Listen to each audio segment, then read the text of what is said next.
All right, well, everything is technically going to work, but I don't want to have to spend, like, another half hour fixing it and cutting into our game time, so... we're gonna go without the, text, the talking prompt, things today. Not my fault. It's fucking Discord being icky and pooey. Totally fine. Okay. But it works for me, so you guys will know when I'm talking. Like last week when it was muted for an hour, but you guys knew when I was talking. Nice. It's like a weird. It's like a weird art piece. I just like. Oh man, if I. I'm not gonna do it. I have a really good goof, but we don't have the time for it. I don't have time for my goof. I was gonna do a thing where I was gonna like mute my microphone, but have like the display show up on the like intro outro page so you guys could tell what I'm talking, but it wouldn't be on the recording, so I could say special things that no one would ever know, not even Google's YouTube AI scraping learning algorithm, which can probably do a really good impression of my old haggard guard at this point with how many times I've ran with that voice. I have no idea what you're talking about. Yeah, no. Like, is there a voice indicator for you besides just the Discord lighting up? Yeah, on like the recording overlay. On the videos, yeah. Yeah. Oh. Okay, so, okay. Yeah, those aren't working. No, those just, they're Okay. not, the connection between, like, the browser and the display, something went wrong. It kind of works. Kind of, but I don't want to troubleshoot why it's only working for me, so we're just gonna go for it. Alex, say a joke.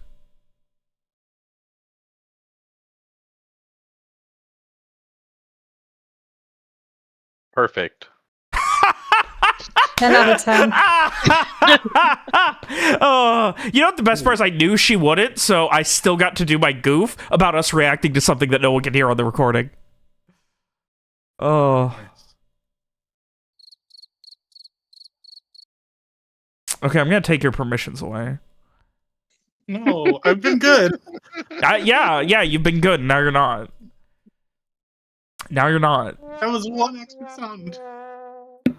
Okay. Oh, Okay, I was muted. Was I was trying to tell a joke and I was muted. Okay, that's actually really fucking good. I was really offended that I was being ignored and no one was asking the answer to my joke. Alex, but I was just muted. what's the answer? Alex, tell us the answer. We don't know the joke, but tell us the answer. We're gonna try and guess the joke Jeopardy style. If it, well, I mean that'll just ruin it. But okay, fine. The punchline is, if it had 4 doors, it would be called a chicken sedan. Oh, why did the chicken cross the road? Why is it called a chicken coop? Oh, yeah, that's much better. No. Doors would be a chicken sedan. No. That's a really good joke though, Dave. That's like, no, that's not the What joke. is it? The joke is, why does a chicken coop only have 2 doors? Oh, okay. That's a little better. It's close enough, yeah. It's not close enough. it's not close enough. Sorry, Dave, you do not pass. That does not clear Alex's stringent chicken joke standards. Oh. I'm a disappointment and shame upon my family and my cow. No, and your Indeed. chicken. Well, obviously the chicken was implied. The chicken's always implied when Alex is around. My favorite joke only works in written form, unfortunately. Well, I'm not going through that much effort. Alright, so everyone's here and we're ready to party, huh, gang? Oh no. Oh no. Oh no, he's doing it anyway. How do you... Wait, no, I'm gonna read it out. How do you tell the difference between a chemer and a chemist, a chemer and a plumist? You make them pronounce unionized, unionized. Yep. Yep. Isn't that good? It's a so decent clever. joke. It's a decent joke. Oh, it took me a minute. They're spelled the same. I have heard that one. That's a decent one. There's just something about text jokes that's like frustrating because they feel like they all exist to be posted on Reddit. I mean, yeah. I'm saying that derogatively. Derogatively? Yeah. Listen, fucking give me a break. Not I also derogatorily? would like to sleep for 18 hours It's not right even now, Robert. derogatively. I don't want to sleep for 18 hours. What are you talking about? I want to sleep for like 18 minutes ever before I die. By the way, Robert, I watched Nosferatu. It's pretty good. Okay, don't talk about it. Don't spoil it. I won't. It was pretty good. I gotta watch it once it reaches streaming. My brother wouldn't stop talking and making jokes during serious parts, so. Oh, So that's you ran him over disappointing. with your car? I was a little pissed at him. But I it's would I- be. He shipped him up to Boston a couple days early. Oh. Yeah. That's why me and Alex can't hang out with any of our other friends when we watch fucked up horror movies and weird shit. Yeah. Yeah. Because of those goddamn Zoomer it's a- attention spans with their TikToks and their... Well, they don't actually... Oh, God. Oh, no, I dated the session. Besides the upload date, I dated the session with that joke. Because Did you? today's... Oh, yeah. yeah. TikTok was banned for like 4 hours. They said Trump's gonna save it, and then like 4 hours later, they're like, it's back, Trump saved it. Oh shit, really? Yeah, like It's 4 hours ridiculous. later, they were like, thanks to President Trump, we've saved TikTok. Thank him. Wait, he hasn't been the president yet. No. Yeah. It was Thank such a you. And he's ridiculous also the one who stunt. signed the executive order to ban it, so... Thank you, Hank the Shank. That was a joke for William. Yeah. He's not even here. Who's not ever going to be here listening to it. He will never listen to that. That joke was for one person that will not enjoy it. But I'll tell him. He likes I'll attention. tell him.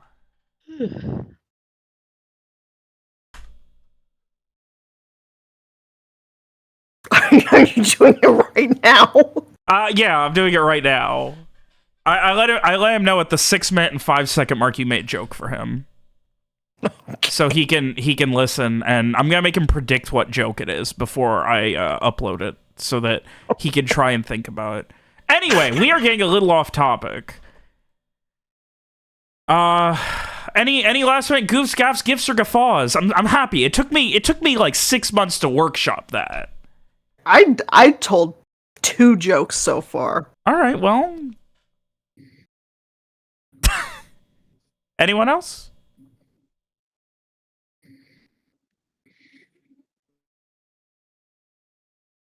I feel like Adar's just hovering over the crickets button, and I'm hovering over the I'm kick not. button. I'm not. I know I have to wait, otherwise I will get kicked. I have to pace myself. All right. It's party time then. Would you believe it? I mean, we had to do a quick warm-up. I only got like 7 minutes of warm-up rather than normal 15, but you know, sometimes you gotta like warm yourself up. And this time it was just through what the fuck did we talk about for the last 6 minutes? Anyway, I'd say.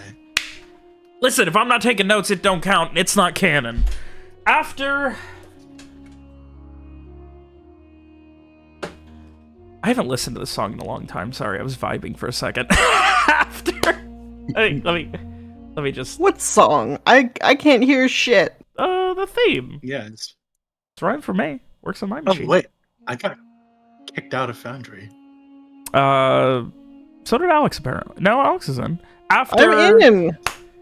After a long and arduous day in Corval, where your investigations into the corrupt Ducal Guard of Vicania, specifically Artavishta, and the strangities of your long-term investigation into Osmond McBrennan brought you back to Mira's home.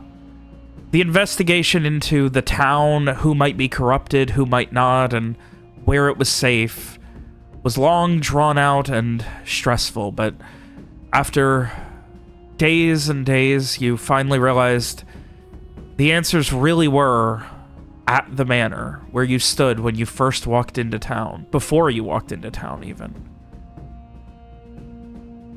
And so, you went. You found a hidden basement with Mira's father corrupted and under the will of someone else known only as Vale, that seemed to have a vested interest in some sort of extraplanar entity or a connection to it. Of course, that was more than enough for you guys to put a stop to this. There were already sacrifices, ritual, torture, murder, everything, so... A scant couple of moments later, a rough fight and a heartbreaking couple of words and another hour and your lamp was gone. It had resurrected Silas Tyrell, brought him back to something akin to his physical prime, and he seemed to have all of his intelligence. And he had a plan. But you guys didn't want everyone to die, so he wanted time. And unfortunately, in your attempt to buy time, to be able to slow down that caravan of Ducal-turned soldiers, Rowan was captured, and in the ensuing explosion that you were unable to slow them down with, Rowan was lost. The arcane clusterfuck left yourselves and many refugees outside of the town, barely surviving, and eventually, once it was over, finding Rowan among the rubble and ruins, you decide you need to leave. Everything that could be done to deal with this had been. You knew at least some portions of the town still wouldn't be safe. You still could not really suss out who could and couldn't be trusted. So you did what you could. You took the injured, the weak, the hungry, and the sick refugees and escaped Corval. Traveling well for a day and longer. But it was very slow going. The thick, heavy snow, the injured, and the delays, the hunting, the needs... It was so much.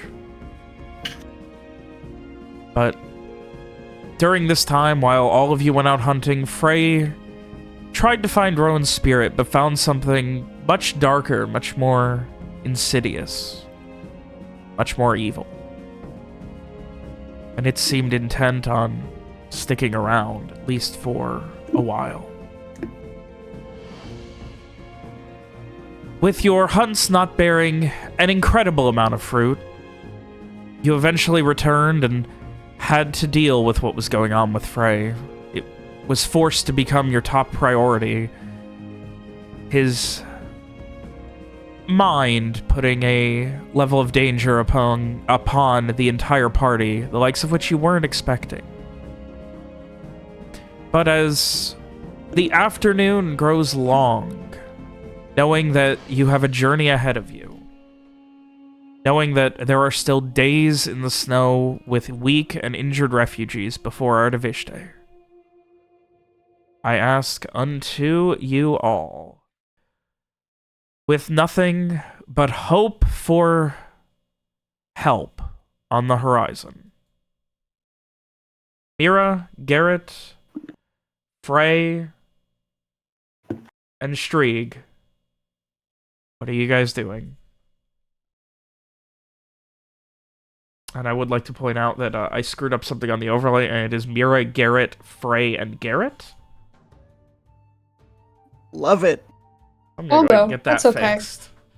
Hey, Strieg's still showing up on the main stats overlay. I'm gonna go ahead and get that fixed now.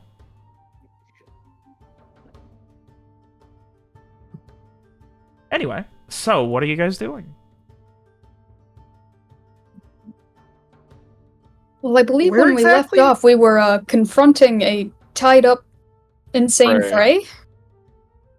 Yeah, it's, 1, 2 o'clock. It's getting late in the afternoon.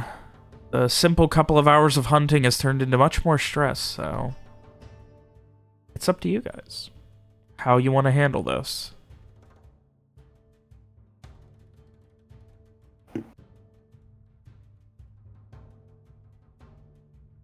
Yeah, Frey after trying to slash Garrett, and I think the last thing is when he slept, he had a another really weird dream where he had a tied up Mira in the closet.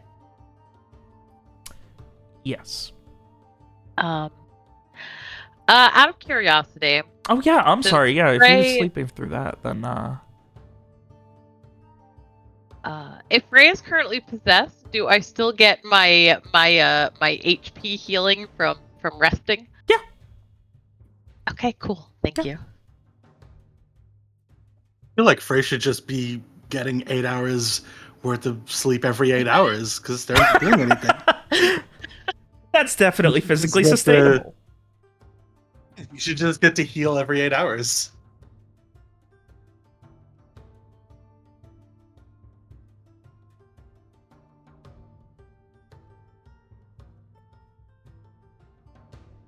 Well, do we just keep pushing on and deal with Frey later? I mean, we basically have to tie Frey up, and we don't, and carry them along. We don't have a, mule or wagon or anything that we could throw Frey on.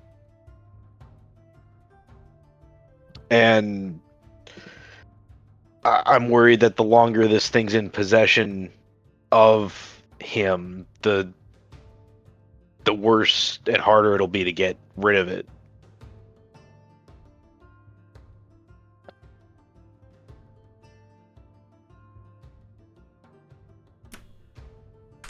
Yeah, I'm sorry, it is actually the 3rd then. That is right. You guys did do another day's travel, and then... Yep.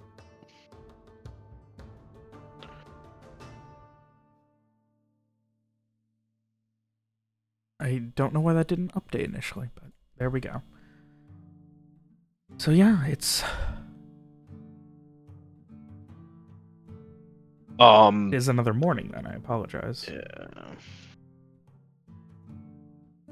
And, I have no idea how to handle any kind of weird possession. This isn't something that's been talked about in all of my more worldly experience than the rest of the group due to my advanced age, right? Yeah, this isn't really, Okay, I just wanted to verify that. I mean, give me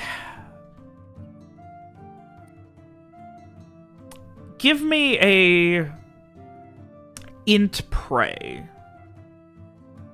Int prey. If you think Okay. Garrett might have picked up anything. Pray. Gets a negative.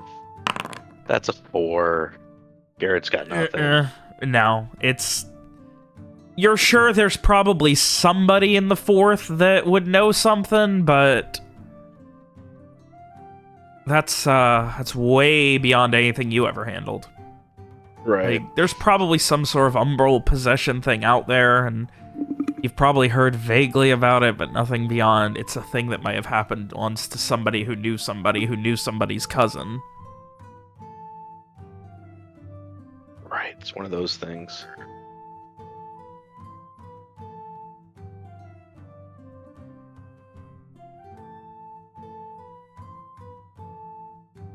I'm trying to remember if I already did some kind of... Did I ever read a book about this kind of thing? But I don't remember if I did or not. Oh, thankfully I can scroll up. I don't see anything recently that you rolled on it. Yes, you did. You did. I see your int prey on it. You also rolled a 4. Yeah. So, yeah. I don't know. I could carry him, I guess. Don't know what else to tell you. You can give him back his gutting knife and see what happens. No. Nah. It appears we do have a traveling preacher in our group.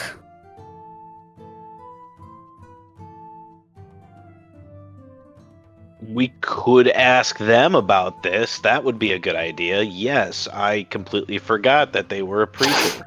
We could, but if he tells other people we don't want anyone to panic and ruin everything.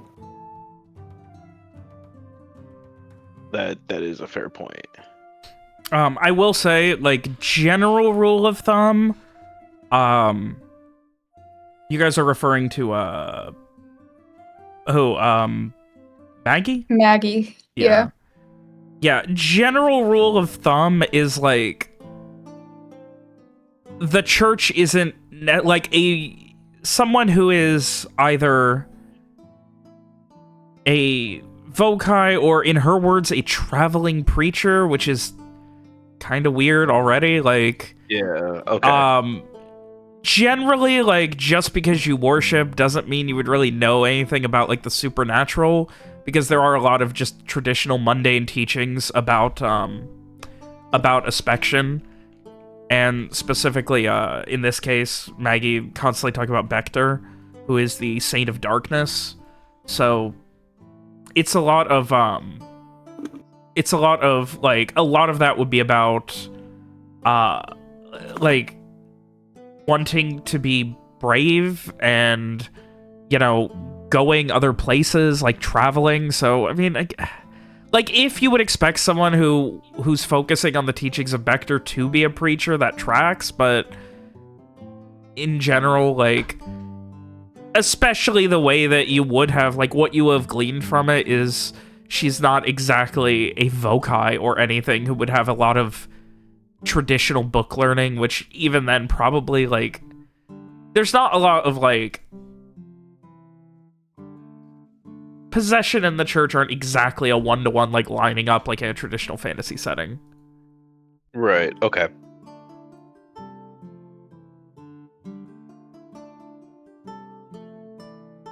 So that's another thing that we don't know. Great. All right. I do think Adar's a good one. Imagine a Jehovah's Witness coming to your door and asking them if they know how to do an exorcism. Right. Oh, that is a pretty good real-world example of it.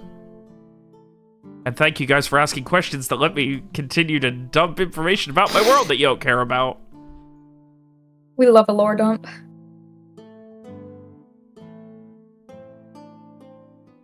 Okay, so our options are either we let Frey pretend kill Mira, or we tie Frey up and keep walking. That's basically it. Yeah. Yeah. We could Because try none to... of us can do jack shit. Yeah. I mean, There's we nothing to try. We don't know jack shit about this. Well, I was just saying we could try to talk to Frey to see if we can get any more information out of them, but that's about the only thing I can think of. I mean, we could pop the earring in, have it in on someone else, and talk while we walk. I don't think we ever took... Did we take the earring off? No. I assume Frey still has it on. Yeah. Alright.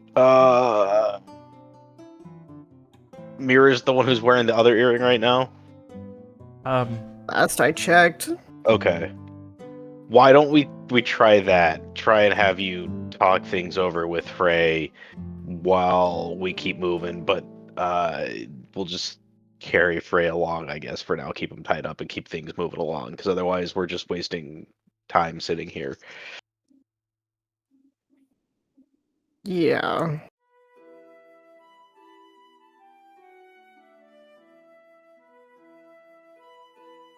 Frey, wherever he has been left nearby, is just, excuse me, is anybody taking breakfast orders?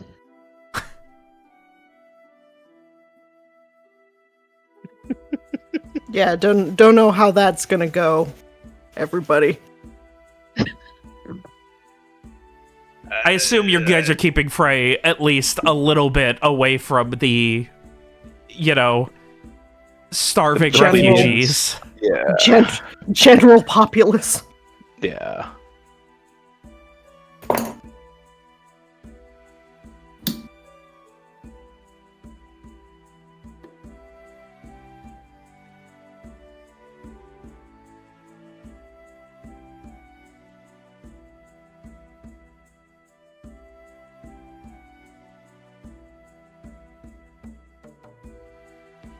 I can't tell you guys what to do at this point. Like, Yeah, I can throw would shit say at we you in the city. I can't really do it out in the wilderness. Y'all Yeah. gotta figure it out. You had a We week to said figure we're it gonna out. keep going. All right, you just gotta keep going, bringing Frey, tied up and just with Mira on guard duty? I Yeah. guess. So,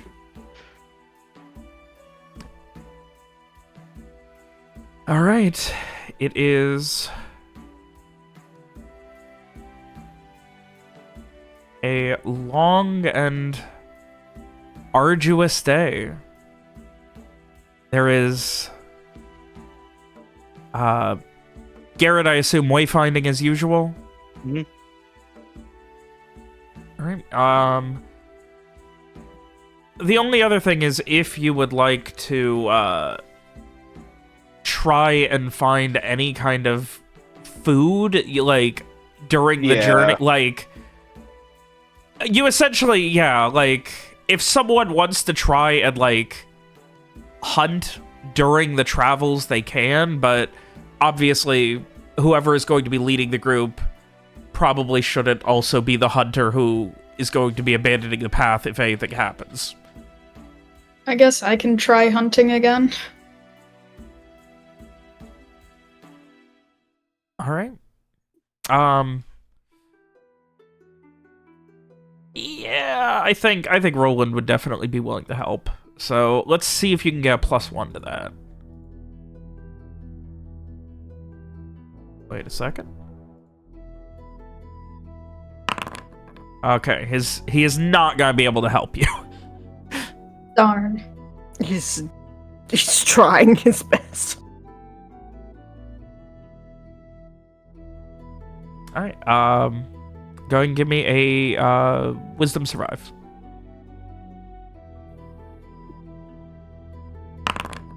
Well, It's gotta be a rough time for you guys. All right. Garrett, wayfinding. Give me a int survive. int survive. All right. Making sure that you guys don't find any pitfalls or dangers, Garrett will continue to make a pathway through the snow and make sure that everything is safe for the day, while Strieg and Roland disappear on their tandem hunt again. Definitely want to keep an eye out to see if we are out of the way of that Umberquill's territory. I know that you guys did roll for that yesterday and hadn't seen anything about it, so I will say you're not seeing any evidence of it, but without straying very far from the path, it is not the most, yeah, so it seems like you guys have gotten out of it. So Sounds good. now the question is, since Garrett is leading, do you want to head more inland or follow the river up?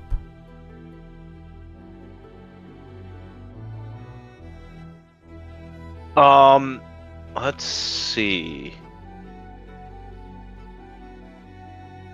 I think I'd rather stay close to the river, because at least that way we can get water easily without having to bother with melting the snow quite as much. All right. Though, I mean, melting the snow is probably one of the easier things you've been able to handle on this journey.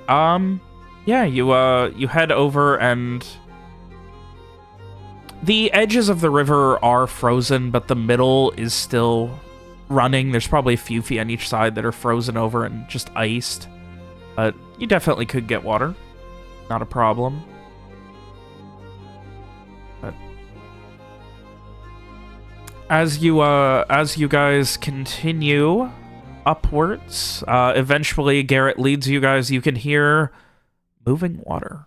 Something that is at the least a bit satisfying, or it breaks up the monotony of rolling hills and thickets of trees all covered in a lovely blanket of snow and no evidence of really any animals. Now, there is still the issue of, extended amounts of food for the rest of your journey, or at least another day or so. We could try to fish. Just not, by jumping in. Yeah. Hey, I survived that. Barely. I don't think the person whose dad blew me up with a nuke is allowed to lecture me beyond the grave. That's fair.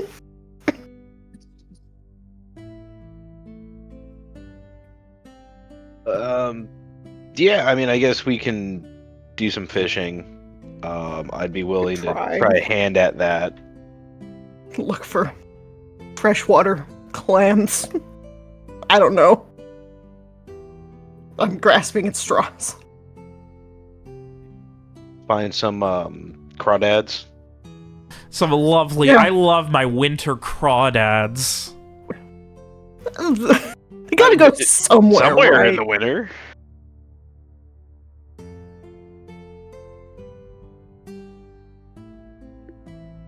They just only spawn in They just spring and summer, and I don't mean spawn like salmon spawn. I mean like spawn. yeah they despawn as soon as winter happens and then magically just show up again.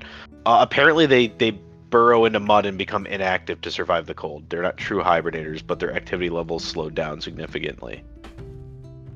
It's like how fish that are that survive, like even like bass and salmon and stuff, generally kind of avoid fast-moving water and hide in like pools and stuff because it's gotta be slightly warmer. They also eat a lot less. It's a lot harder to fish in the winter. Mm-hmm. But I digress. Another day. Fish boy. Alex, I gave you the Cliff's Notes. Do you want more? No. Okay. So, the rest of the day is spent with... Frey, you are kind of stuck, unable to do anything. Mira, is there anything specific you are doing, or just keeping your eye on... Well, I guess you have to keep your eye on Frey. Yeah, I'm being a jailer or whatever. Yeah. A fun ruiner. So, the rest of the day is... I guess attempting to communicate with whatever inner Frey is in there. Frey locked in the head closet. How? Like what do you tell Earring. Frey? Oh, earring. Thinking. Okay. I'm thinking at Okay. Frey a lot. What does Mira get back from Frey? That's interesting. What is she thinking, Frey? Probably just talking to him about, like, whatever. Like, hey, remember when we did this or that on our travels? Or So probably I think just babbling about stuff, like, maybe even, like, Miss Rohan already. Just whatever's on her mind. I think a lot of what Mira would get back from Frey would be acknowledgement of like a lot of like the situations and memories they lived through, but he seems to recall them shaped a little differently. Like he does not have any recollection or understanding of like traveling through the wilderness. Like everything in his mind, it happened inside of like a city, maybe in alleyways, maybe in like a palace, but never like there's none of this world traveling. And there also would be like lingering sometimes without that sense of like empathy or distaste for some of the more gruesome things. There's definitely sometimes kind of lingering on oh yes, and all the blood dripping, and it really does make a very really very very becoming contrast to your skin. And with Rohan, there's there is none of the empathy that would be normal for Frey. There is instead just like a almost like kind of a detached sense of almost disappointment because he wasn't there. He never got to see Rohan while it happened. It was only it came after. Okay.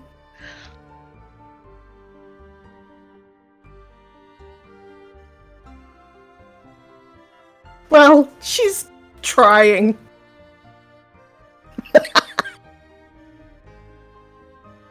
She's just doing her best. Trying not to get discouraged.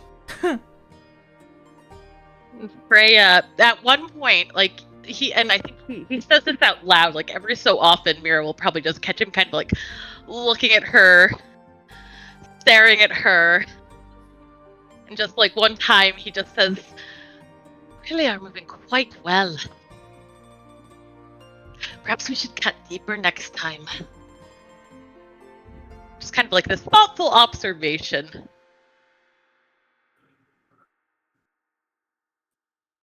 Can you repeat that? I think I didn't hear, like, my audio cut out a little bit. He's like looking at her, just this kind of like this quiet observation of, "You're really moving quite well. Perhaps I should cut deeper next time."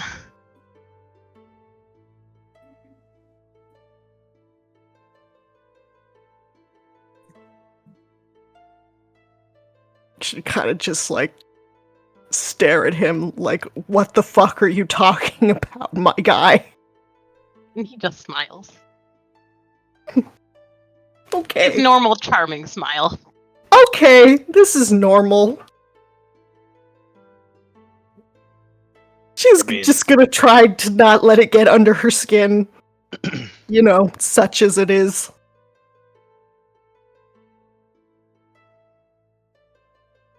It's not. There's something in there that is not Frey, so it's, you know, whatever. It's not him.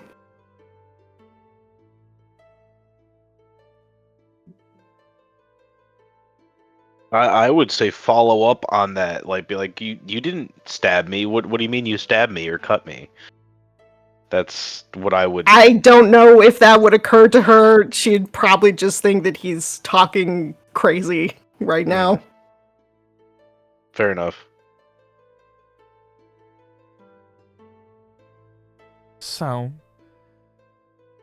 unfortunately, Mira, you have to rely on the few Ducal guards the two Ducal guards, and essentially the other able-bodied to be the majority of the protection for the refugees, as your attention is kept to Frey in both physical focus and in your mind. And unfortunately, getting through is close to, near, or possibly even impossible. But you guys continue on, following in the path that Garrett lays out for you from hundreds of feet ahead, making sure, especially in the snow, that everything is going to be safe.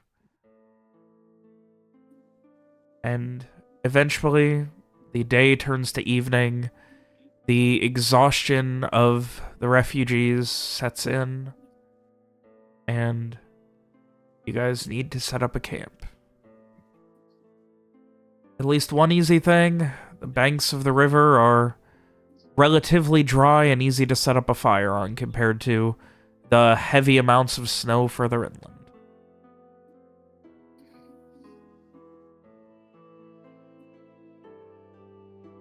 Is there anything else you guys want to do for the day? The evening, I suppose.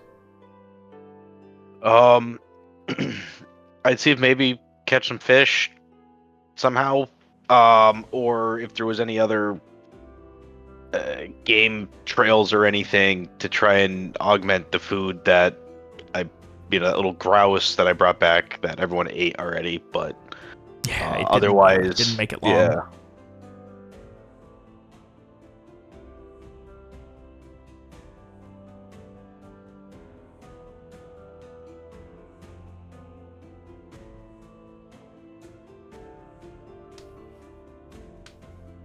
All right, so if Garrett is going hunting, then I'm going to need a wisdom survive.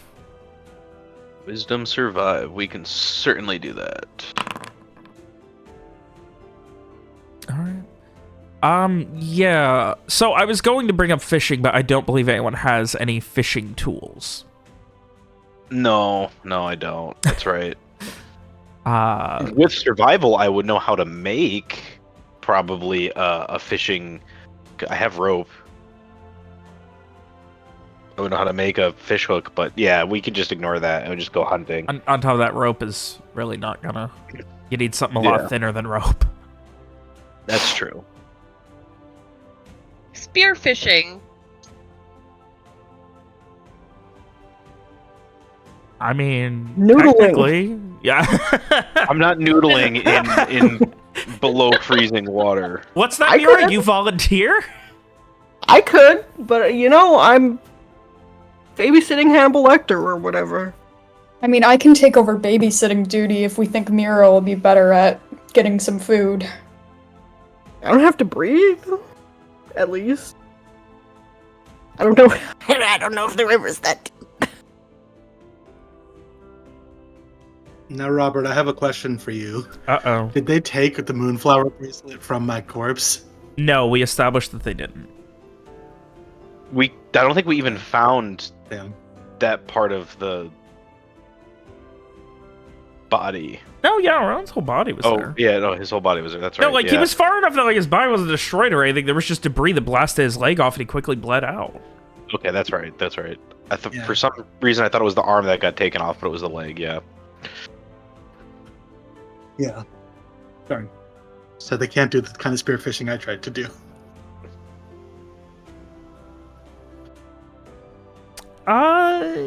Not really.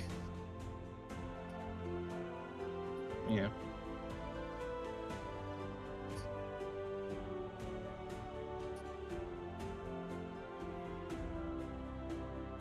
So, with that, you guys set up a camp while Garrett goes hunting. Garrett, you have more luck here. Maybe it's because it's further north. Maybe it's because it's near a river, but after probably an hour or two, it's well after dark when you get back. Like, it was probably like sunset-ish when you guys were setting up camp, and when you get back, it's probably like, I'm not gonna say well after, but after dark. Like, you know, you get that, like, shouldn't really be alone for way too long out here in the middle of nowhere, and I never know. Exactly, yeah. But you are able to get a couple of hares. It seems more active this far up. Nothing huge, as I said, but a couple of hares and then a relatively small... sorry, I need to actually see what else would be around here. I don't have my listing, because... Would Garrett be, like, full-on, like, hunting for anything he really can? I mean, I'd probably not be trying to catch, like, you know, nothing that's gonna kill or him. something. But Yeah. like, well, right. I not love like, the you know, idea of finding a snake in the snow and being like, there it is. A snow snake. snow snakes, yeah. But no, but like, I mean, I'm gonna be looking for stuff that I could attempt to feed people with. Yeah. As I said, a couple of hares, and then other than that, like, you find tracks for a small rodent, follow them for a little while, and come upon what looks like some sort of weasel. Yeah, I would actually. Yeah, we could take out a weasel. Yeah. A little oily, but But otherwise, it is still given the season, like, it's enough that everyone's gonna get at least a little bit of protein in them. But it is certainly still going to be stretched thin between your guys' rations and what's here. More food than last time. And yeah, you return back with your, I guess rabbits aren't really rodents, but your small game collection. Are able to get them prepared, cooked, ready to go, and between that and what travel rations you guys do have, the relative, like, I assume that you guys are trying to ration so everyone at least has food. Right. So... Yeah, we'd be trying to do that. Make sure everyone has food. I will say...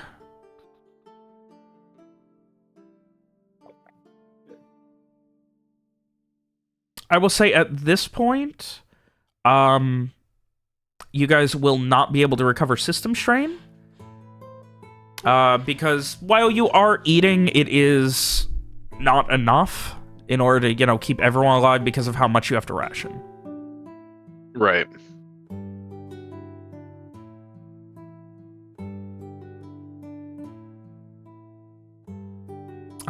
That's fair.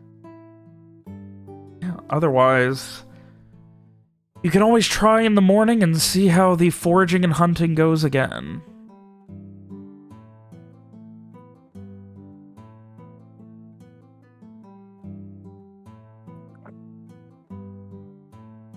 I am checking as well. I'm pulling up the foraging rules. I apologize. So, yeah, you could spend a whole day essentially foraging the area. Mm-hmm. But even then, there are so many people that the chances of being able to feed them all is very low. Whoa. That's my guard dog.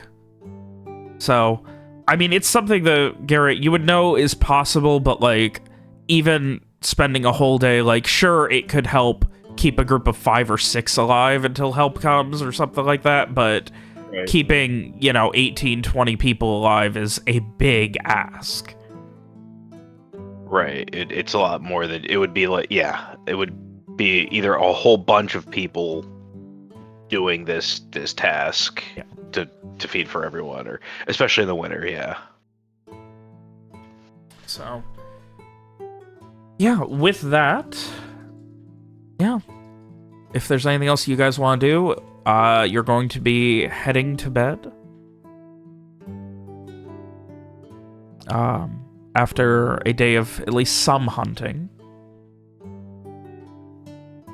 And as I said, no one can recover system strain. And, Do we still recover health, or just not system strain? let me see here. Sorry, these are all rules that I haven't read a lot of. You would not recover your nightly hit points or refresh your committed effort or expended spells. So Okay. you would get, you essentially sleep is just so you don't die at this point. Fair enough. I always sometimes I get in my head and I forget that Worlds Without Number has rules for everything. So yeah, you guys will not gain the benefits of a rest, but at least you're still alive and not getting any worse. Well, you guys had a hunting dog with you.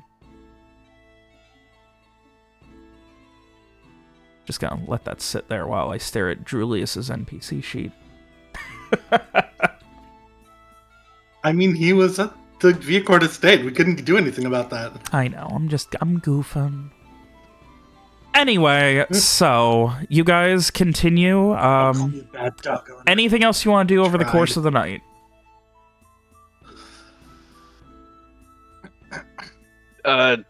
Set up a guard watch, but otherwise, not specifically.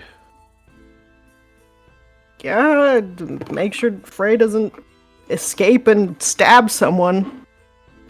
Yeah. Sorry, Frey. It's not allowed. No stabby, stabbing. stabby for you. It's illegal. Stabby, no stabbing.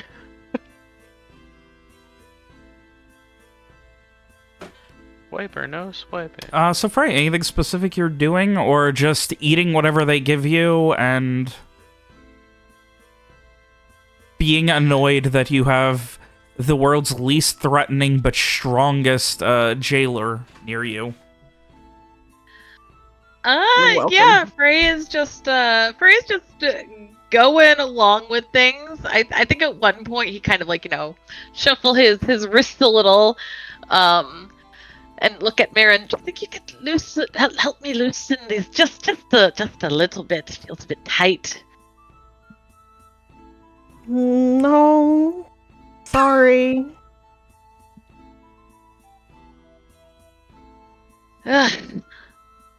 I suppose I'll make do. It's a bit tight, but I suppose I can get my tailor to adjust it. It'll be fine. Yeah, you sure can. She just looks kind of sad. Just know what to do about that. Oh, it goes without saying, but Mira, you are fine and will regain your system strength and everything. I mean, I was fine already. Hence my saying it goes without saying.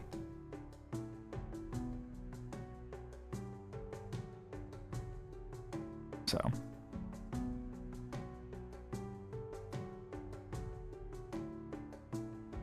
Imagine being made of flesh. Sorry. Jesus. Frey, same, honestly. Let's fix that. Stares at Garrett.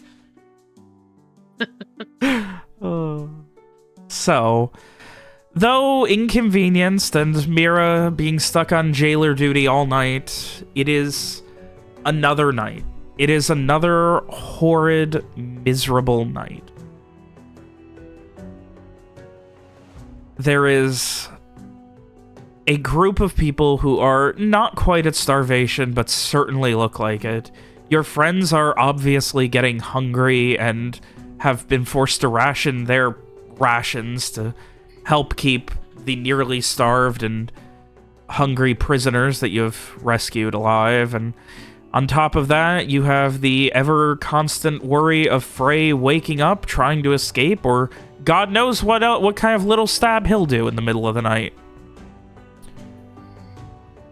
But you keep your wits about you as best you can. If you would like to please give me an wisdom notice.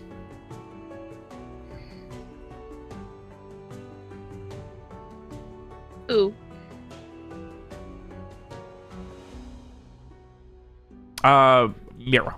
Did I say Frey at the end? You didn't say anybody. Okay, I didn't yeah. know who you were talking Sorry, to. yeah, I got sometimes I get real far down and I get real far down description and forget to specify. I said notice.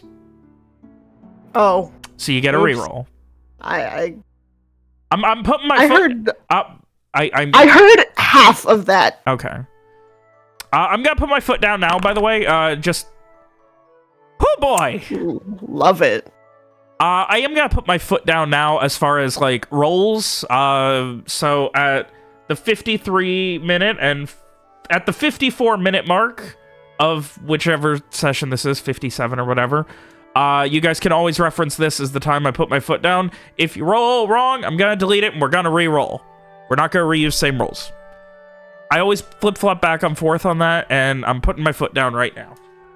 That's fine. Okay. I would expect to re-roll. Yes. Don't worry about it. So anyway. Yeah, so that means you have to... I'm asking because I need you guys to call me out because I get wishy-washy and go back and forth on it. Especially if it's something... I will forget. Well, that's why I told you guys the timestamp, so you can quote me back at me. Anyway, let's not get off topic. Unfortunately, Mira, between the earring, the horrifying thoughts that ebb and flow and the lack of empathy that Frey seems to have when he's awake, and the lack of care at what's going on that he seems to take when he's asleep. It's distracting. You do your best to keep your eyes and ears peeled, but... well... was anyone else taking watches? Yeah, Garrett would take a watch. Okay. Which ones are you guys taking?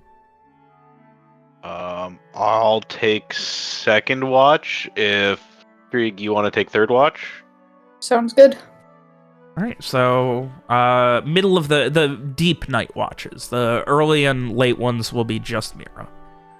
Yep. All right. Garrett taking second watch. Please give me a wisdom notice. 1 wisdom notice coming right up. That's a Oh 4. boy. I'm gonna re-roll that. Yeah, there is... You're free to re-roll that. There is plenty of better successes you can make. As you get up, Mira awakening you and, going over the relative simplicity of what's going on outside of the fact that, your friend and trusted confidant, you lost one, and the other one is currently tied up and untrustworthy, leaving 3 of you to care for all these people. It has been... maybe 10 minutes go by, and as Mira's kind of still doing her best to keep an eye on the sleeping Frey, do paces around the camp, you hear something, Garrett, coming from pretty far off. Sounds like maybe crunching snow, like something moving not fast, but with deliberation, but it's echoing somewhere. Like, it's hard to really tell because you do still have the running river and it's like you barely notice it, but there is definitely a rhythm to crunching snow somewhere to the east. Somewhere to the east. Okay, lovely. And you're like, assuming if you're pretty far away from the camp, probably. Like, obviously, still There. edge of the light, but when you can finally hear it, and it takes a minute even then to tune it out from the river. I am gonna keep an ear out to see if it sounds like it's getting closer or if it's just paralleling us. If it does sound like it's getting closer, I'll let everyone know. But if it's just nearby, I don't want to spook that Umberquill if that's what it is and have it on us. But I do want to know if something's coming closer.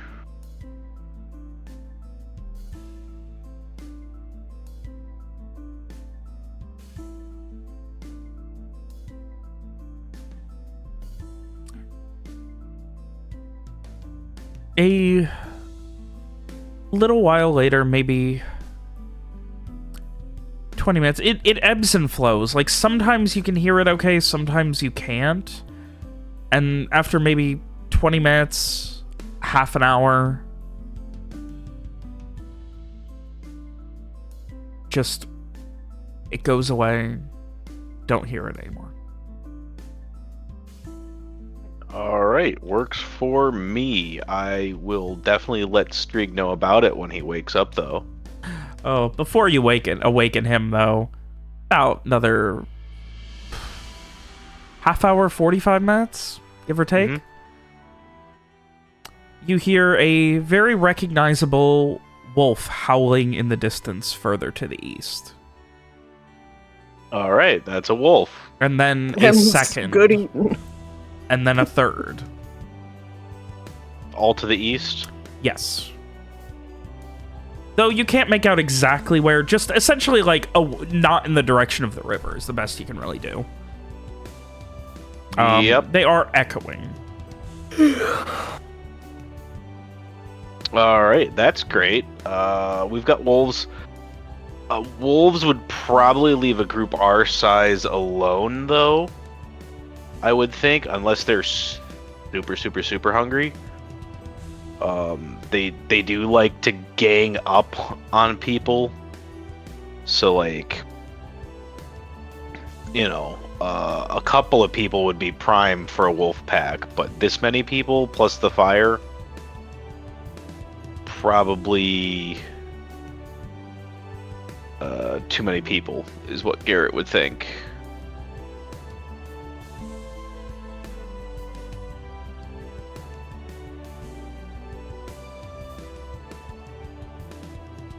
I mean, if they don't fuck with us, I don't think we should fuck with them. Ed Zachary.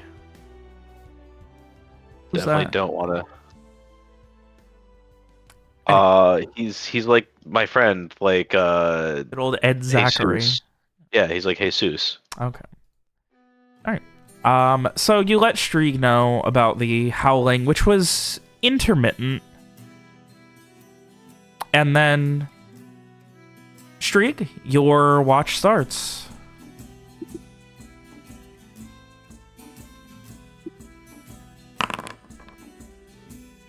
Wow. Strieg's got it going on.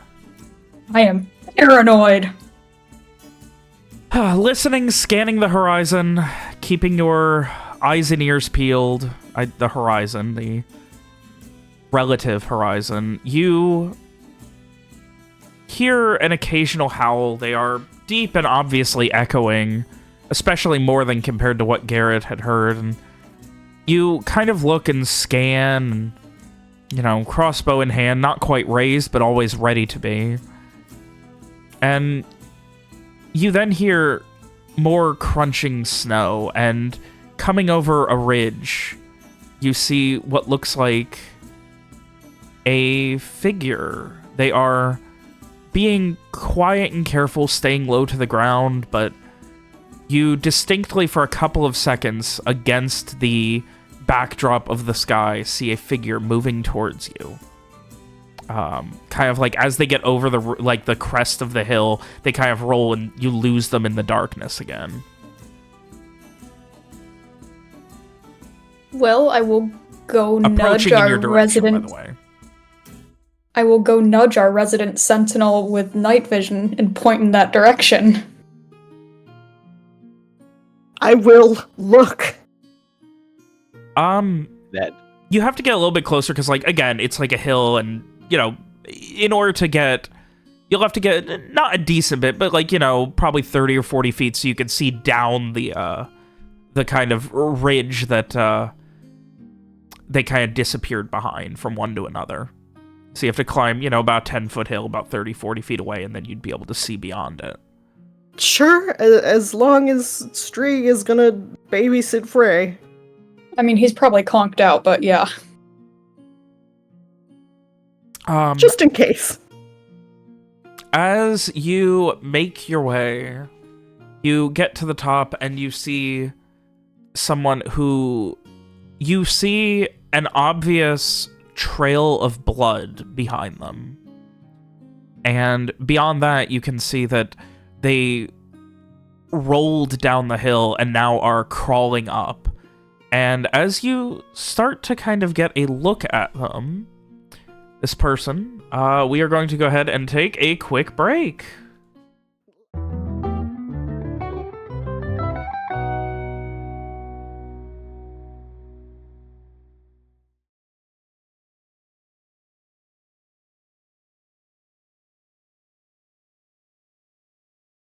And we are back. When last we left off, Mira, you were watching this person. They were obviously wounded, having trouble walking, and I mean, honestly, I could describe it as crawling in the direction of your camp. And you kind of start getting a good look. They're maybe 20 feet away down this ridge in snow, like crawling in your direction. And what you see, looking ahead of you, is a man in his late 30s, maybe early 40s, looks very messed up, kind of. His left arm is just like right at the shoulder, is gushing blood. He's having trouble standing. It looks like he has some sort of wound on his right leg as well. He's got kind of dark, like, dirty hair that's kind of shoulder length, and he is wearing what seems to be a Ducal Guard uniform. Or at least something resembling a very disheveled one. He has a sheath on his belt, but no sword.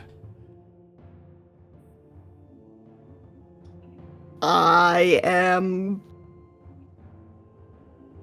alarmed and concerned, but cautious. Like, what if this is some kind of Umbrii or something? I mean, it is nighttime. I am gonna approach quickly, but like cautiously, and call out, "Hello." And he kind of starts, like, he catches himself and just, oh, yeah,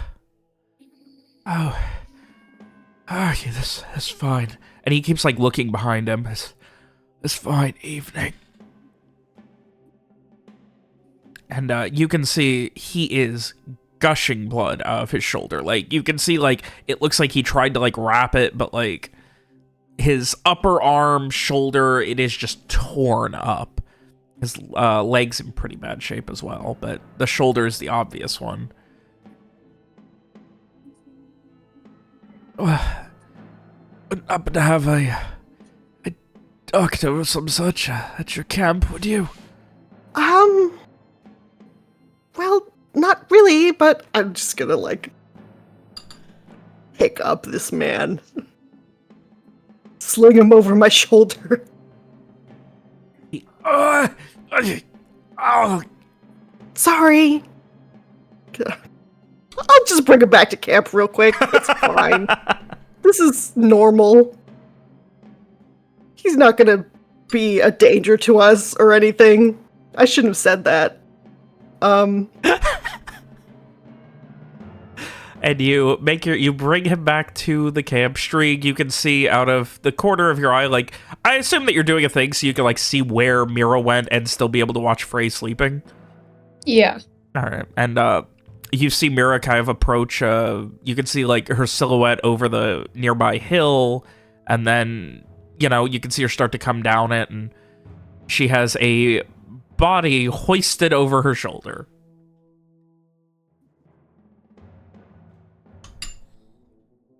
Did you do that? No! Okay, just asking. Could you maybe... Where's Garrett or somebody? He's I'll bleeding. go over and wake up Garrett. Garrett will wake up. What's going on? Someone came to the camp. He's pretty messed up. Oh, okay. Let's go take a look. Not half an hour after getting back to bed, Garrett, you are awoken once more. And I'm not getting rid of this fragile anytime soon. oh. You were going to anyway, so... True. All right, I will go take a look at the guy and do whatever first aids I can to make it so he doesn't just die. Make it so he doesn't just die, the important thing. I will most intentionally not call Frey over to take a look. Yes, give me an int heal. All right, 1 int heal coming up.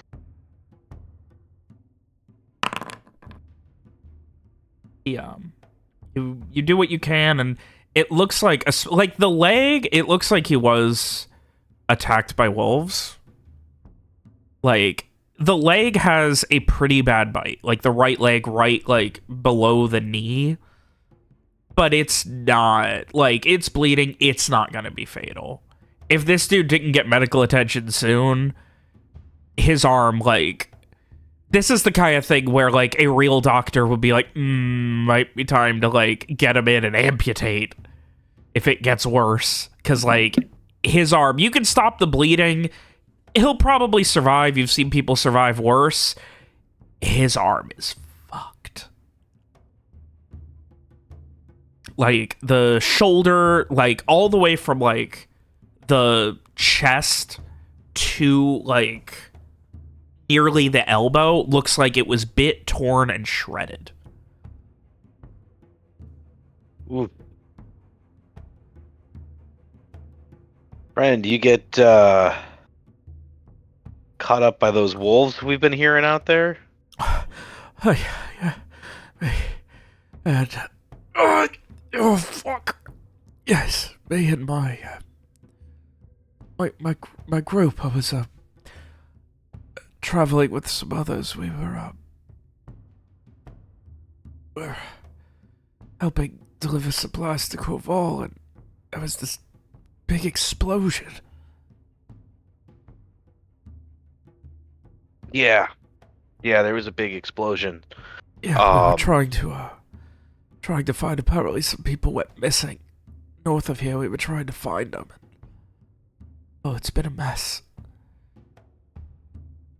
Your fire. I mean, after the attack, we're trying to sleep, and he just shakes his head. You can see like he's weak. How much do you know what was going on at Corval? I don't. We had just arrived. He kind of winces. A couple of days ago, the evening of the explosion, we had just arrived and were, like I said, part of a caravan delivering supplies after all of the rough snowfall.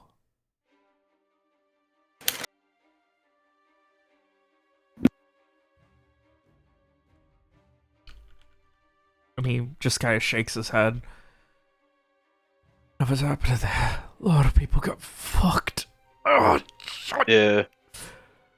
So you were bringing? I'll just keep tending him, just kind of talk to him a little bit, try to keep his mind off it a bit. But I'll try to like. So you were bringing supplies to the town, or were you bringing them to the alchemist, or? Alchemist.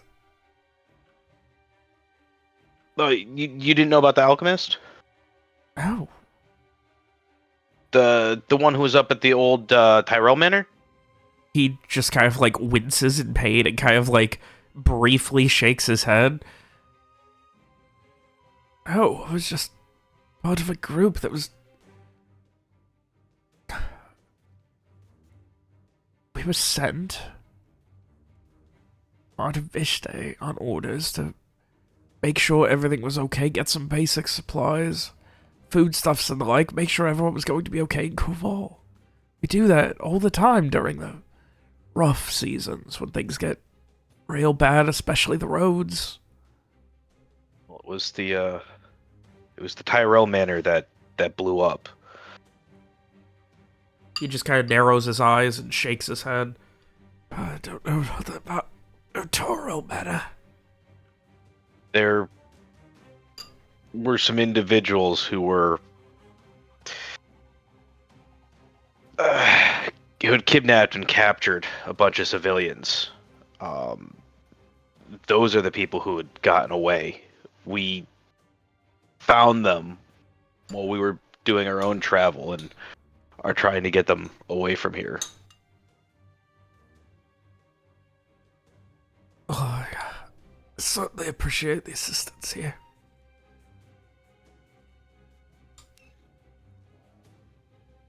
Do you know...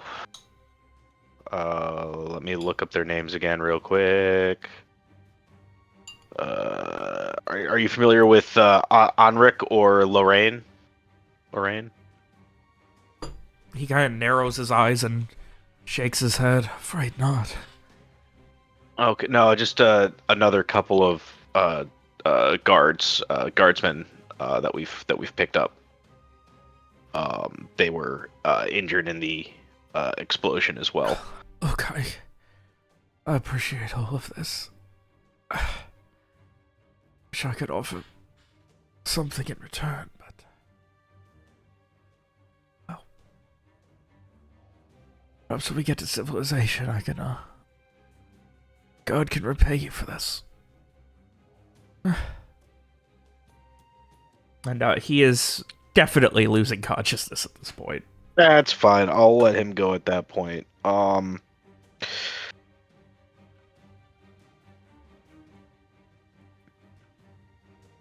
And I will.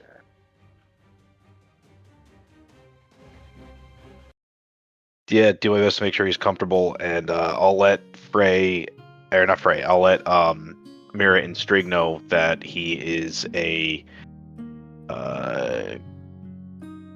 the guardsman. It looks like he's gonna do okay, but he was involved in a supply convoy that got caught up in the explosion. He doesn't know specifically about the alchemist or anything that was going down in the basement. I'd never even heard of Tyrell Manor. So, but he did say they were looking for people. I did tell him that the people that they were looking for were people who had been kidnapped and were being kept in the basement of the Tyrell Manor. And that we had run into them in our own travels, and we're working on getting them back to somewhere safe.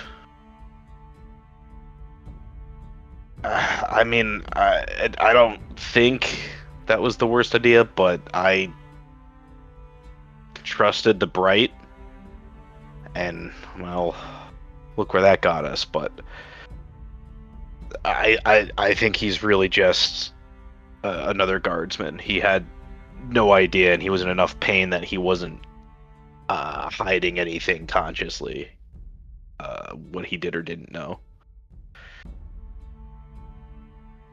I mean, if he's not, what's he gonna do about it? I kind of just gesture at him. Fair enough point. We could always sacrifice him to Frey. I mean, that was a bad joke. I wasn't. Mira does not look amused if she's here. Right. Yeah, I mean, he's dissertating to both of you.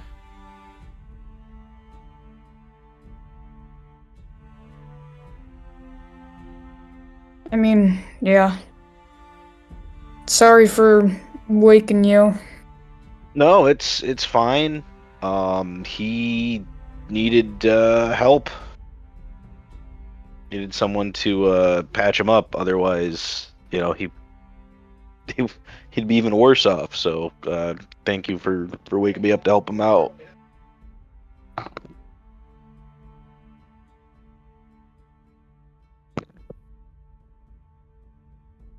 I guess I'm just gonna go back to wherever I was sitting on watch.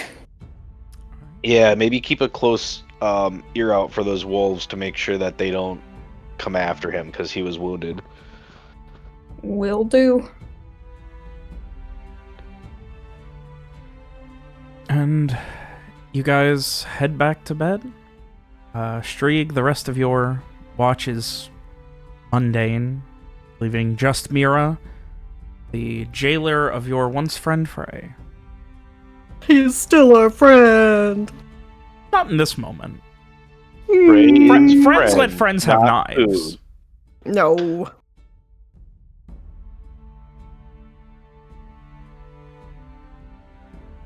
And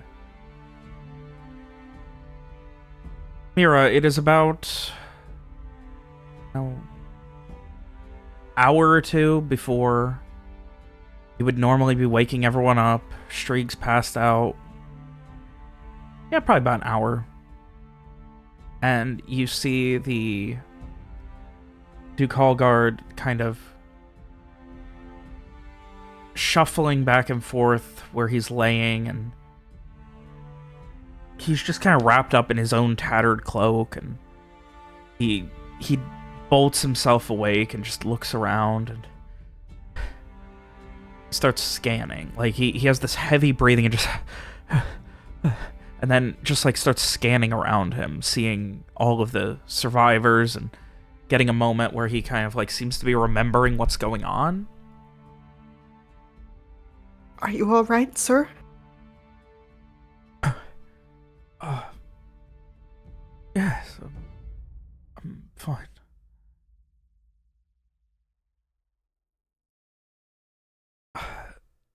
Do you need anything? He starts to like stumble to his feet and like winces as he like tries to put weight on his left leg. I don't know if you should be walking around. You seem fairly injured. I'm okay. I need to. I Need to what? I need to... Water. Do you have any water? Sure I do.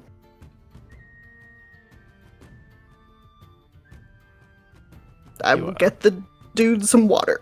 He begins drinking it, and he drinks more and more, and...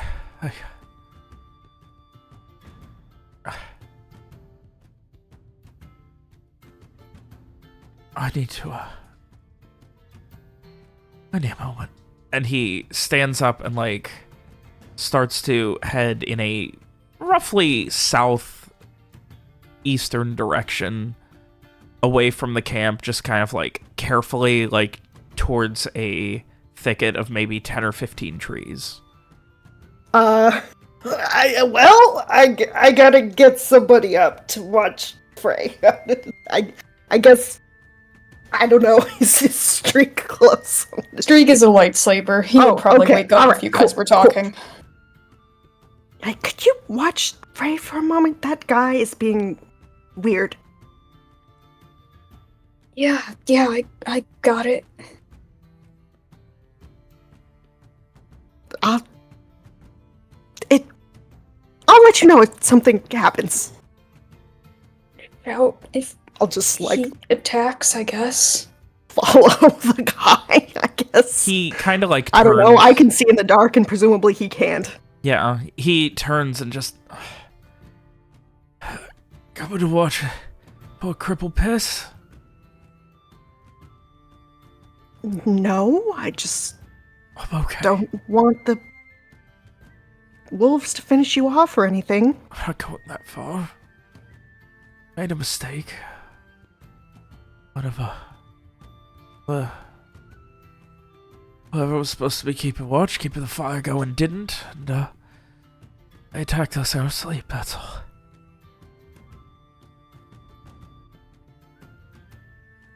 I will still stick pretty close to him, like... He goes to the other side of a couple of the trees. Okay. And, a moment goes by. Another moment goes by.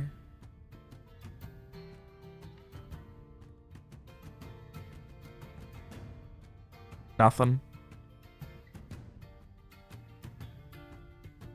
Yeah, dude.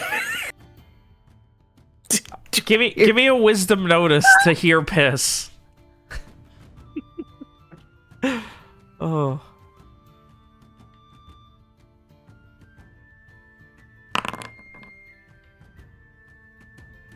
You can't tell over the sound of the nearby river. I mean, I can see in the dark, so I can see if he's still walking around or not, right? Yeah, unless he, like, headed directly in the direction past the thicket, like, where your line of sight is broken. Otherwise, you would see him anywhere else. I'll wait a few minutes and see if anything happens, I guess. You wait a few minutes, nothing. Sir?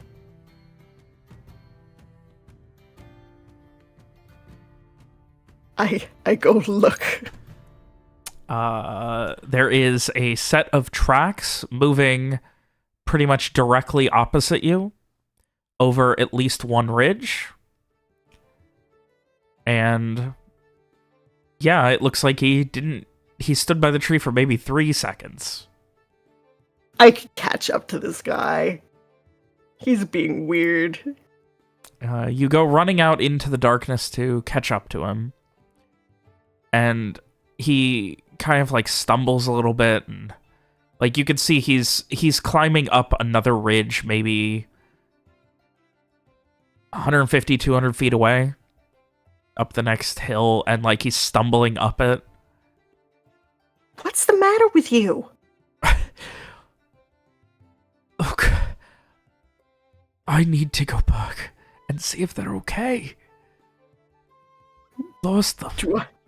Do I believe him? I feel like I don't believe him, but... Give me a wisdom into it. Fucking finally. Shut up. He's definitely being cagey.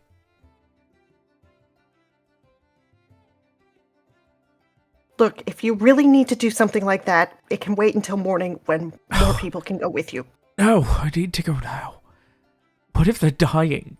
I barely made it. And I feel like I got the best of it. Could be so my friends could be out there bleeding out. Please. No. Or are you keeping me prisoner just like the other pretty boy you had tied up? If you die, then you're not going to help anyone. He kind of just grits his teeth. I'd rather die trying to help than hiding and surviving.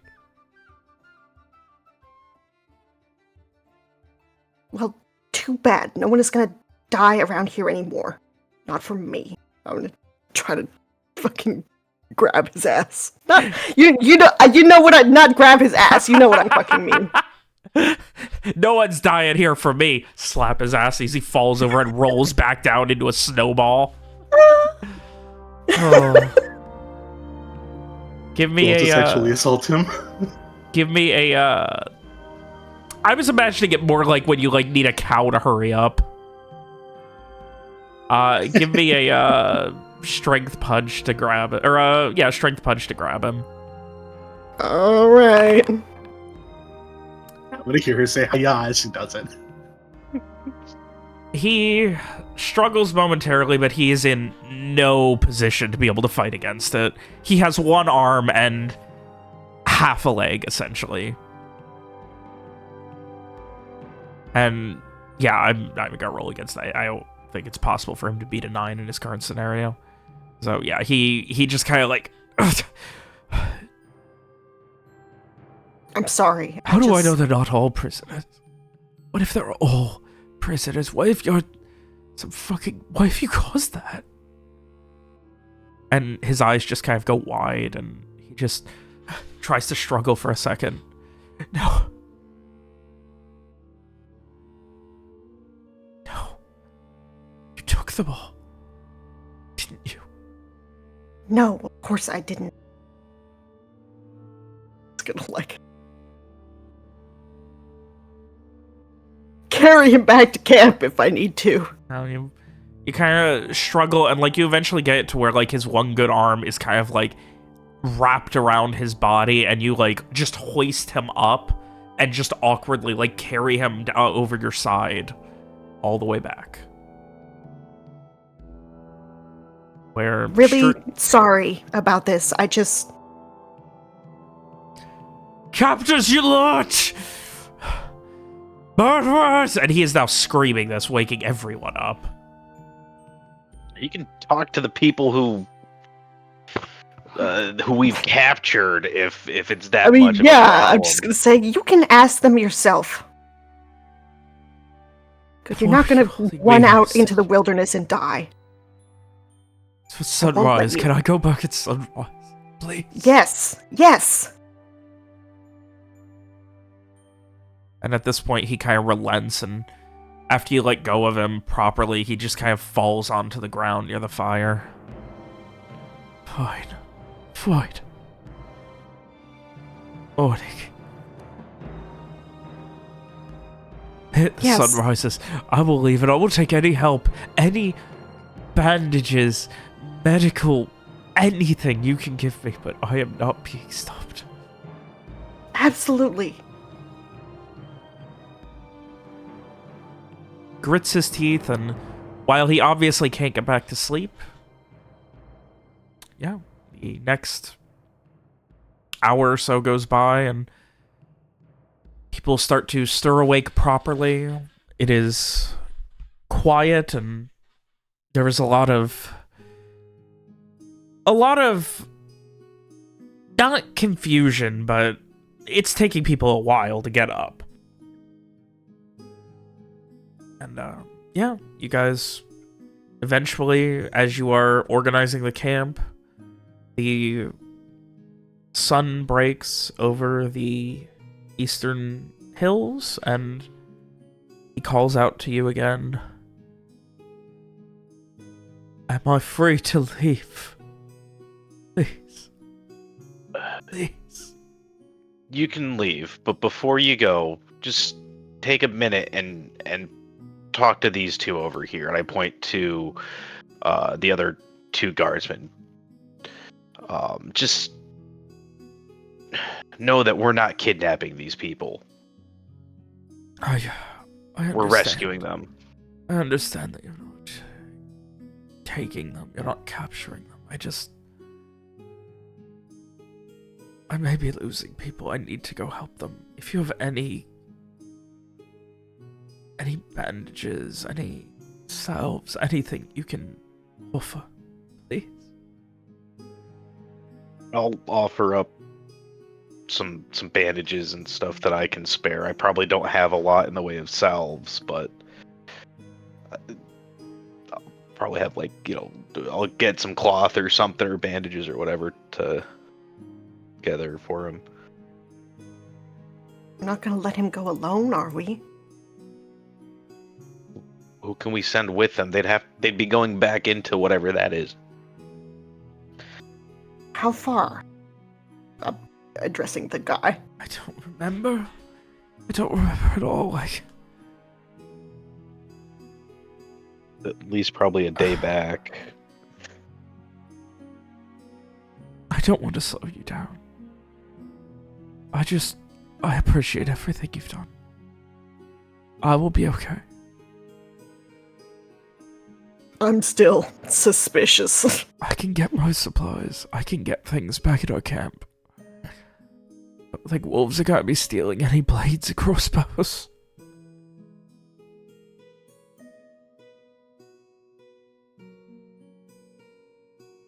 Nothing to worry about, okay? I appreciate everything you've done. I guess I'll just look at Garrett like, is this real life? Is this really happening? It's not that I don't want to help him. It's that we either have to halt everyone here and go back and help, or we keep moving. Those are our two options. And it's already hard enough feeding these people as it is while moving without having to take a whole bunch of time to go hunting.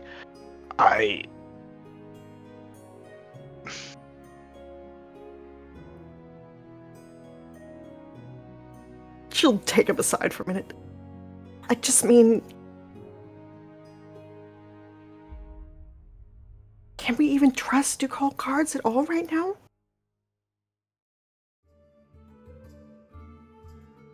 I don't worst he can do is send a bird if he goes back,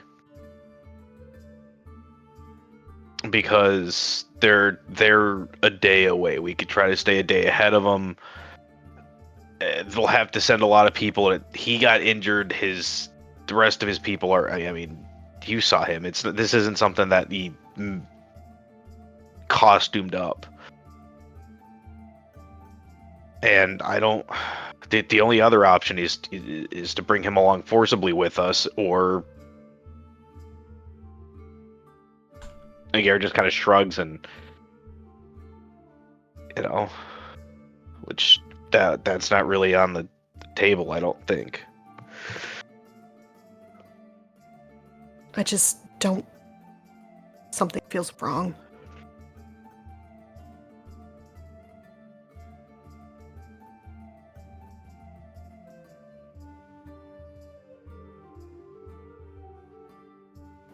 I don't know what else to do about it.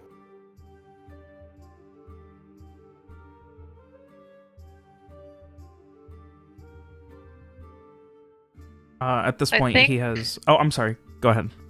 Oh, I was just gonna say that I think at this point, while you two are having this conversation, Frey has sat up and he's looking over at the soldier, and he just says, "I could go with you.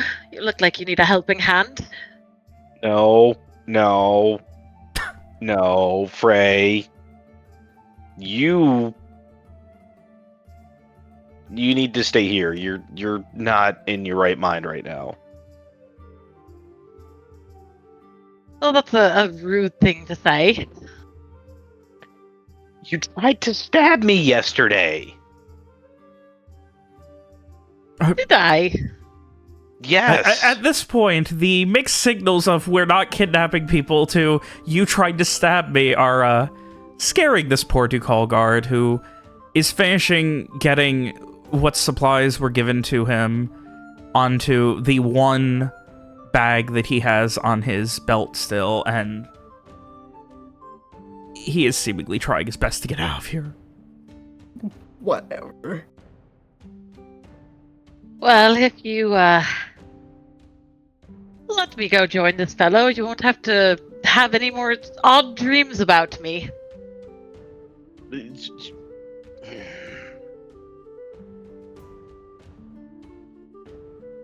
I'm going to Look be at him, he can fine. hardly stand. I'll be fine.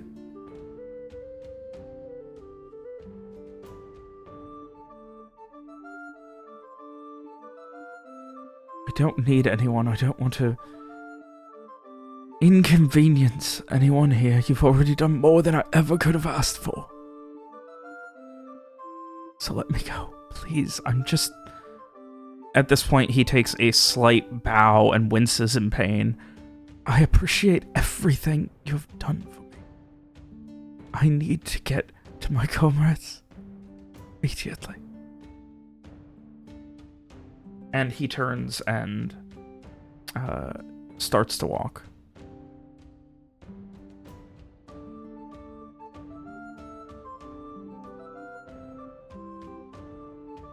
I don't like it, but I think we got bigger issues.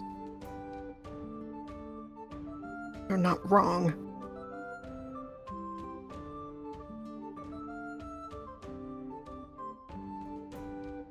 Oh, you're all quite dull, you know that? Thank you, Frey. Coming from you, that's a lot, honestly.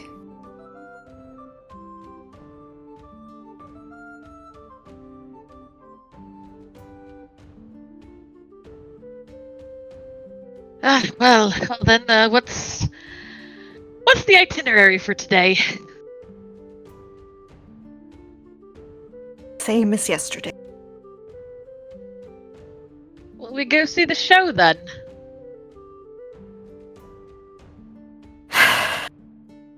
If you really want to, I suppose. Oh, I have been eager.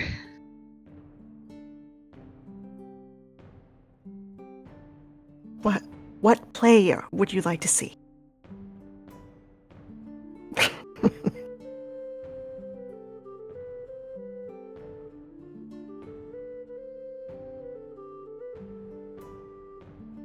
I think I'm in the mood for a tragedy. Fascinating. Well, help me up then.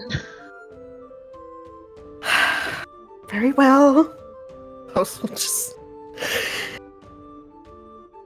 get the guy up. Get ready to go. This is normal.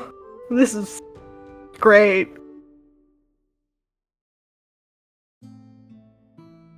I guess eventually we get going, unless somebody else says anything else.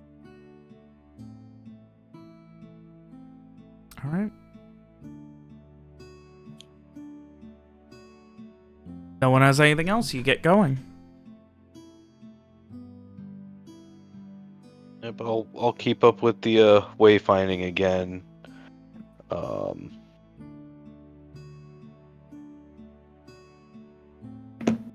Right, yeah, in that case, I would like another int survive. Int survive.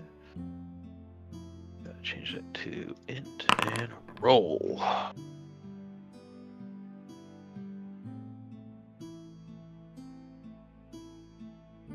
I made a mistake. I looked over at Discord. I committed the sin in the middle of a thing, and I started laughing. Oh. So, you guys begin to have another day of hardly eating. You are on day 4 of hardly any rations, being hungry, not getting the benefits of rest. Again, outside of Mira. Well, day 2 of no benefits, but day 4 of, rationing everything because you have an entire refugee camp, essentially. And Garrett continues to lead, winding sometimes up next to the river, sometimes further away, until most of the day is gone. Garrett, you would know that unless something insane happens, you will reach the river crossing and the guard outpost here today. Like tonight. So I will definitely let everyone know. And just before we would get into town, I would want to pull all the everyone together to get our story straight.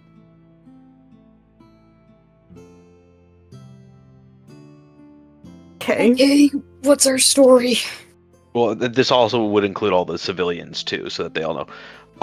I think the big thing is we definitely say there was an explosion at Corval, and a lot of people were injured, and we're just getting the heck out of Dodge. Keep it straight, simple, easy. Are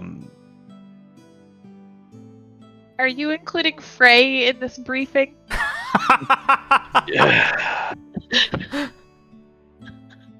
You are on the council, but we do not grant you the rank of master. Something Basically, like that. yeah.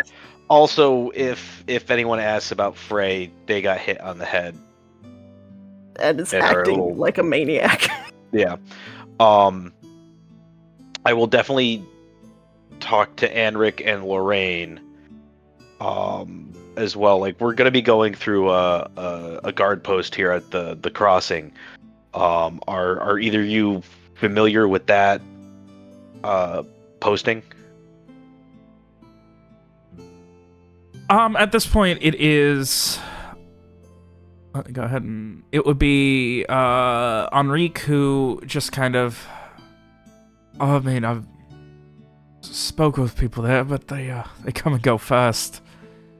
Okay. To say there's anything resembling leadership, I think the only people who stay there more than a year or two are the cooks.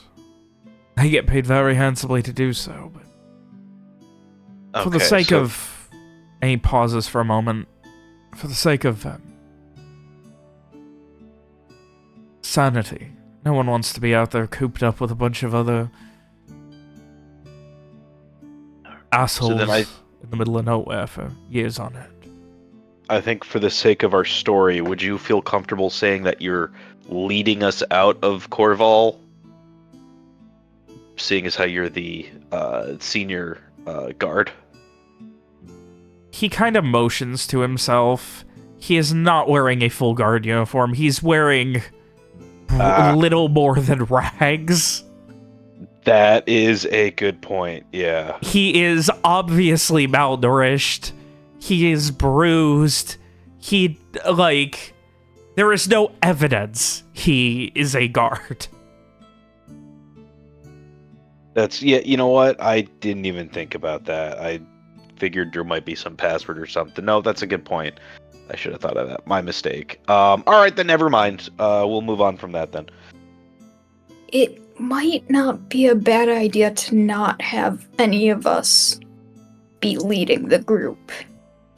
We're just a bunch of randoms. Yeah, I see what you're saying. Just in case they might know what we look like. might be better for us to be in the back a bit more. Yeah. When we came through, were we disguised originally? No, I don't believe so. Consulting Adarsh. I don't think we were. think so. Okay. Yeah, I know normally when you guys travel, like, you're not disguised the whole Yeah. time. I'm pretty sure that all the disguises and the invisibility and stuff happened when you got near Corval. Yeah. All right, so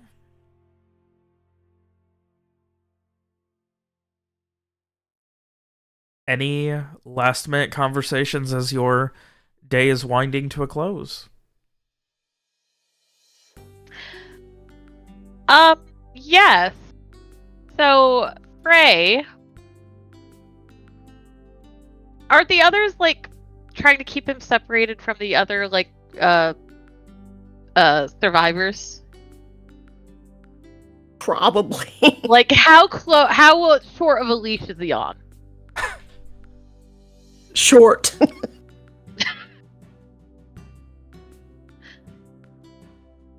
All right. So Mira. I assume Mira Yeah. is the one who's always like right there next to him. Yeah. Well, want to go with Garrett's plan to sneak us past the gate. As And if I'm in a bit of a predicament here, and he says if they ask about me, that I have suffered a head injury, but I have no head injury. There's nothing here.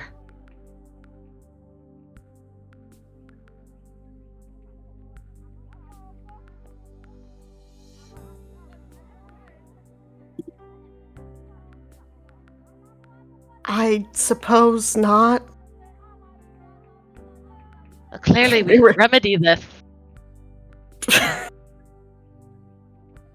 Yeah. It's quite easy, really. Just find something sharp. Garrett just kind of picks up a rock from behind Frey and just kind of bonk. Not enough to but enough to not enough to actually seriously hurt someone, but enough to there, now you get your head injury. Okay, so you are gonna crack him upside the head with a rock. Worst case scenario, maybe I'm not the going ghost to. comes out. Okay, I'm not going to, and I think we should not hit our friends in the head with rocks. Are you doing that, Garrett? Yeah.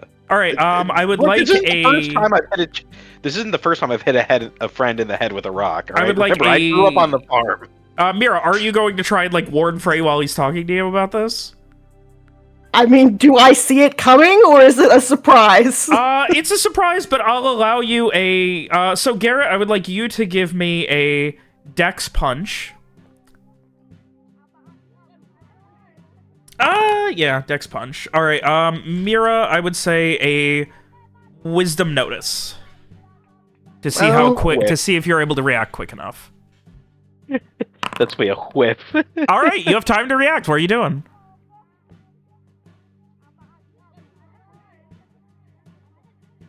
I was kind of counting on not being fast enough to know. Fuck.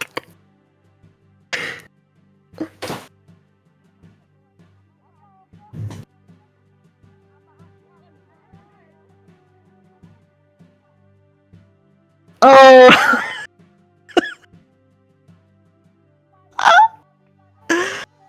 I really don't think that Mira would approve of hitting people in the head with rocks. No, Mira probably wouldn't. I mean, But do you want to Frey's jump in the basically way? what's You can needed. shove Frey to the side. You can warn him and let him deal with it. Come on. I mean, I think you would probably just say, Garrett, really disapprovingly, As he's coming up to do it. yeah, when your mom sees you trying to get into the cookie jar or something. Okay. Garrett, you can choose to still smack Frey upside the head or not. No, I'll stop. I'll do the swiper. Oh man.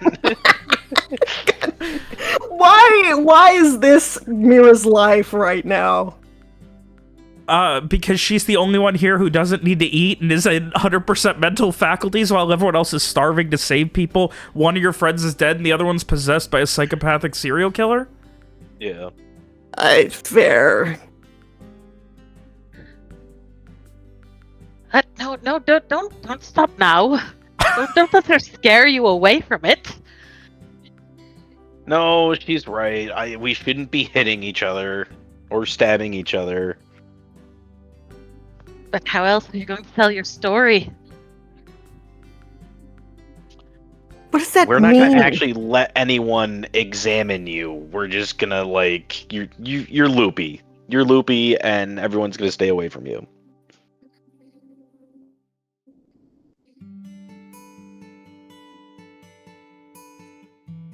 I mean, the rock will be far more convincing. Just do it.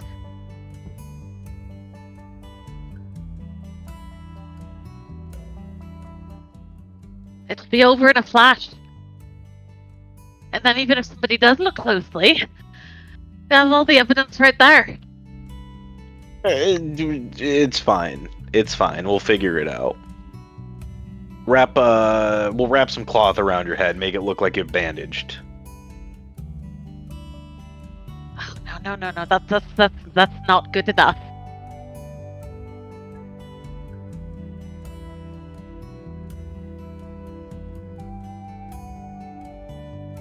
Here, I'll show you how. Just give me the rock. I think we're done with this. I think we're done with that for now. Appreciate your enthusiasm, though, Frey. Is there anything around us, like a tree or something? Frey's gonna head first into the tree. There's, probably 10, 15 feet away, there's a tree. It's not very large, but... yeah, they're nearby. Okay, that's too far away.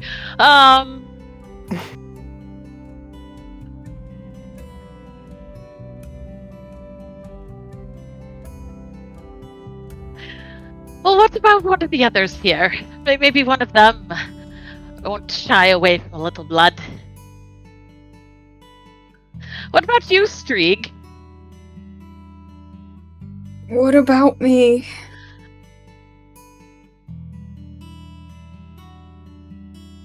Just right here on my temple.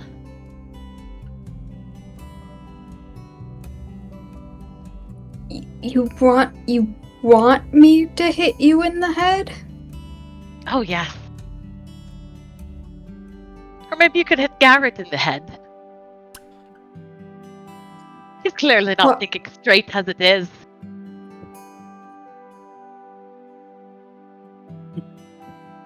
I...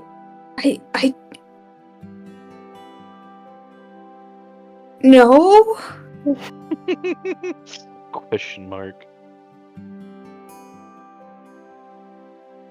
I'm not gonna hit you in the head. You're literally asking me to hit you in the head. Do you see how not you that is? But it is me, I'm the one asking it. Or just trying to tell a story.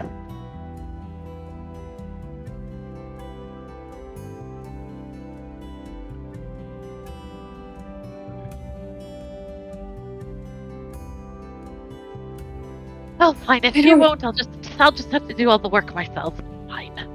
It's fine. I'll handle it. I'm really confused right now. It's all right. I understand. People just don't have the stomach for this kind of thing. Uh-huh.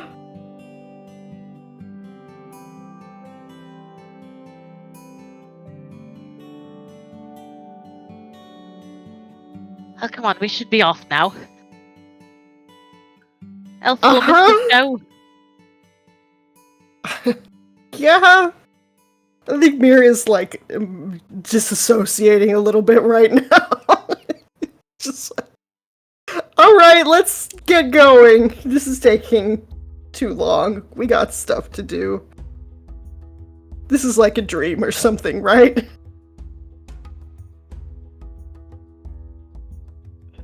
I don't even know at this point anymore.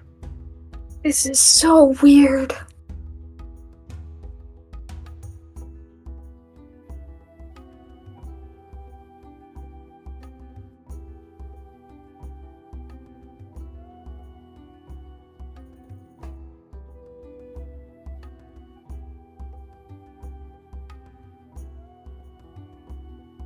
Let's get going, I guess. All right, yeah, I guess we'll head into town at this point. Everyone keep an eye on and be prepared to run interference on Frey.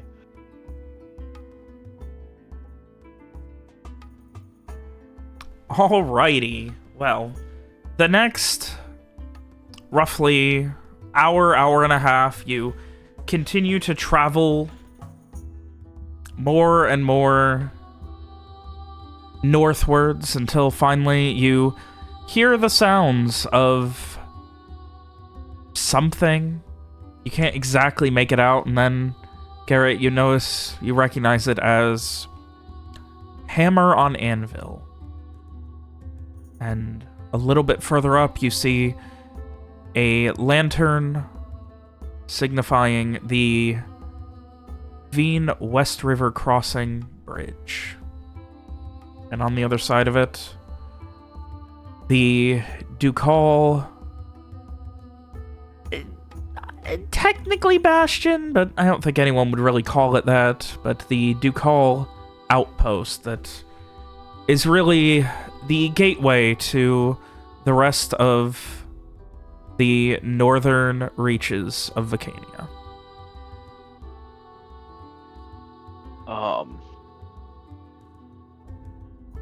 All right, well, yeah, I guess we'll head in. As you are crossing the bridge, it is very not concerning, but like the bridge can fit maybe like it's enough to fit a pretty large wagon, but it's not wide beyond that. And because of how big the river is, it is very much a case of, you know, they built it as small as they could to keep the upkeep simple. So you're not quite shoulder to shoulder or anything, but it is obvious as you're kind of approaching that there are a lot of you, and as you get about a third of the way across the bridge, you hear what sounds like a bell, like a brass ringing bell going off, and then a moment later you can hear movement and a number of Ducal guards pouring out of the outpost on the other side of the river and making their way on the west side of the river where you're crossing towards, and making their way to essentially meet you on the bridge. How many? You can't tell right now. You can just hear them moving, like multiple. Oh, crap. All right. I mean, this is the only way we're crossing, so we'll see what happens here, I guess. We're already here. Fuck it. We'll just be prepared for whatever. We ball. Yeah. All right, and with that, there is, you see as a young Ducal guard, maybe early, mid-20s at most, kind of lanky. He comes running up, and he is holding a crossbow and just... What are we all doing? And you can see more of them coming. Weren't expecting no large group like this. Where you hail from?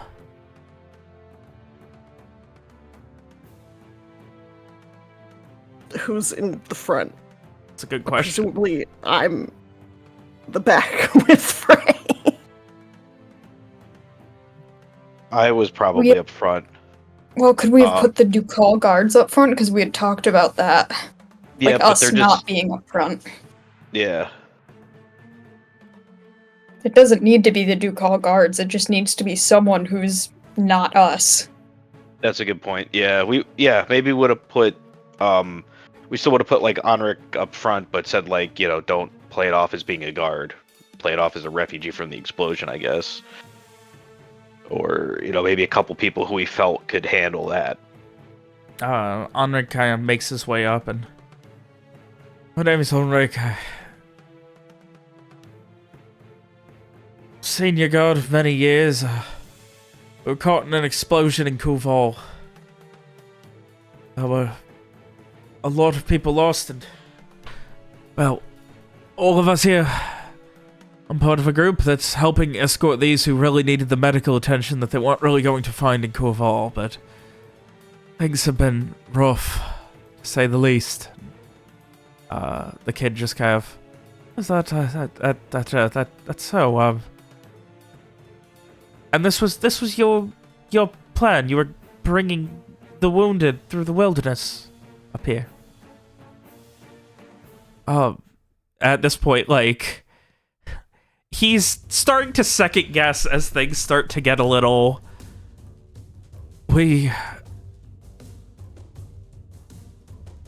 Things are rough in Koval. It's dangerous. We didn't know if it was going to keep happening. Please, we need food. We need blankets. At this point, the kid just kind of like takes a couple steps forward and like looks him up and down, and you see another guard kind of whisper in his ear, and then he comes over and like he starts walking through you guys. Essentially just like the best way I could describe it is like taking stock of you guys, of what you have with you and everything. Well, I mean, we are mostly refugees. Is Frey still tied up? I'm assuming he is. I would guess yes. Or either that, or I'm like just fucking holding his hand. Okay, well you have to make a decision. Is he still tied up or not? Probably a good idea. Okay. So he kind of calls to the front. First he looks at you.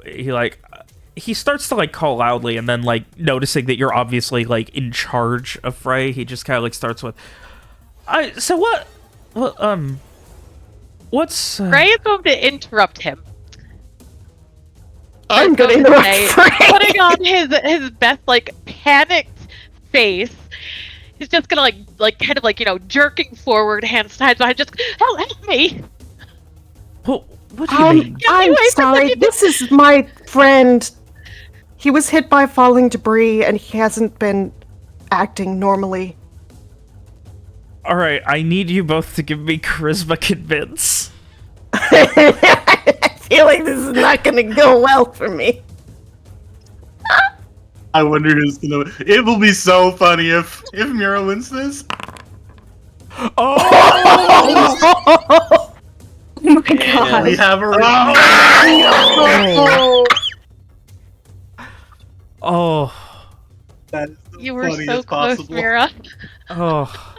God Frey had to roll damn. above average on those dice and barely did it. Yeah. Oh.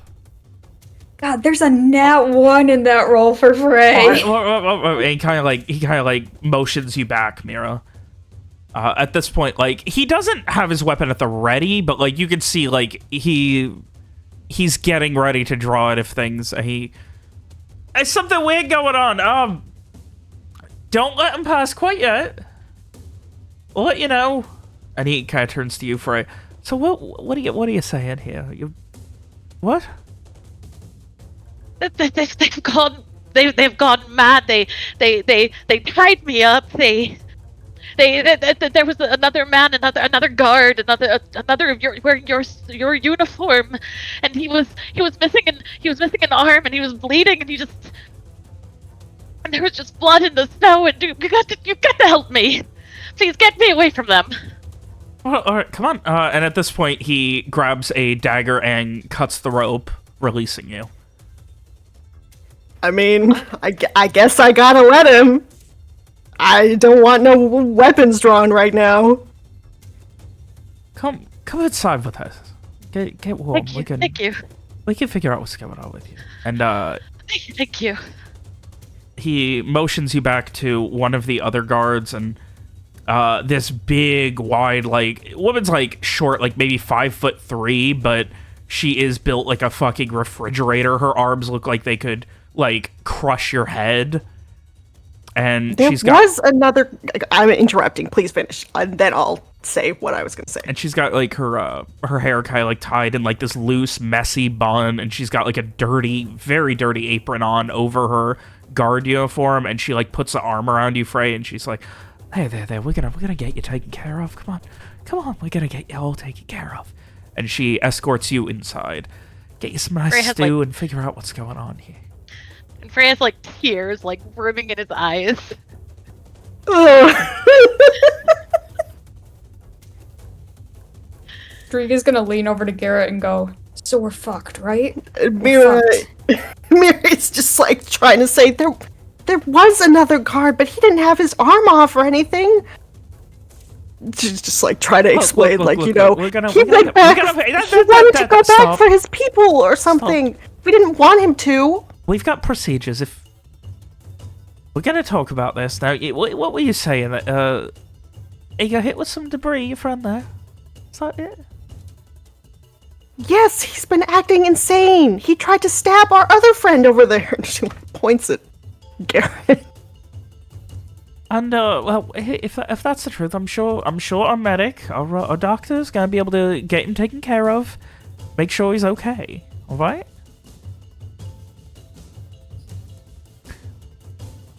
Now, I can see here that a lot of you are very hungry, and we do want to find out what's going on. So, if you would all lay down any arms, armaments, weapons, or anything else that could be construed as dangerous, please. Lays myself down. I'm kidding. Do you all disarm?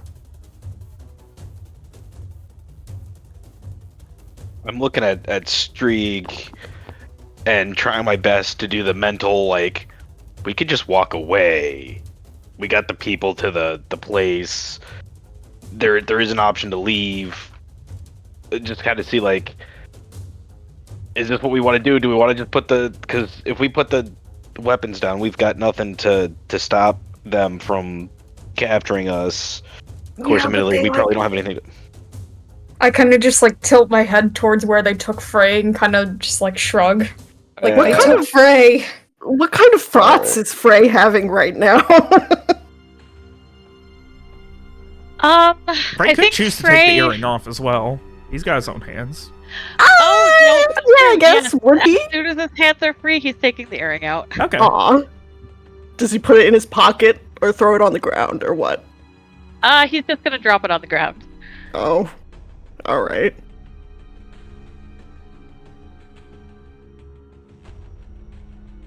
All right, I'll drop my weapons, I guess, or hand them over to one of the guards. If we're going in, we're gonna have to go in. I reluctantly take off the crossbows. Well, now, everybody who needs food, you're gonna head in, and well, you can find your way to the big mess hall. We'll get you all food, get you all taken care of at least for the day. And he heads back, and then you see that he is the older, taller, like more grizzled gentleman who was kind of like talking to him earlier. Just brushes back his hair. He looks like he wasn't really ready for this and doesn't have a helmet on or anything. He just, right, the first person here to raise a weapon question against us, raise a hand. Pauses for a second. Go against an order. You're gonna be put in chains and sent to Artiviste. Might be a while, let me tell you. We don't have a lot in the way of prisons, jails, or cells out here. So you might get cramped out, might get a wee bit colder than you'd like. So let's keep it all on the up and up, alright? Every one of you. You good with that? And, he begins kind of walking through, and he goes back to you, Mira. You. Jayla. Yes? What is he implying? He saw you, like, being the one who had Frey tied up. Yeah, the jailer. Yes? Why? Why do they trust you with it? He's my friend, and I don't want him to hurt anyone. Don't get me wrong, he looks like he's about 120 pounds soaking wet, but nonetheless, you got more able-bodied, stronger, bigger. Why were you the one handling him? Especially if he's dangerous and crazy. Because I'm the most well-off of everyone here. I haven't been hurt. He kind of, like, looks you up and down. Mira is... I mean, she's fine right now. Besides, you know, I think her clothes dirty clothes, yeah. ripped and torn up. Yeah. What is that? Why do you get full rations, not no one else? I don't? He looks you up and down again, and then he pauses for a second. Alright. And he snaps his fingers. Get them all in. And, the roughly, I'd say, 8 or 9 soldiers that are out here begin escorting all of you towards the central mess hall.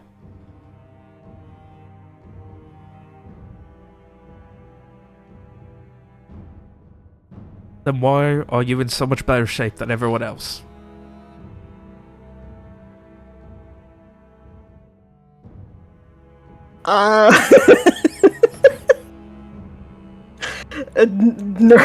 Nervous laughter from me, I guess, not from Mira. I see what it. would she say? When shit gets south, when things get bad, it's always the leader who's the last one to cut themselves out of whatever's happening.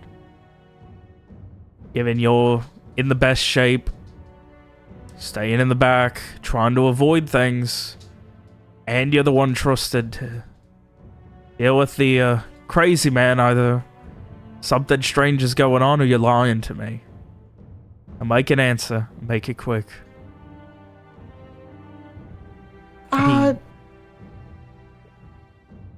He begins to kind of like just scratch at a scar that runs from like his temple on his right hand side, like almost down to his jaw. I mean, I'm not the leader or anything. I've just been trying to keep everyone's spirits up, keep them together so that we all can get here. Why are you given special treatment? I don't think I've been given any special treatment. Like I said, you stick out. Don't be lying to me. I said the first one to lie, the first one to go against orders, is getting sent to Ardavishte. It might be a while. You might be here for a damned while before another caravan comes through able to take you.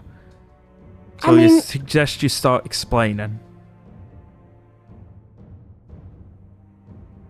I'm stronger than I look, I guess. I'd had friends teach me how to throw a punch before. That's why I was taking care of my friend. He motions back towards the wagon. What are the others, though? You got Ducal guards? Clear you by what? 80, 100 pounds healthy? Big man in the cloak? Big beard? Clear you by at least 80. No punch is gonna differentiate that. You might be the only person in this group that's smaller than your captor. Wrestle him. He was the one finding the way. Why are you not starving with the rest of them? Come to think of it, why are you all starving? You made a choice to escape, you didn't bring food.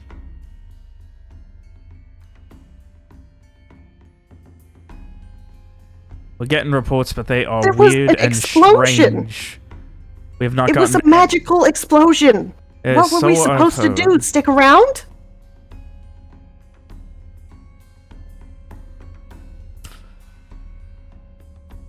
If you had seen it, you would understand. He just kind of narrows his eyes. It was like the world was ending. Give me another charisma convince.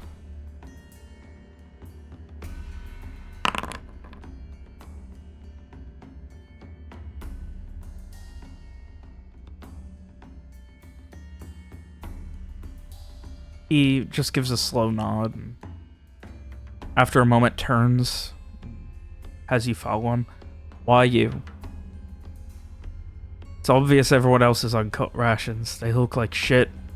Scarred, beaten up, not you.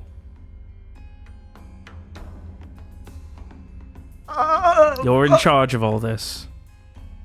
I don't know what it is, but something smells off.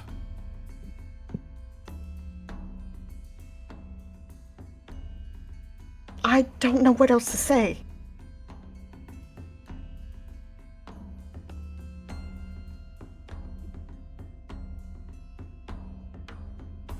He just kind of narrows his eyes and motions you inside. Okay. And then he, as you're like, you know, you can hear where everyone else is. I mean, you guys have been in this mess hall before, warming up. And he just kind of motions, and someone kind of like stops you. And the person who stops you, kind of tall, kind of brown spectacled. He's a little bit like bookworm-ish, and he looks very out of his element. He just like holds up a hand. And after a moment, he, like, starts escorting you in another direction, and you hear from the man behind you. Mary's very flustered. She's never had to talk to the cops before. In the name Not really, of the Duchess Oriane de Maurier, you are being arrested and kept in confinement until such a time that we can escort you back safely and without harm to anyone within Vicania, to Artavishte for questioning. I'll step forward at this point. I've been giving her my rations. She's my niece. She's not in charge of anything. Frey is one of her good friends, and he's acting weird, but he was better around her, so we let her and him stay together. But I've been giving her my rations. Says the guy who's all haggard looking and exhausted and looks like he's about to keel over from breeze. Give me a charisma convince. Charisma convince. That's a 9. I can technically roll again if I can do better. I would say there is potential to do better. Or I can't. But that's the best we got then. Right. He turns back to Mira. So why are you keeping this all so close to the chest? I told you to be honest. I told you to be open, and I told you any going against orders here would result in your arrest.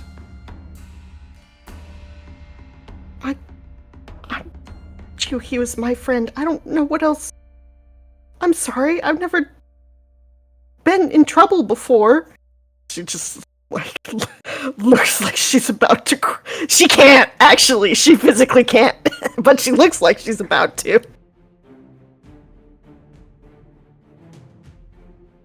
He just kind of narrows his eyes.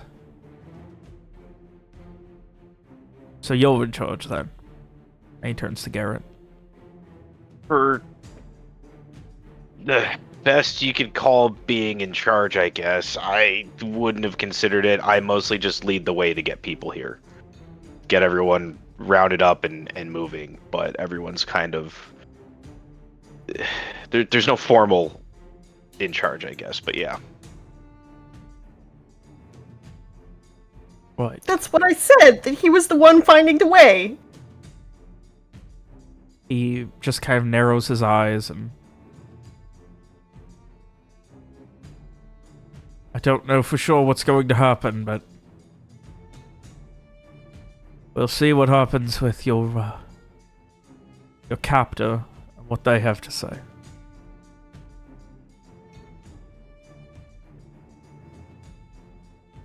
And he kind of just turns around and the spectacled guard kind of motions you guys back to the mess hall.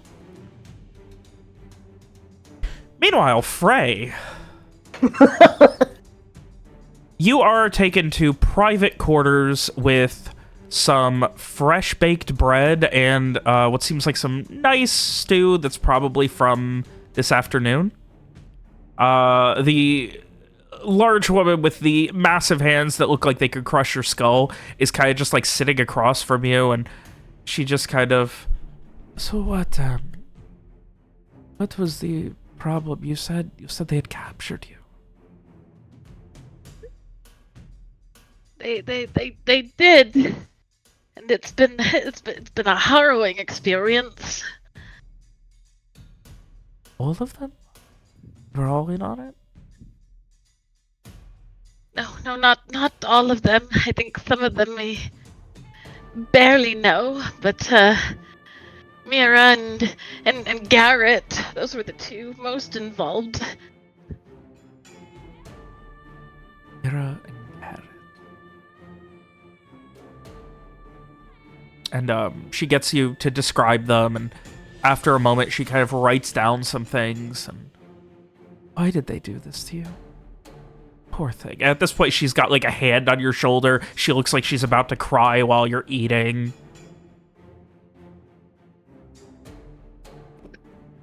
I can only imagine it's because of what I can do for them. I have connections, and they took me right out of my room.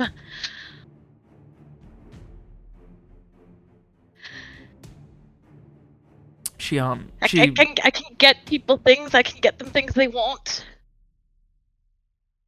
She just kind of shakes her head, like almost heartbroken at this, and poor thing. Well, you're going to have to explain everything. I want to be able to get you safely back home, to Artivishte at least, and from there we can be where you need to go. Right? I could. Right, yes, I want to go home. You're safe.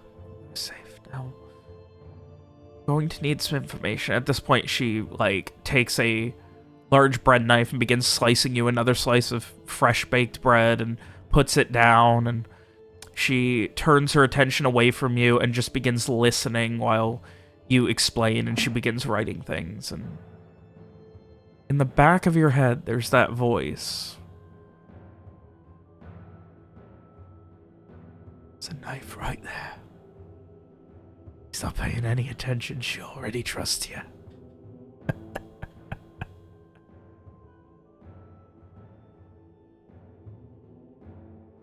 And it'll be bloody. Frey. Oh, so bloody.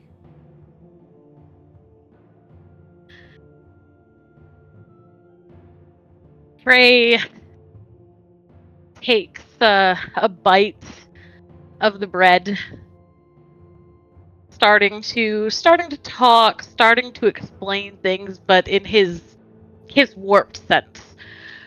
So it's definitely not going to talk about Corval specifically, or like the travel through the wilderness, kind of like, you know, that warped sense of setting he has at the moment. We went to a play. It was a tragedy. But yes, he is definitely, like, his eyes do wander to that knife. His fingers kind of like restless, tapping on the table.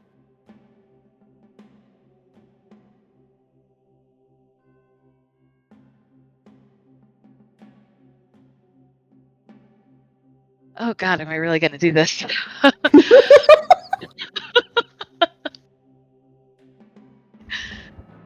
And she kind of occasionally pauses and just kind of, so what are you, why were you in Corval? Why were you over this way?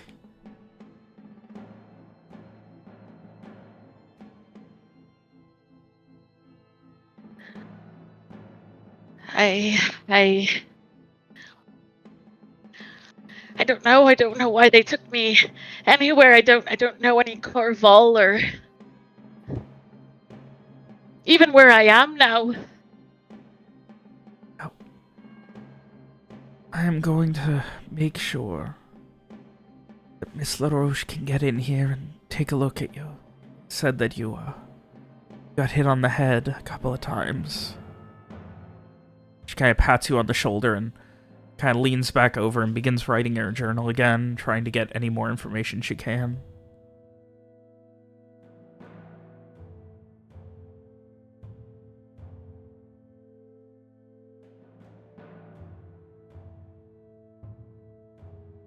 And Frey will reach out to grab that knife. All right, you grab the long serrated knife.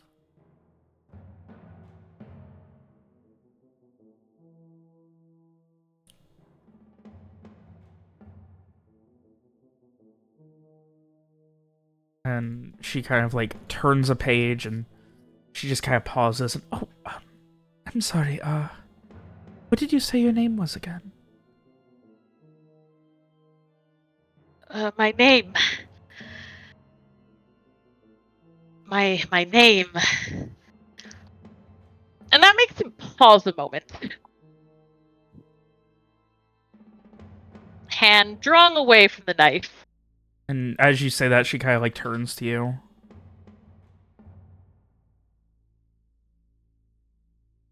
What? What is it? I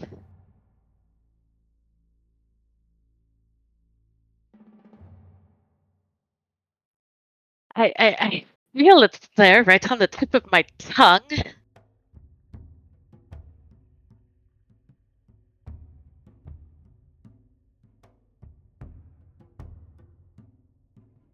I am going to go and see if Miss LaRoche is going to be able to meet with you soon, after she's done looking over some of the others who have severe injuries, and see what our time frame is. I'll be right back, okay? You keep eating.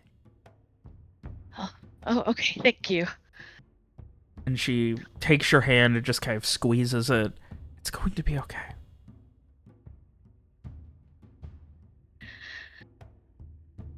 And she gets up and heads out. Okay, and Frey definitely a little shaken. I'm putting a little self-imposed crack in the possession. And he is still going to slip that knife into his cloak. Okay.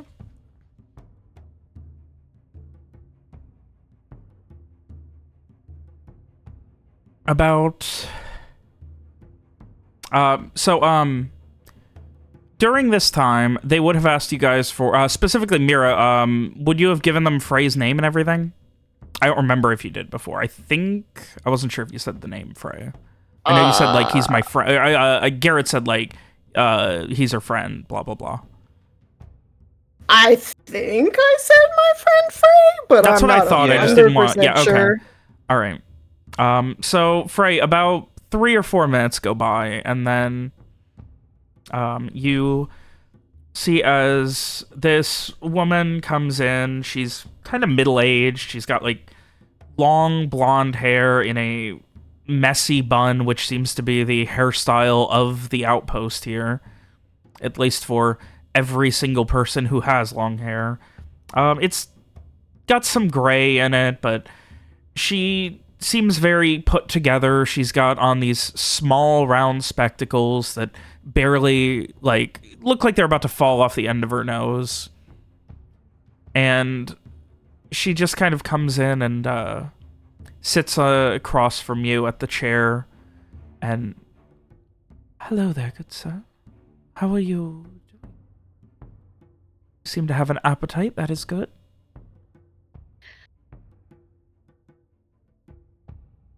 Yes, I'm afraid meals have been a bit. I suppose I've been a bit busy to eat lately. It's okay. Or It's okay. And she just kind of pats you on the shoulder. It's okay. Miss Moreau told me what happened.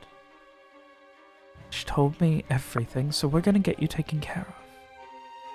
Now, I need to see how bad you're wounded. They said that you got hit in the head by some falling debris during an explosion. Is that right? Do you remember that at all?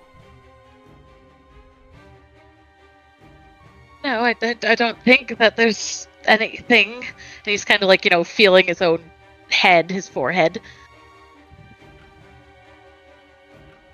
Alright, well. And you couldn't remember your name.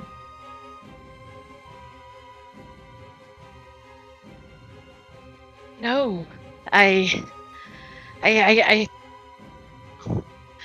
don't know why I don't remember.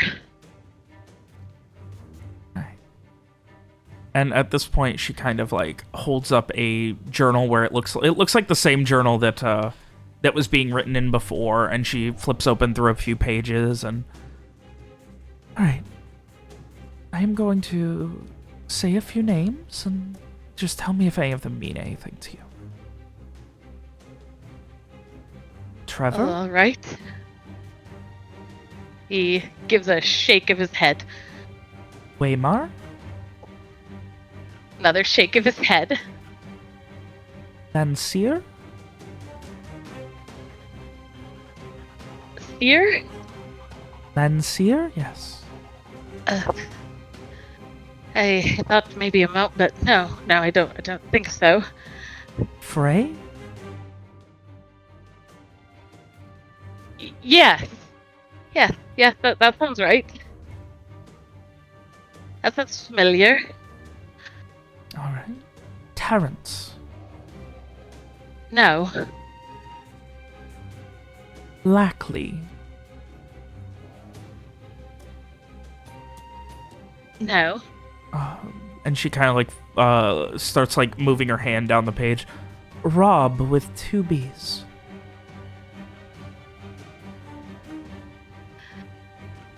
I think I knew Rob once. And she makes some notes, and she then turns to the desk that's behind her and, all right, give me 1 minute. And she stands up. I would just like to check you for any possible wounds you have not noticed. Is that all right? All right. And she kind of slowly and carefully looks over your head, and then just kind of outstretches each of your arms and legs, and just kind of asks if anything hurts and things like that. And you seem to be in fairly decent shape for someone who's been captive. And she just, I will need 1 moment. I do need to note all of this down. This is not to say you may not be wounded, but it may be something that hit you in the head and just don't remember, and it's already healed. I could not say. I'm not apt after all. Can't read minds. Of course. And she then turns around and begins, not furiously, but quickly writing notes in the journal. Losing all attention to you.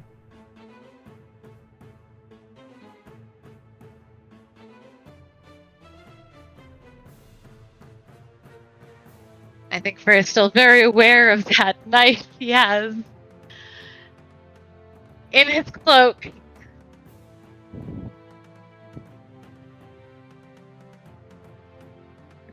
Fingers itching a little. And she is still writing.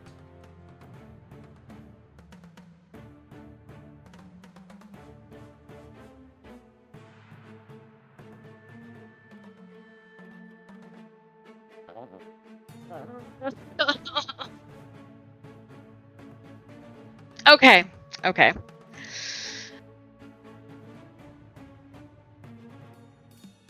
Nice. Okay.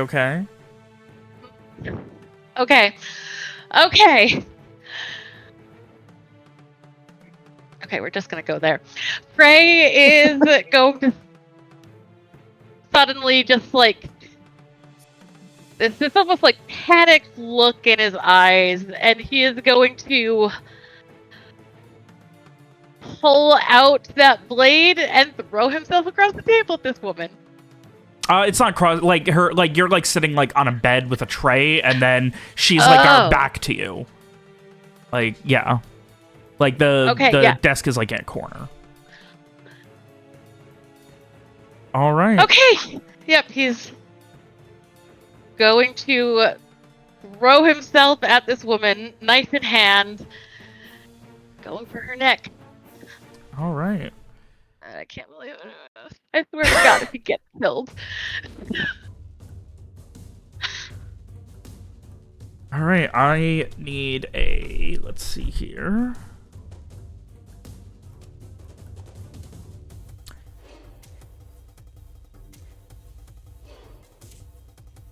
Oh, nope, it's just a physical save from her. That is it. Well, I told him that he tried to stab a guy. It's their own fault.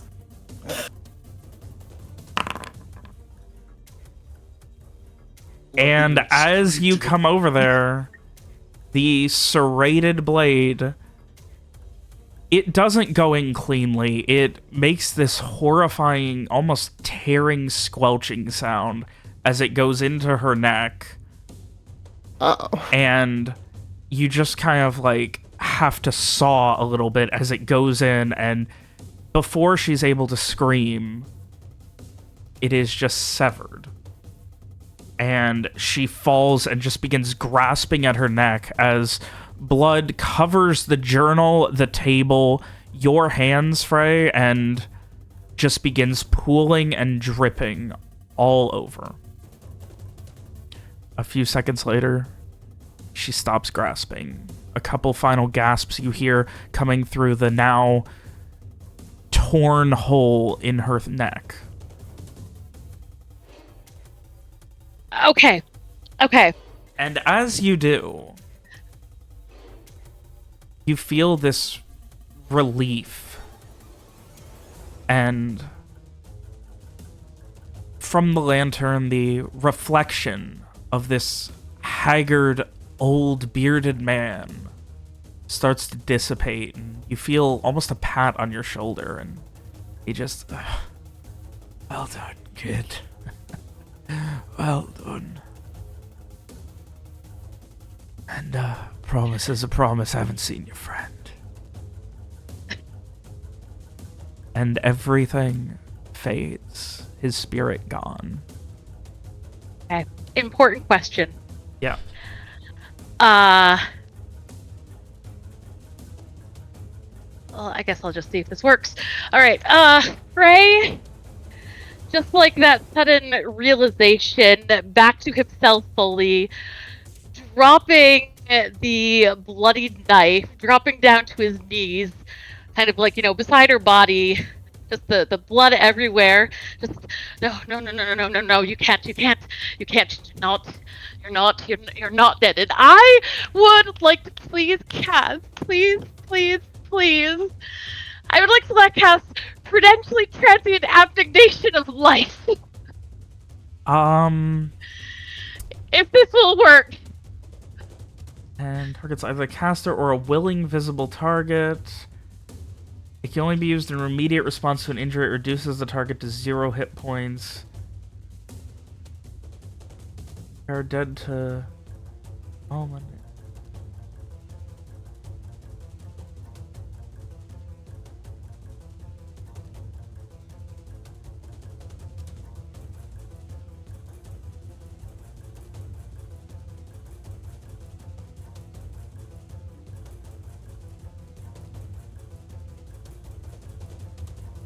I need to read something really quick. I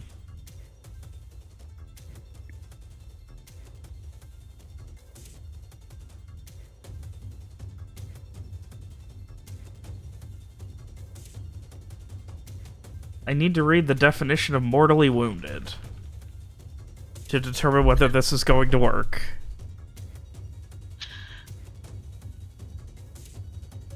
Oh boy. Okay, yeah, because it says here, if you lose all your hit points, you're mortally wounded. You focus and cast, and the blood just continues to pour, and it just looks worse and worse, like the head is carved almost halfway off, like someone tried to use a serrated bread knife to carve someone's head off, almost half of it, looking like it's like a Pez dispenser almost, with blood and viscera coming out of the neck. You can see where the tongue is just flopping and torn out. Yeah, it seems to have taken, though. I mean, it sounds like they can do it, like, earlier if they want, because it's up to 2 hours later at the target's discretion. They revive I themselves think immediately. I read that as basically he can cast it at the moment they die, Yeah. but it may take them up to 2 hours to actually, like, revive. Yeah, at the target's discretion, so they will get the choice. So, Okay. yeah. Yeah, so they get the choice of, like, they get Yeah, the choice because they of are aware not of their coming- surroundings while dead. So you just gave someone the experience of death without dying, that they got to experience in its totality. Fun! So Frey. As you fall to the ground and cast this, a few seconds later, there is a gurgling sound. And you hear almost a squelching, and you start to see the body being repaired. Her neck cocking back and forth. And she's just screaming and not able to let out a sound right now. And I think Frey is just kind of like, has kind of scrambled away a bit, pushing back against the bed. He has an idea that he did something. He definitely felt that pull. He does not totally understand what is happening, but he just says, I'm sorry. Don't die. You're not going to die. I can see you're still here. You're still here. You'll be okay. I promise. And, like, at this point, like, even though she can't really talk, she's stumbling to her feet, running out of the room, blood just trailing behind her. You can hear as she opens the door, she is starting to scream, "Help! He tried to kill me! Help! Help! Help!"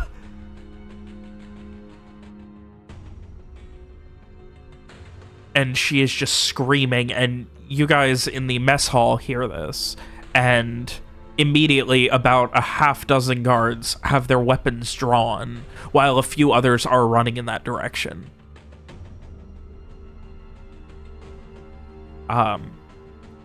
You guys can see, well, yeah, I think Garrett, being the most perceptive among you, would be the first to notice by a considerable margin that, you see, Garrett, you see a woman that you recognize as the doctor from before, who was kind of checking on some of the severely wounded and kind of like essentially like prioritizing them, run past the entry like hallway to the mess hall. Her entire front half of her body covered in blood, like she had her throat slit, and she's like stumbling around, her mouth bloody, her entire throat and chest just covered in blood, everything. You can see it still dripping down her shirt as she is running, and then a bunch of guards running in the direction that she came from. Now, Mira did not get arrested, correct? Correct. After you jumped in, they were like, all right, get to the fucking mess hall, and we're going to keep an eye on you. Mira, go to Frey right now. If you run into some guards, stay with them. Tell them you need to check on your friend because the doctor was attacked by them. I will go. I'm gonna head over to the doctor and see if they'll let me offer any first aid to help. As soon as you guys stand up, there is a crossbow trained on each of you. I sit down. Sit down. I know some medicine I can help. We have doctors. We have medical field medics. Okay. Sit. I told you that he tried to stab somebody. Why didn't you listen to me?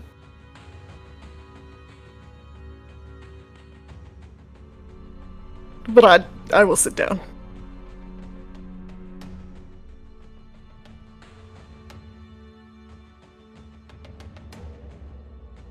Same, reluctantly, slowly, sitting down. Amira is visibly upset, by the way. Yeah, there is both tension. Both because someone got stabbed and she knows that Frey would be extremely upset over stabbing someone.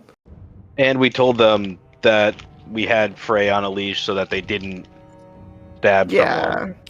There was a quiet moment, and you could hear, like, movement. Frey, what are you doing after she ran out of the room?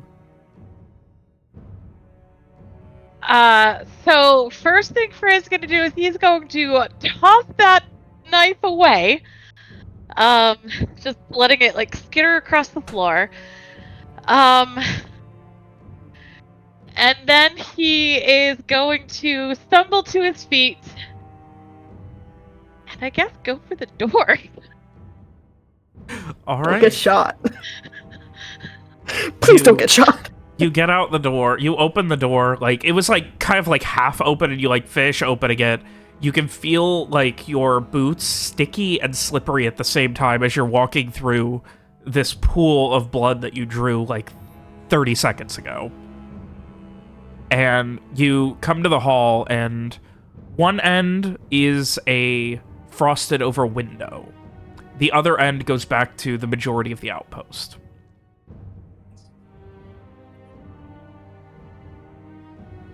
Which way are you going?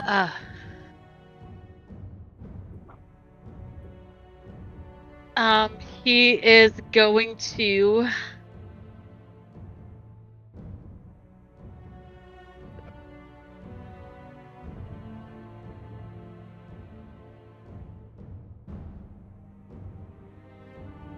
Sorry, what was the other? You said one way went to the majority of the outpost. What was the other direction? it's this is essentially like a dead end hallway that has some like rooms in it for the soldiers to sleep in. So on your left, it goes to a frosted over window, and there's a small end table right before it with a little lantern that's lit. The other way is goes back to the main hall that accesses the rest of the outpost. I guess we're gonna go to the rest of the outpost. All right. Are you like running at this point, or?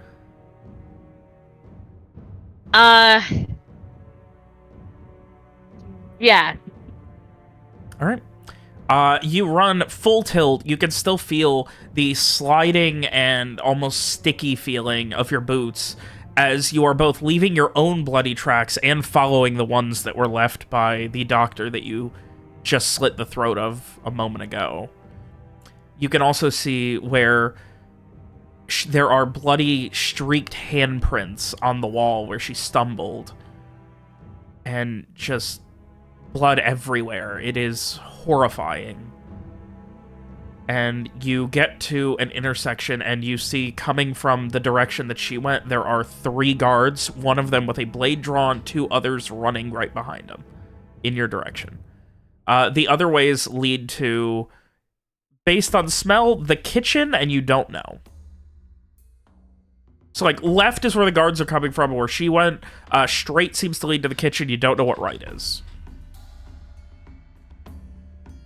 All right. I am going to. I'm not going to run towards. Okay. Frey does not think he can talk his way out of this. Okay, he's going to not run towards the guards. He's going to go down that right corridor that he does not know where it goes.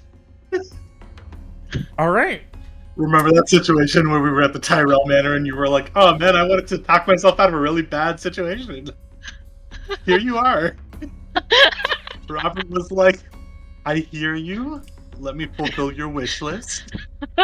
You turn and almost like slide as you're running, and you head down, and it now, like, there is a window, another frosted over window, as it is, you know, after sundown at this point. And then there is something, there's a door to your right and a hallway, like a small, like almost foyer-like room, and then another door on your left. I have no idea where I'm going. No, you don't. I'm just gonna keep describing it. He's going to take the door on his left. All right, you turn to the little foyer area and then cut the door on your left, and you are in what seems to be a back butcher room for a kitchen. You can see there is a lot of drying meat up here, and yet more dried blood on a bunch of rags on the walls. On the far side, there is what looks like a doorway opening outside to at least a small porch.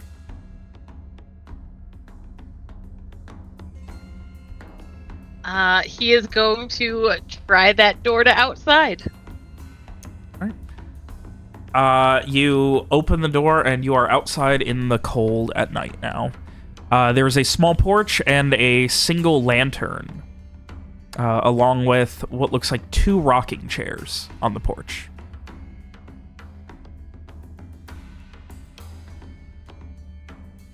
And there's, like, no sign of anybody out here? You can hear people running behind you. Like, you did see them running, and they did see which way you're going. But out So this way, like... no, you do not see anyone right now. Okay. There are tracks in the snow. Like, it's obvious that, like, when they go hunting, they bring them back this way. Okay. Frey is going to...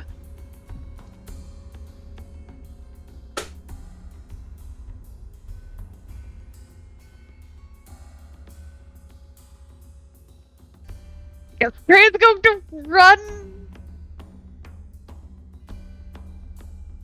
out into the snow, I guess. Okay. You run with everything you've got out into the snow. You are leaving slightly red tracks that are, again, in the thick snow, so behind you. Still some blood drops as well from all of that blood that you had on your hands. Are you going anywhere specific, or just out into the wilderness? There are some trees at this point, not a ton. He is going to...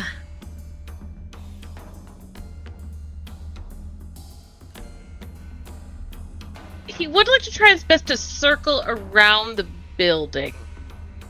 Okay. Okay, you run around to the front of the building.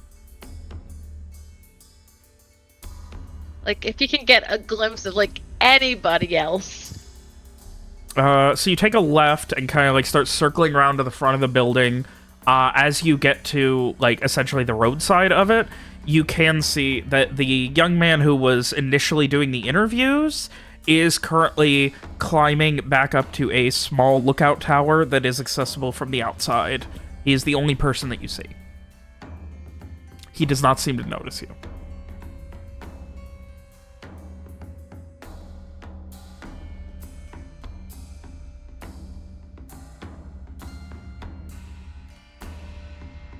What is the demeanor of this guy? He is hurriedly climbing up.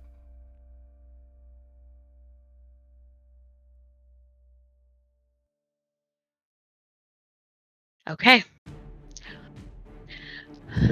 Frey is going to turn towards him, hands raised up, and just shout, I turned myself in. Please, just hear me out. The guy climbing up the ladder immediately just kind of like pauses and turns and slowly kind of like slides back down. And you are just waiting for him to come over? Yes. Basically, Frey did not trust the people actively running towards him with weapons to listen. So he was hoping to, you know... As you are waiting, you feel the most painful, just right on your spine, metal slamming into it as one of the guards shoulder checks you onto the ground, full tilt. A second one behind him, he has a knee on your back and just immediately gets your hands and like drags you up before the first one, before the initial guard can even make it over to you. All right. And while this is happening, Frey is just like, you know, very, very trying to get the words out. She's just still alive. She'll be okay. I brought her back.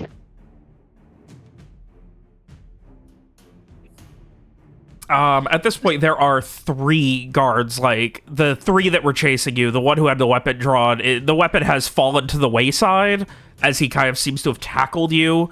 It seems like a pauldron on his right shoulder, literally like he shoulder checked you, and just like, he, shove it, fucking shove it, and they are just, like, as soon as you talk, just backhand you, punch you in the face. Like, they are all over you.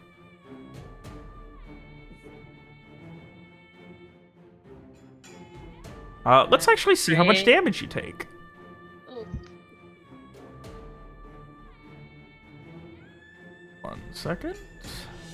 I did not have unarmed attack as one of the Ducal guards' weapons. So, let's see here.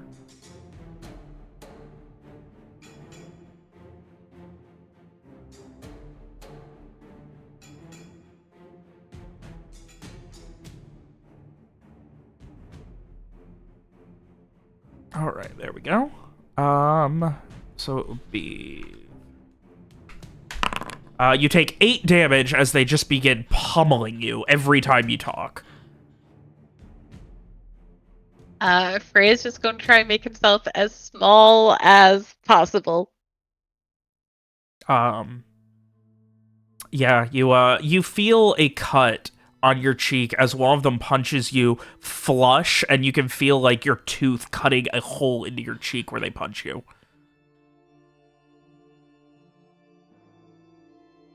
Finally... Does he feel... Oh, okay, go ahead. No, go ahead. Oh, I was going to ask, does he feel like this is a situation where they're just going to punch him to death? You have no fucking idea. Give me a wisdom into it. Okay. 11. From what you observed, the doctor seemed very beloved and trusted. And these people seem like they are taking this a little more personally than you would expect of maybe guards in a city if this were to happen. There is definitely a camaraderie being trapped out here in the wilderness, days from civilization.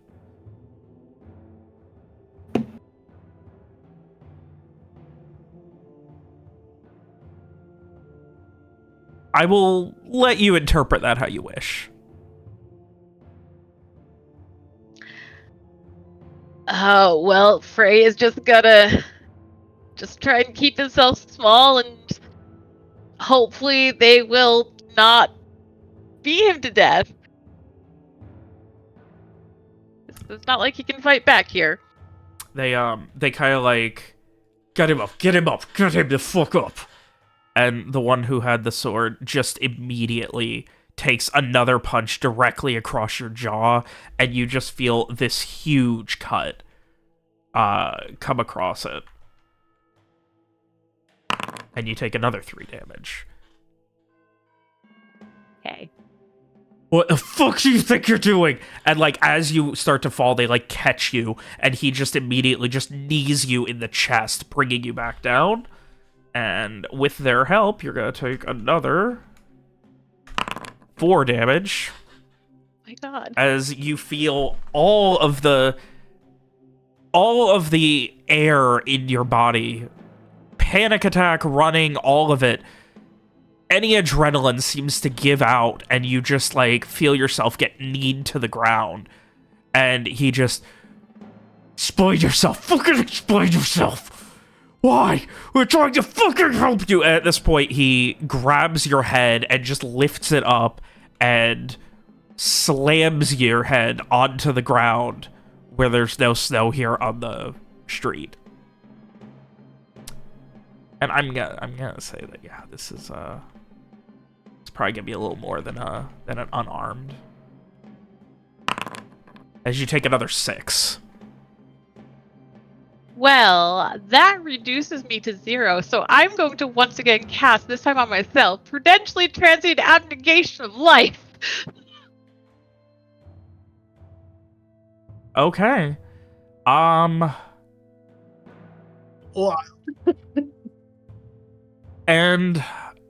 the oh god, oh, this is in front of the thing. You guys could see this from like the window of the mess hall. Oh my God. Because Frey came around the front to run at the guy and be like, here, arrest me. So Screaming and crying. You guys watch as these 3 guards like take some hits, and then Frey falls, and then the first guard like lifts him up and slams his head down, and you just see a huge spatter of blood fly across the pavement behind him, and he just stops moving. The 2 guards that were kind of holding him at this point pulled the other guy back, and they're like shaken. Frey is dead. You guys see Frey is dead right now. Very, very high-pitched shrieking. Probably incoherent. There's just shrieking. Hi, and like people yelling at you to just stop.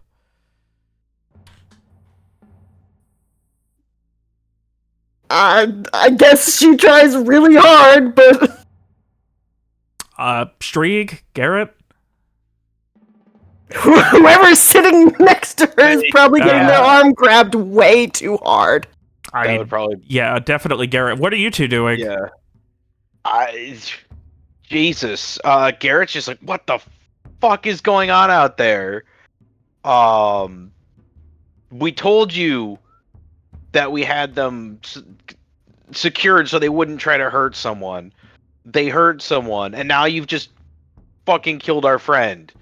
You can now see there is like a fountain of blood spurting out of Frey's head. Jesus Christ. That's my favorite part, is the description, dramatic and ostentatiously obvious death. Oh. It's very important for my narrative. Yeah. That's your favorite part, isn't it? My favorite part is that is that Frey chose for you guys to have to see this. I didn't know they were there. I don't think Frey would have known they were there. I mean, yeah, that's fair. I said on the road, like, oh, so yeah, there is a pause, and then they kind of like pull the guy back, and he just, Frey, you can, oh god, you're still aware of your surroundings. So you see it. I was just angry. I'm sorry. I didn't. Fuck. I need to go get the fucking captain now. And like he gets up, and they like stop him, and stay out. Yeah. And the kid from before. I'll go get him. I'll go get him. He'll be all right.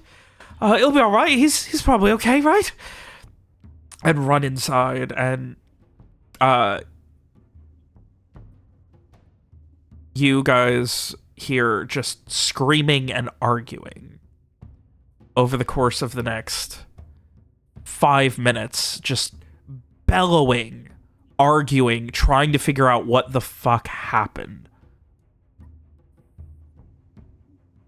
And you can hear like there is nowhere where it is silent with hearing this poor woman scream about how 1 second she can feel her throat being carved open from this maniac who just attacked her while she was trying to write notes, and the next it's healing and she can feel her body getting put back together. While he smiled, cackling at her, drenching himself in her blood with nothing but joy on his face. Liar! He did not cackle. I mean, he might have before the guy left your body. Frey has total control of his actions. I did not at any point tell Ronnie what to do. That's very important for me to note right here. Robert. What? Robert's gonna add this such a like, you fucking maniac. I didn't say you had to kill someone. You totally is. You're a psychotic murderer in your head. You didn't have to kill anyone. That was your choice. I can't believe you did that. So wild. Oh. Oh, Robert. Oh. So, I mean, I probably would have done the same thing. as they are still trying to figure out what in the fuck is going on, there is blood everywhere. After a few moments, finally, the one in charge, the seeming captain out here, just... Right. So, who all knew the red-haired man? The one who's been tied up the last couple days, apparently. Show of hands. Who knew him personally? We already... I mean, I look at Mira. We already said we knew him, and I'll put my hand up. Raises the shakingest arm ever.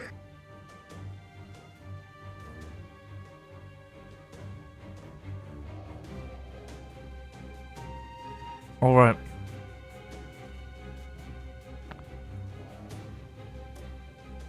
We need to have a talk.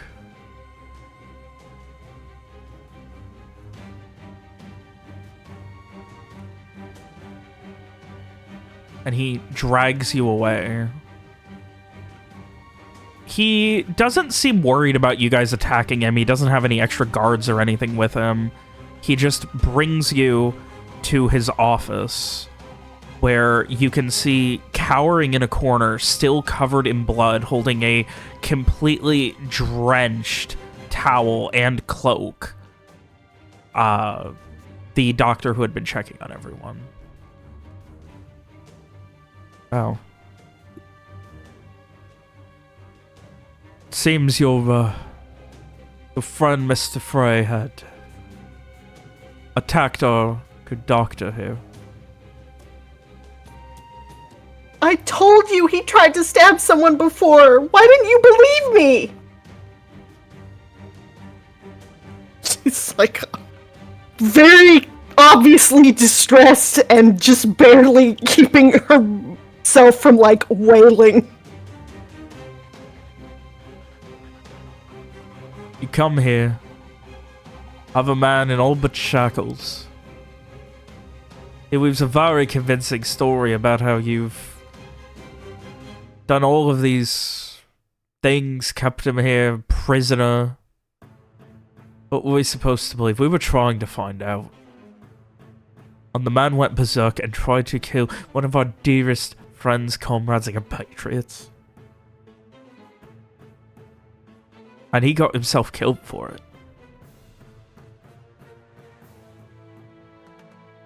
She doesn't have anything else to say. She just is like sobbing, I guess.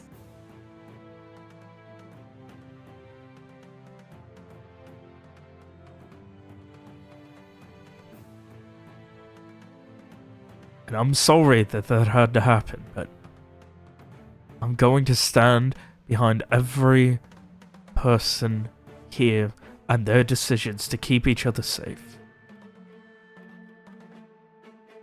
Might not be 15 years ago, but it's not just the umbrella we've always here stood across and dealt with. Never know what's out there, and we had to be vigilant and careful. I'm sorry that it came out this way.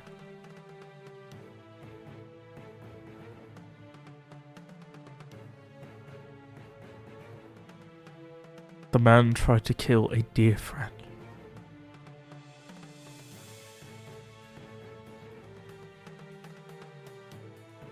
And he just kind of shakes his head. I'm not happy the way things happened. Spoken with them. He wasn't trying to kill him. He was just angry. And I hate that it happened like this. And he is going to see a full investigation headed by the city.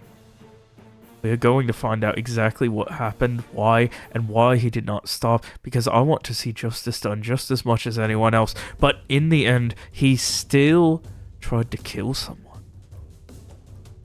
He all but succeeded. Now, I don't know quite what happened, but there is far too much blood for this woman to be sitting here surviving. Don't know if the man just lost. He just shakes his head. He lost his head, something, I don't know. And I'm sorry that I didn't believe you. We will get that figured out. But you two. He shakes his head.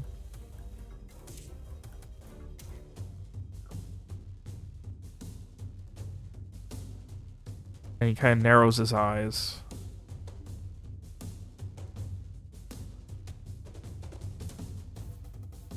What happened?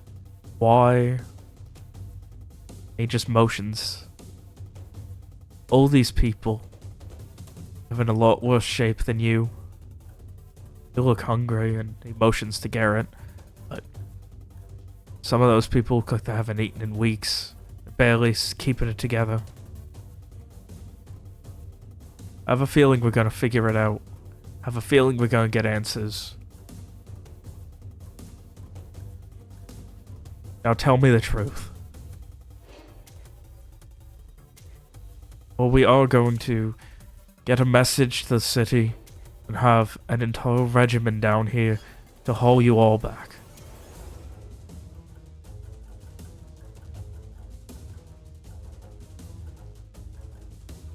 I don't know if Mira can be very coherent right now.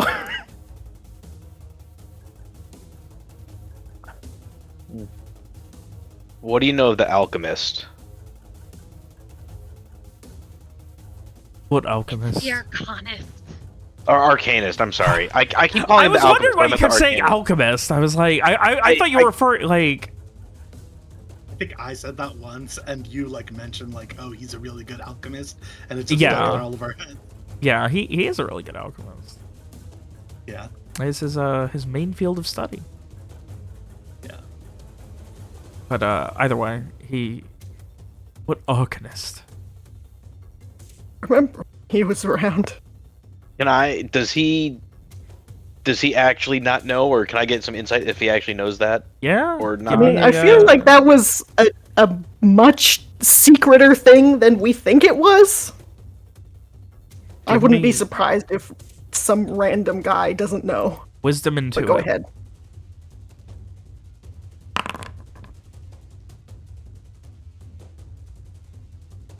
He seems like genuinely either confused or too angry. Like, there's too much rage, frustration, and just like want for things to be sorted for this man to be playing games right now. Okay. There was this guy in Corval, the Arcanist, who was experimenting on people in the old Tyrell Manor. He is slow blinking at like the amount of information you're apparently about to drop. I'm sorry. What does this have to do with the man who tried to kill our doctor and why you're out here exactly? Get to the point. There was an explosion that happened, and that's where everyone came at the Tyrell Manor, and everyone came from. We all came from Corval to escape that. Our friend was injured. We had come out to Corval looking for some... Stop. Why have you not... And he, at this point, again, brushes on that scar on his right cheek and just kind of... Why the lying? Why the deception? Why the secrecy? Everything has seemed strange since you arrived. No lies. I'm being But serious. you There was were. a guy named the Arcanist. But you were. You avoided. Because we- Why not tell us this sooner? Because Did there you not? were members of the guards who were helping him. What do you mean? There were members of the Ducal Guard that were helping him. The Ducal Guard is not in any sort of... He just kind of pauses.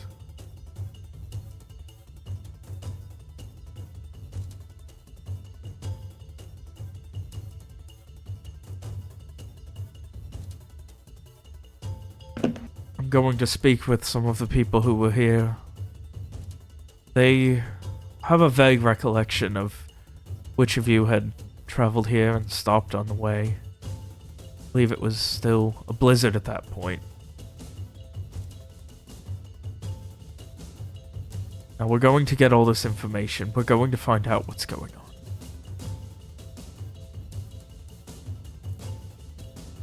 You all... Why... What? How does this connect to the attempted assassination of one of my best friends? Frey was hurt during the explosion and aftermath and was not themselves. We were bringing them back to hopefully maybe have someone in Artiviste take a look at them to magic or physic or something to heal them. And we told you that they were dangerous, and that's why we had them secured so they couldn't hurt someone. He grits his teeth a little bit and just kind of looks to the side and...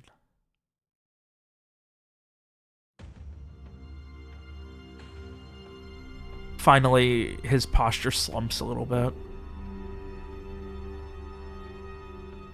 sorry.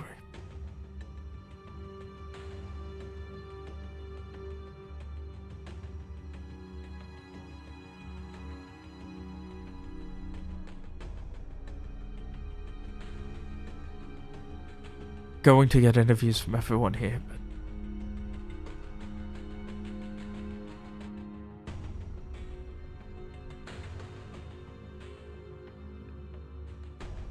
I'm sorry. Man seemed to have a plan, your friend, Frey. It's one thing to say someone's not being themselves, but you have to know if someone's capable of murder. Why her? Why him? Why now? Why her?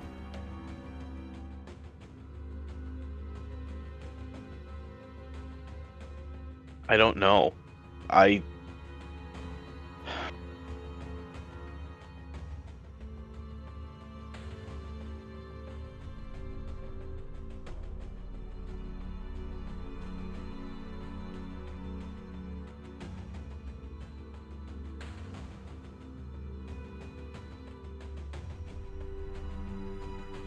Yeah, like we said, they were acting strangely. They tried to hurt themselves and us, which is why we secured them for the safety of everyone else and for their own safety.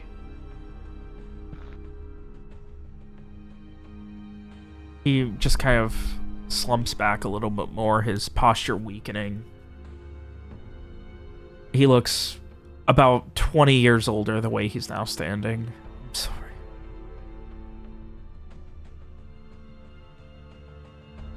For all of this.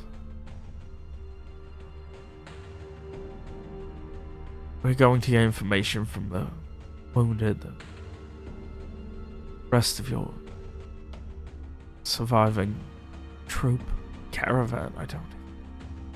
Fuck.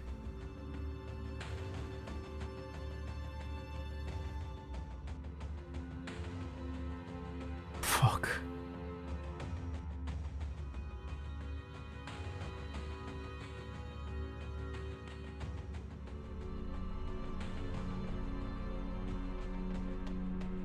Want this done proper.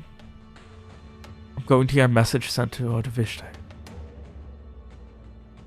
Have them send someone out immediately. Full complement for a report. Get everyone escorted back to the city. Find out what happened.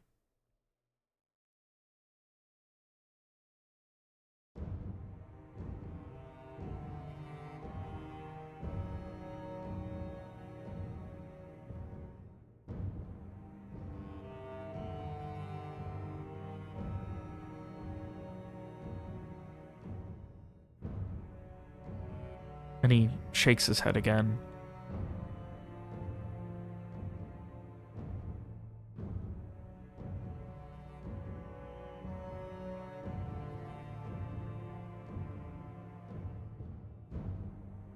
I don't know what proper procedure is. We have a couple of rooms, but we'll be using the spare ones for the wounded, the ones who really need it. The rest of you, we will set up courts in the mess hall.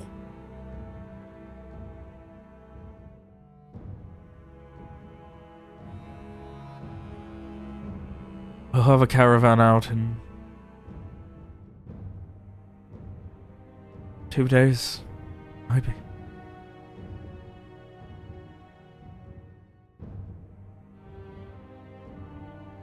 Just kind of shrugs a little bit. Maybe more, I don't know. Don't know how bad the roads are. Don't leave here much. He just shakes his head again. Fuck.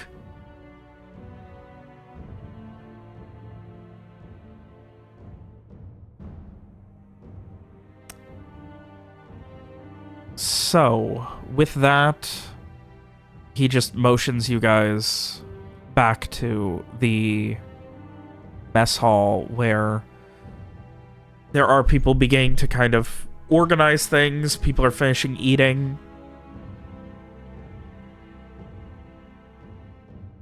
it's exhausting.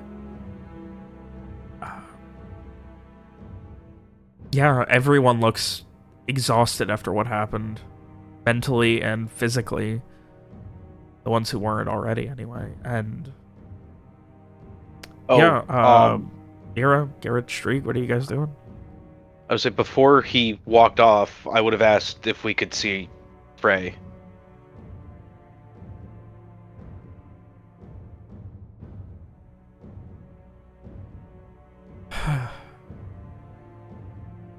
I disarmed, I don't see why not.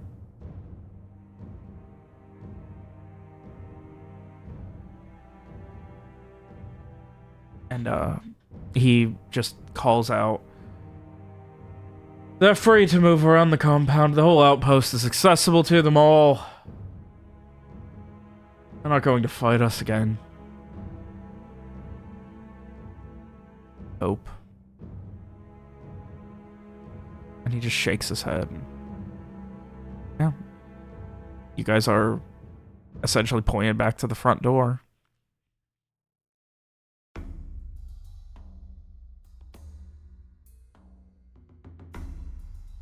So, I'm gonna head over. I'm gonna want to go see.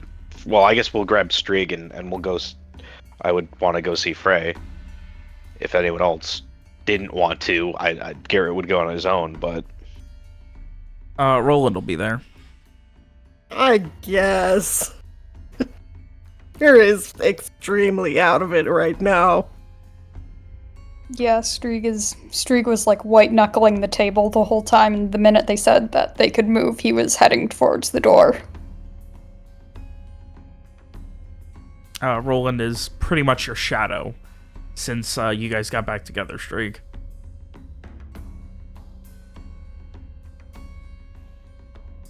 And you guys head to the door, and outside you can see where they have covered Frey's body with a blanket. There is a very light snow happening. Are any of the guards still out there, or did they all leave? There are none out here right now. You can see where Frey tracked blood all the way from the back to the around the west side of the outpost and to the front, where he then proceeded to go over and, yeah, ended up in the middle of the road. You can see a big spattering of blood that is coming out from where his head is and just kind of goes across about 2 feet of the main pathway.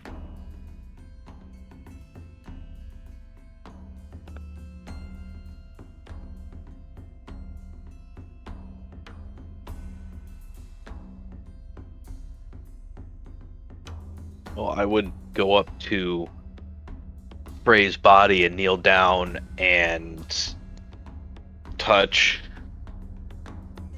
Frey's like shoulder or something.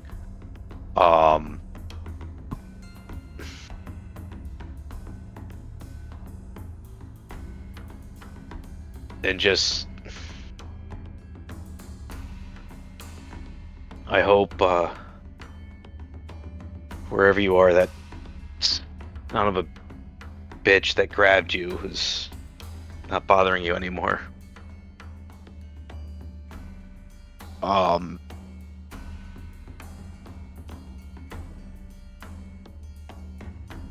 Now, is Frey just laying there playing dead at this point, or is Frey still like... Frey is unmoving, and Okay. you can see where there is a literal, like, near the base of, like, on the back of his skull, there is an entire, like, chipped portion of the skull. And, like, brain matter and things. Okay, so meta, Frey did the magic thing to bring him back to life. But in character, you guys Garrett don't know doesn't anything. know that. Yeah, we don't know that. Yeah, So, I was gonna say, I could look, but I don't think it would occur to Mira to do that right now. I think she's too out of her mind, upset. yeah, at that point, I guess I'd basically just let Frey go and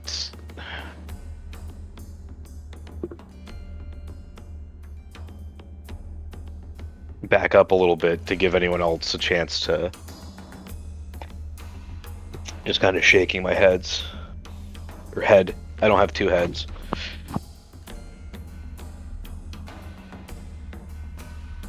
Streak kind of kneels down to examine the head wound for a minute. Kind of like tilts Frey's face to both sides to look at like the bruises and the cuts that the guards had made when they were punching him. And then he just gets up and walks away, and you hear him screaming a minute later. So I think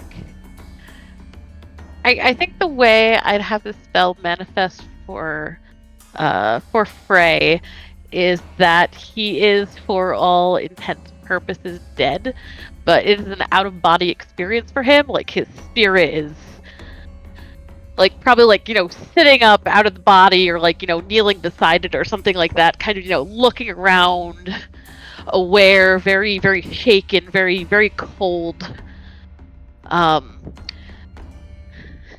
But like seeing Streeg walking away, Garrett walking away. Did Mira come out too? Yeah, I was about to say, I think she would just, like, drop to her knees and hold his hand and, like, cry as much as she's capable of it. I think Frey at this point would just... Wait. And, like, as he's saying that, he's going to slip back into his body, and it's like the wounds start healing themselves, start knitting the skull fracture, just like the wounds kind of like reversing themselves, still leaving him bruised and scratched, and his face is a mess. But he suddenly is just like gasping for air as his eyes open. Like, blood still all over him. And he's just like, wait. I'm still here.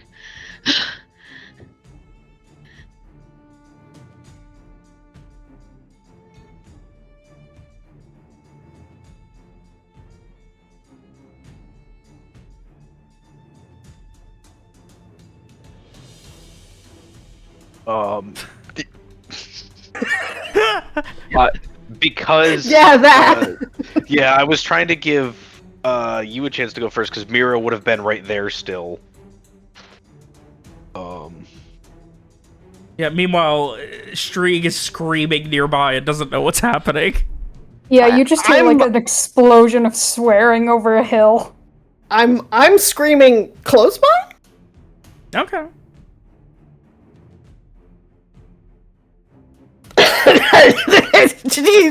The past few days, there has been too much emotional turmoil. I don't think she would be able to not scream. Would this be recognized as being a holy crap, what the hell's going on scream, or a I'm sad and angry scream? Well, I mean, like... Emotional discharge. Is his exploded face talking? Yeah. Roll for how well you know screams. Because it's like, is this something that Garrett is expecting, like how Streeg is screaming off in the corner and Mira just happens to be closer to Garrett she screams? Or is this like, I can tell the difference that something weird is going on? I think you would probably be able to tell the difference. I was moving around while I said that, so it probably sounded weird. I think you would probably be able to tell the difference between, like, heartbroken wailing and I am so overwhelmed and fucked up, what is happening right now? Sort of scream. In short, yes, you could probably tell the difference. Okay. Yeah, so Garrett would quickly turn around and be like, what's going on? What? There's some magic or something, Mira? What? And Frey, honestly, if she was capable of it, I think she might faint, but I don't think she can do that physically.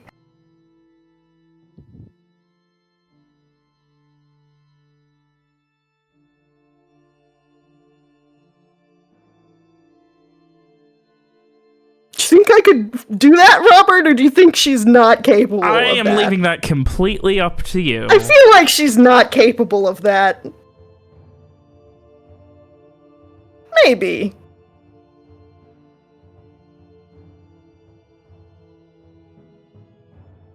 I'm trying to find out, like, what is fainting?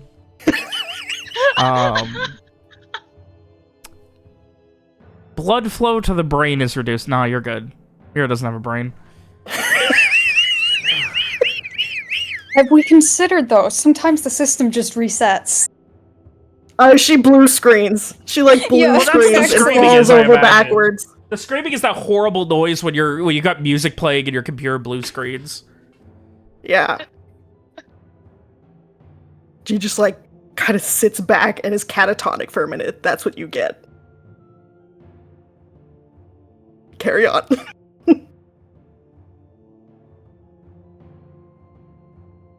But yeah, I think at this point Frey is struggling to sit up. Just like grasping Mir's hand as she's screaming. Just, I'm still here. I'm still here. I'm okay.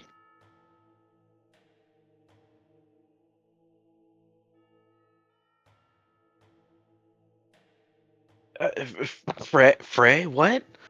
You're. I kneel down again. I'm like, what? You were dead like not even a minute ago. What's going on? The guards all think you're dead. Okay. I think I was dead, but I reversed it. And I did it for that woman too. Whoever he was, it was him. It wasn't me. It was him controlling me in my mind. But as soon as he was gone, I brought her back too, to the woman. I swear I didn't mean to. Are you still possessed by that? I mean, how do we know you're not possessed and you're not, or you're still Frey? And Don't know how to prove it to you, but I swear he's gone. That was what he wanted. He wouldn't leave until I had hurt someone. and he's gone. He's gone. He's gone. I don't feel him. I don't hear him. He's gone.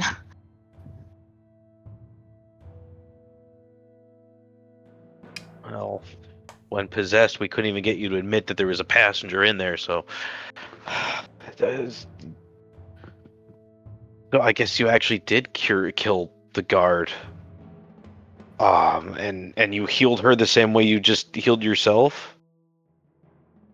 Wow, Jesus. I don't know entirely what it was, but I brought her back.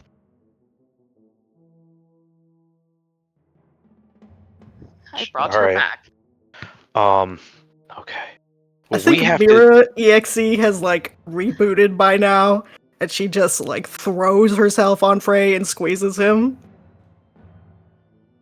Probably too hard. Sorry.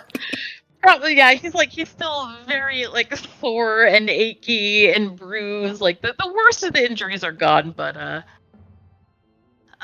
yeah, he winces, but he wraps his arms around Mira in return, and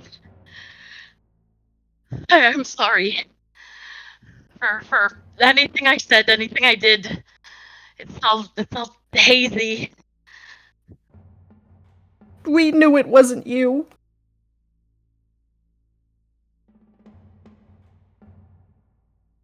Now you would never say or do those things.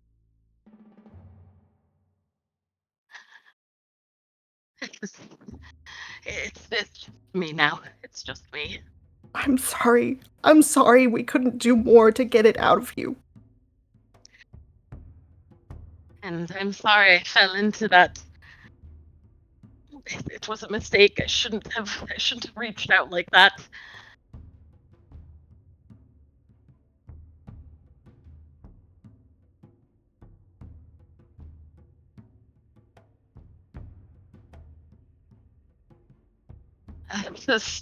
Streak.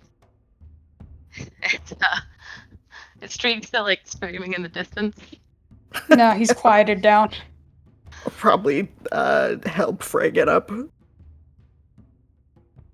Yeah, Frey is very, very unsteady on his feet.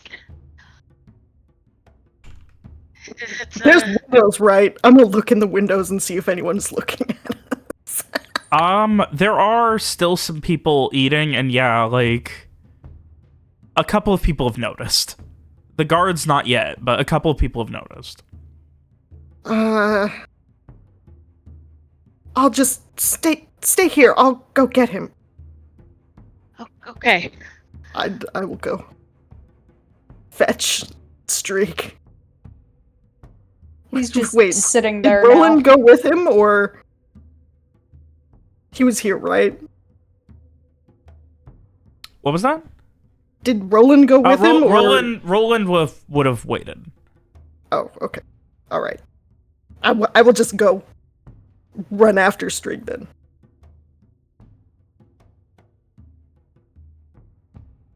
He's just sitting there now, staring into the distance. He's not dead! Streak, he's not dead! He's probably not really gonna wait for any talking, just like grab him by the hand and drag him back. He stumbles along. And upon seeing Frey sitting up, just goes stock still and stares at him. It's been a weird couple of days. At this point, I would gesture to Frey to like lay back down. Everyone thinks Frey's dead. So if Frey's suddenly alive, there's gonna be even more problems. So I think for now, at least, while we're all standing here looking and trying to talk to Frey, like we need to keep it quiet-ish, and Frey needs to stay laying down so no one catches on. Oh, all right. And yeah, Frey will lie back down in the snow. Oh, the fuck? Apparently, you remember how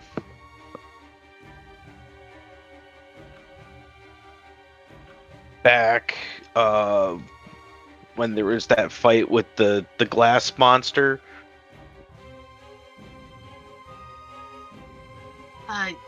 Yes. I was asking Streak, but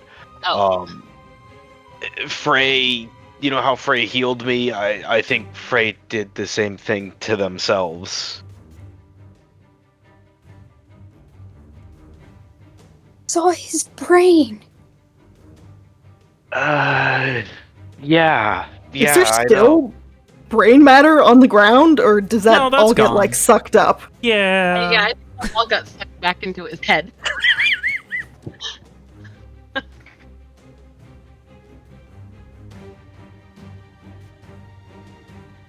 I died, Streak, but it didn't stick. Poor Streak. That's not how it works. I think that might sometimes be how it works for me. Don't know, something to do with all the death, the other side, whatever connection I have to it, but I'm still here. And that I was able to save that woman too. I brought her back, and what if I could have brought Rohan back? Why didn't you? Jesus. You can't say that! Frey just closes his eyes and there's just like tears. He does not answer that question. Reek takes a step back and he looks very unsettled.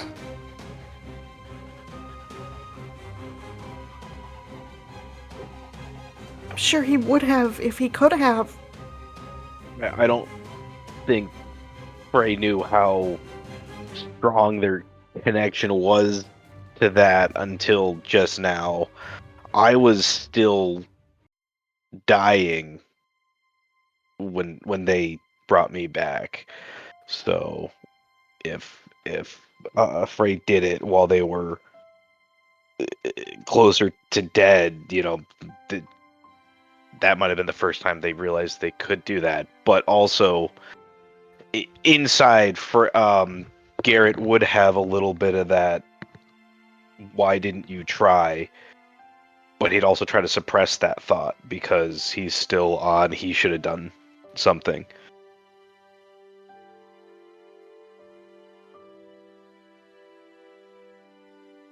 Maybe it was too late. Right.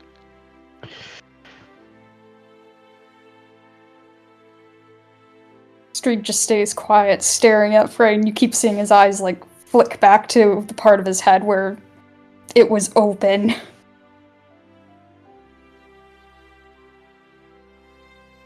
Well, what now? I'm sorry. It seems I've gotten us into a bit of a mess.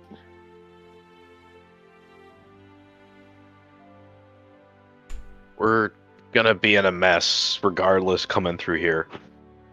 So I did give that older guard who sounds like he's in charge a bit of a backstory. I did tell him that we came through here previously, and that we were going to Corval, and that the Arcanist was involved in the destruction of the manor and the big explosion that hurt everyone, and that we came through here. But I did say that, that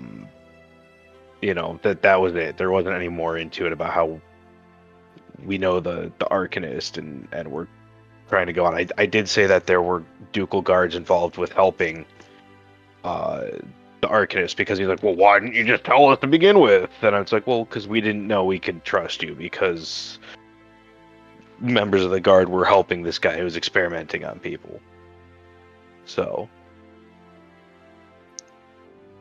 Are we going to tell them that we rescued them from down there? That we just found them? Don't know about that yet. I haven't thought that far. I just, with everything that was going on, I don't know. I know we can't trust all the guards, but he seemed to have no idea that any of this was going on. I did ask if he knew about the Arcanist and what was going on before I spilled everything. I just hope I didn't screw that up again. I wish we could just tell the truth and everything would be okay. Why does it have to be so complicated? I know, Mira. I wish that too. I'll put a hand on Mira's shoulder.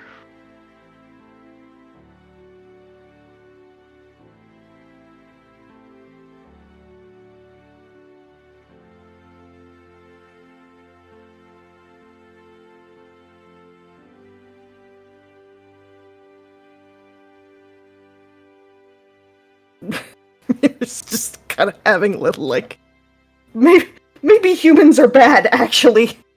Event Horizon or something. She has a lot going on right now. She's probably just gonna, like, lean heavily on whoever is next to her.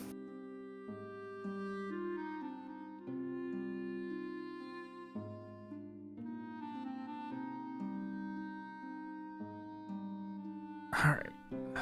Well, as this kind of slows a bit, we are going to take a quick 2-minute break.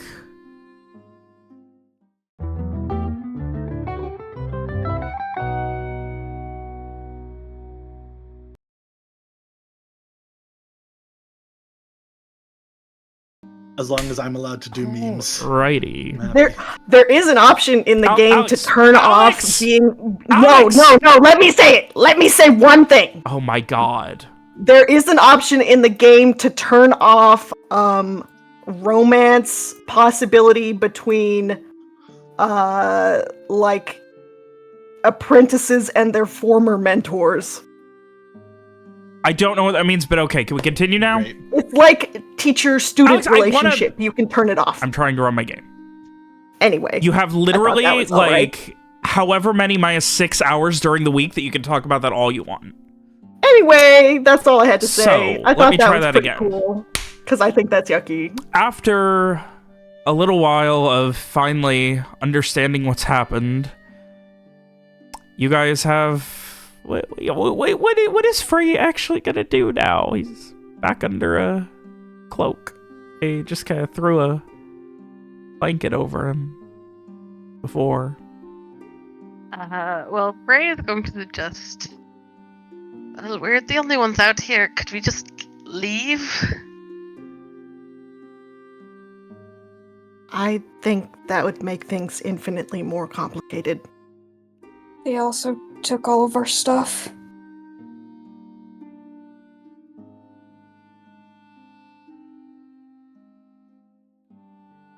You think... I mean...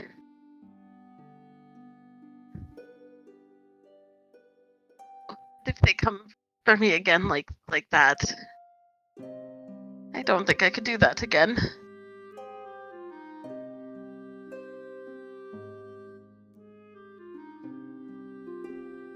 No, I think we might need to smuggle your body out of here. The problem is they're going to be leaving you probably outside in the cold if we just have you pretend to be a dead body the whole time. It's okay. I can withstand a little cold.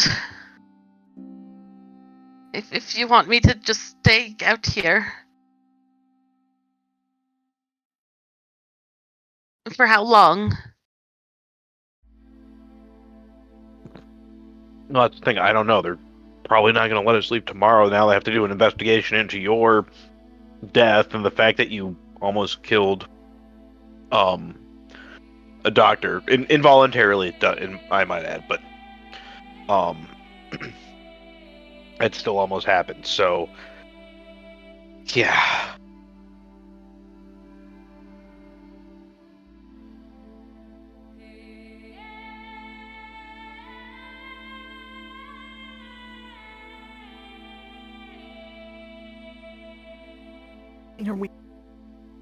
What are we supposed to do? Tell them that he's alive too? They're gonna do something with his body, aren't they? We can ask to take the body with us. Aren't they not going to let us go? They'll probably let us go, but not until after whatever investigation. They didn't say they were never going to let us go.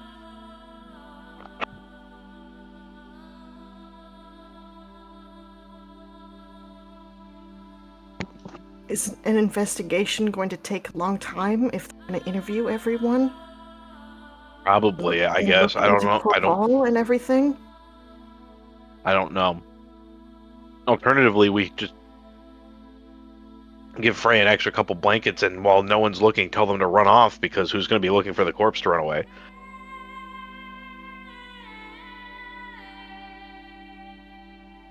There'll be too many of us to leave if we try to book it.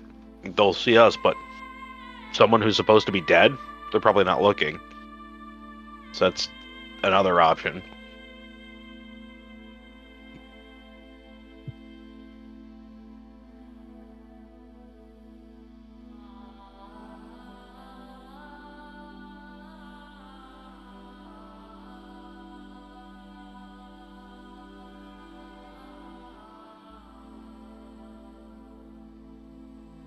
I mean, I guess I could hide until whatever this is done and over with.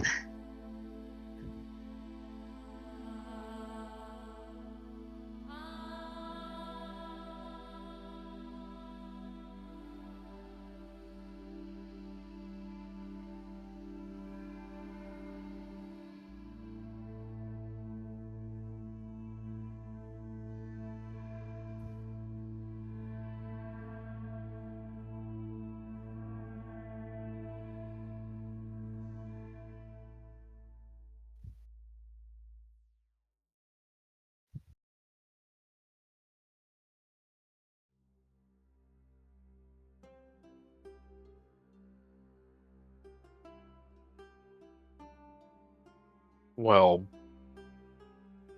we have a little bit of time to think about that. I would say if you get away from here, if we do get you out of here on your own, don't hang out near here. First of all, you don't know how to survive in the woods. Much less in the middle of winter. So I would say make to my door and hide there if you can get out. The other thing is they might not look into it too much because one of their own killed you. So I mean, and it was clearly an accident. And we have precedents for us saying that, hey, this person's dangerous. Don't, unhook them. Whatever. So they might just let that all kind of go through real quick. So I don't know how long we'll be here for, but it might not be all that long. At which point, then we just take Frey with us if we just leave Frey wherever they store the body, and then sneak Frey some food every so often.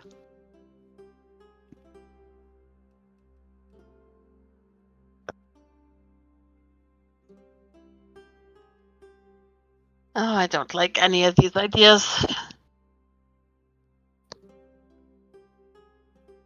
We could try. Be honest, I guess. You really think that's a bad idea? We could also try that. I just Not about everything, but some things. I mean, if they know Frey's alive, though, they're gonna pin him to the wall right away. well, yeah, for trying to kill. I guess she just seems kind of exhausted and like there's been so much going on. This is a lot for a shut-in who's been underground in a cell for 11 years. Well, I guess I should, I think... I don't exactly fancy my chances of playing dead for days around them. No. Not a good option. Maybe it would be best if I disappeared tonight then. What if we said Mira took the body? And did what with it? Took it home? Oh, where? They don't need to know. They're not gonna let me go. How are they gonna stop you if you just go right now? Don't they come after me? Why? She looks confused.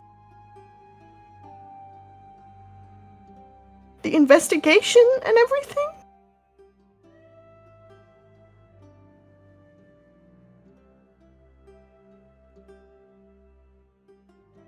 How far is my door from here?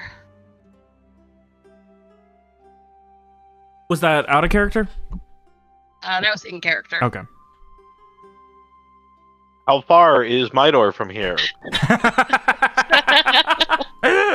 That's out of character. Oh, okay, good. I was a little confused there. I'm happy we got that established. Let me go ahead and check.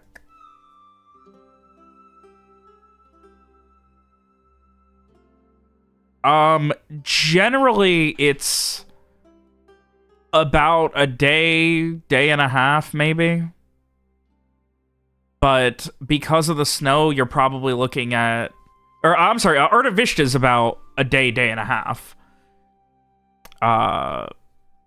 But with the snow, it would probably be about twice that, so you're looking at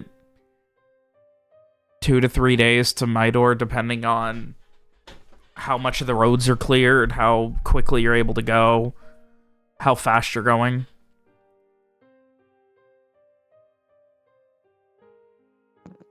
All right, so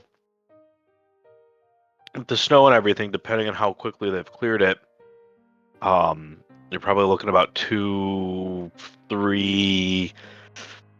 You know what? For you, make that 4 days. To my door.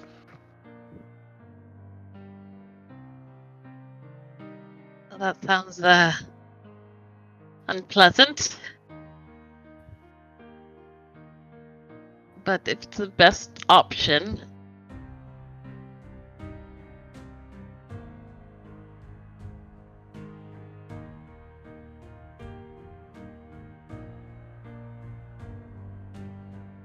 Mira Okay, looks but like, what do we tell them skeptical. happened to the body? The body was here when we left. Are they really going to believe us? They're gonna see footsteps walking away. One set of footsteps. What if they catch him?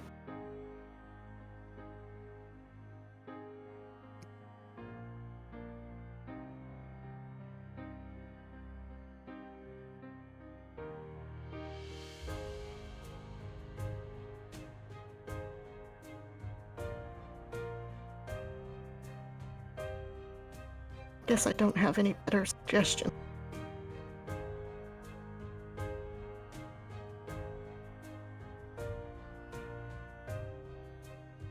Seems like that's becoming normal for all of us.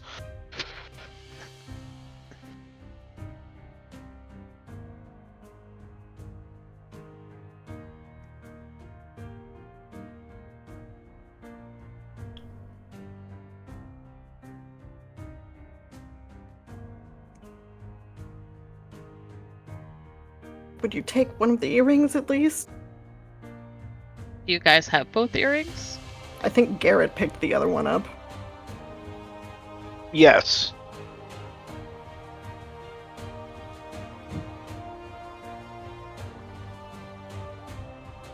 Yes, I can take one of them.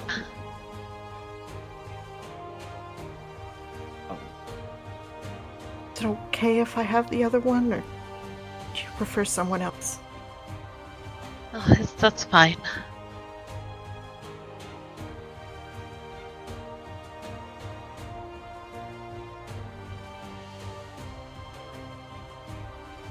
I'm assuming Frey does not have like any of his equipment on him. No, yeah, you guys Yeah. were, like, you would have your Um, clothes and anything else that would have been, like, in your pockets.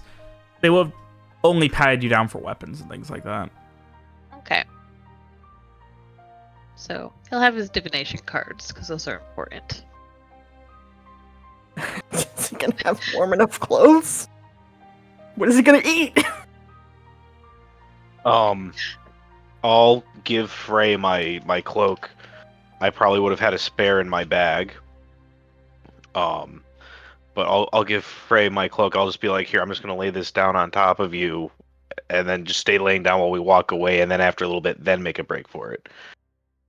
You know, because at least that way we can say you were still laying there while we walked away if they put us to the lie detector testing like they did in Artaviste. The truth Oh, circle. all right.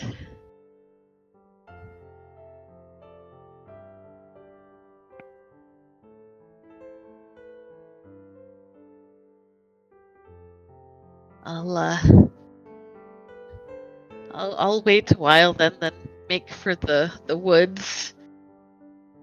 Though if there's any way you could slip out some food or something I could take.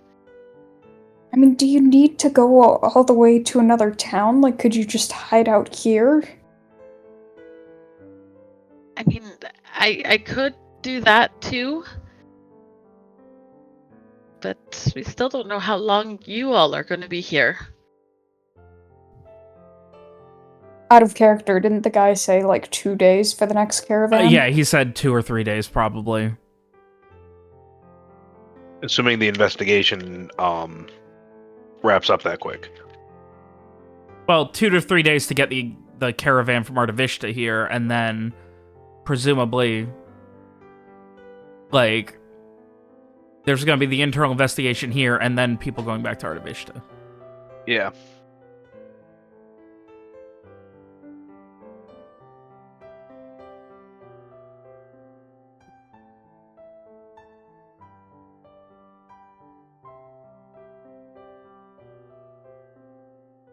Guess there's nothing left to do but try. Sounds doubtful. I guess so.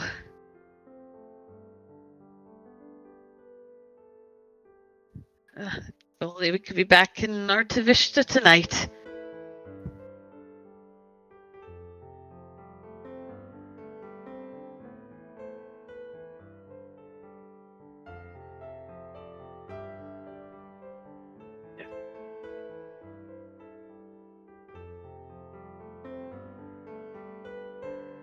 I wish there was a way for us all to just leave now, but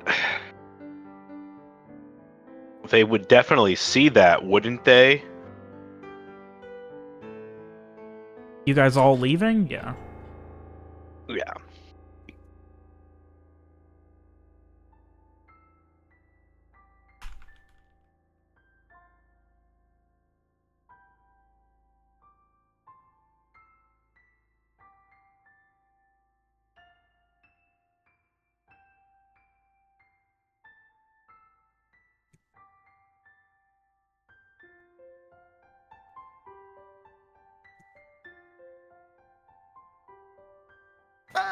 I don't know what else we could do besides say, like, good luck.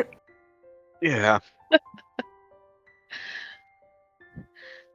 Well, you should, I suppose, get back inside before they start wondering what's taking you all so long. Right.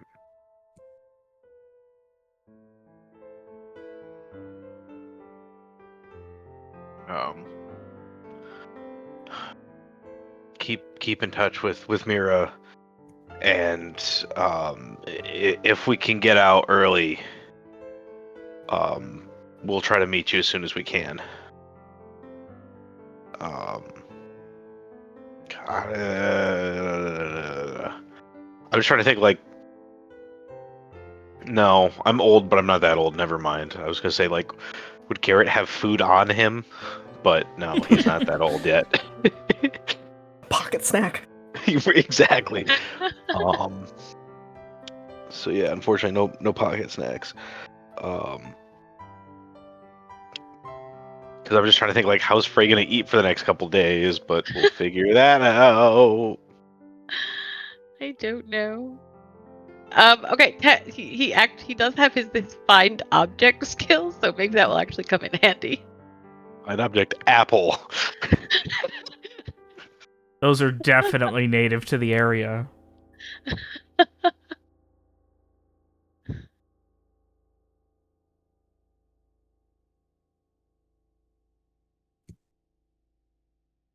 right.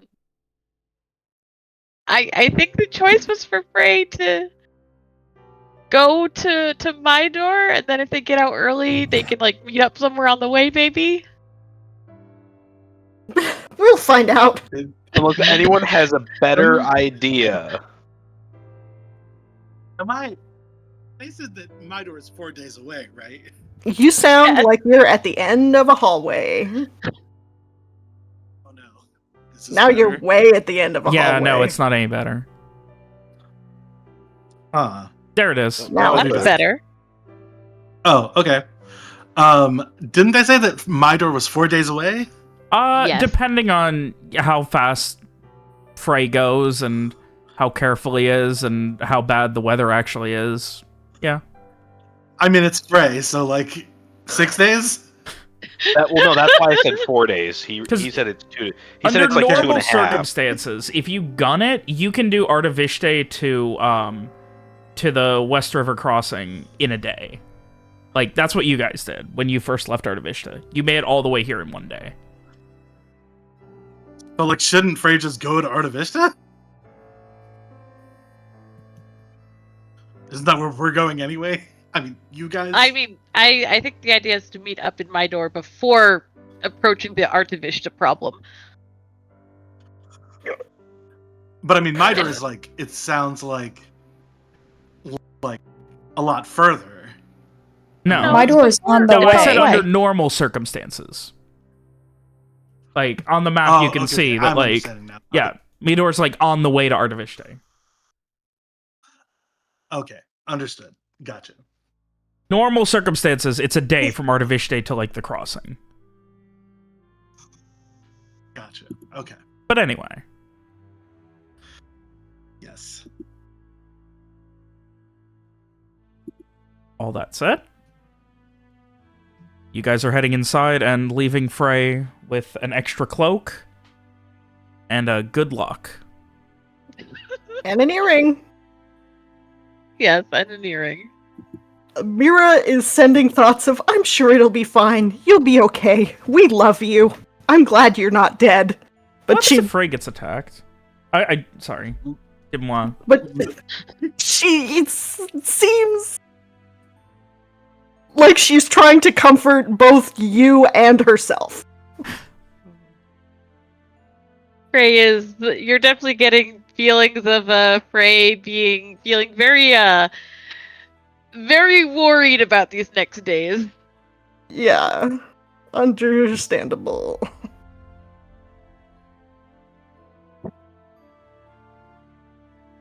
The only small solace is arguably the safest roads at night post Black Sun are right here in the day's travel from Artiviste.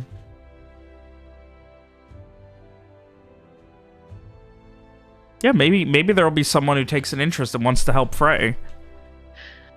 I think that Frey's new traveling companion should be Adarsh's character. That would be convenient. We'll see. So, you guys head inside. Is Frey just heading out right now? Is that your plan? Frey is gonna give it maybe like an hour or so. Okay. Just lie there in the snow. After because it will probably be relevant. He does have elemental resilience, so he's unharmed by mundane extremes of cold. Oh, there you go. Yep. Very handy. So he'll be chilly, but he won't be hurt by it. After maybe 10 minutes after the party leaves, you hear movement and a couple of guards are standing over you. Oh, come on. Did you think they were going to leave a body next to the road all night? Frey's gonna keep his eyes closed and do his best to play dead. Do his best to look like he's missing a chunk of his skull. Yeah, a bunch of blood exploded out of this man. Exactly. He has the blanket and Garrett's cloak still like, draped over him. Yeah. They kind of come over and just wrap it and. Like shame to waste such a nice cloak on this, but suppose that's meaning for you. Other one. Oh yeah, I suppose so. Strange that. Well, let's get this body back in the corner. Think they're gonna want to do a burial? We could get it sent back somewhere. We're gonna have to hurry. Not sure. Guess we're gonna have to ask them though. She kind of like thinks to herself, and then the other one. I mean, we can at least, you know, have to do something, keep the wolves from getting at it.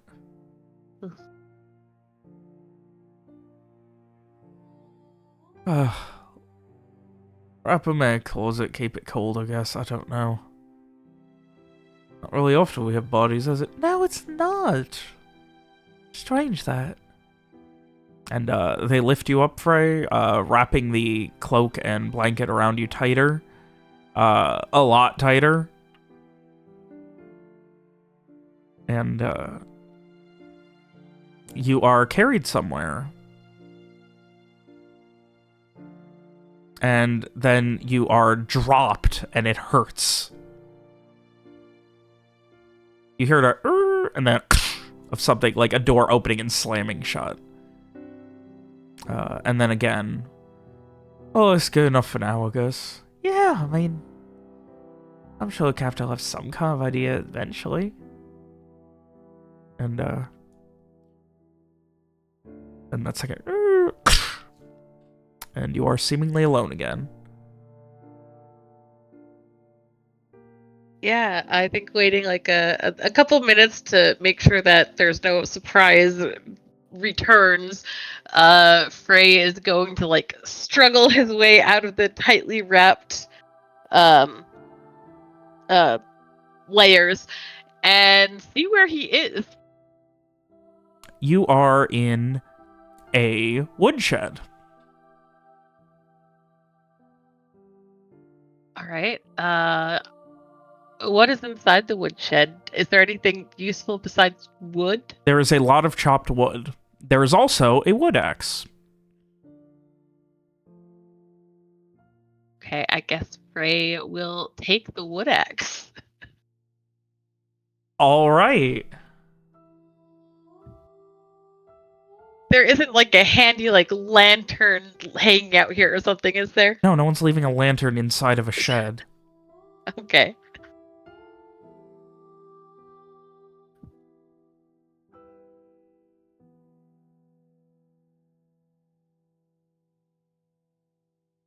And I think he'll wait a little while longer. Alright. Before he pushes the door open and peeks out.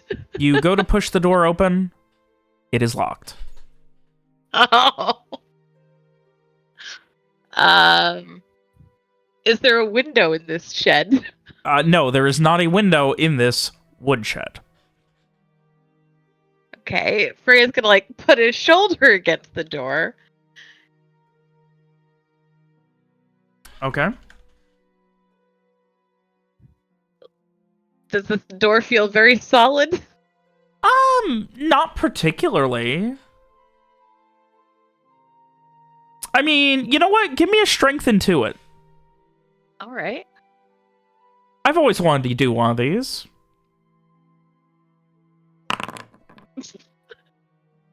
I mean, it's not the most solid, but also Frey's not the most solid. It would probably hurt and make a lot of noise if you got through it. Or if you didn't, who knows? You really can't say. Can you tell how the shed is locked? Like, is it like just like a latch that dropped down? Yeah, it seems like there's, while you can't tell exactly, it seems like there's some kind of like latch on the outside.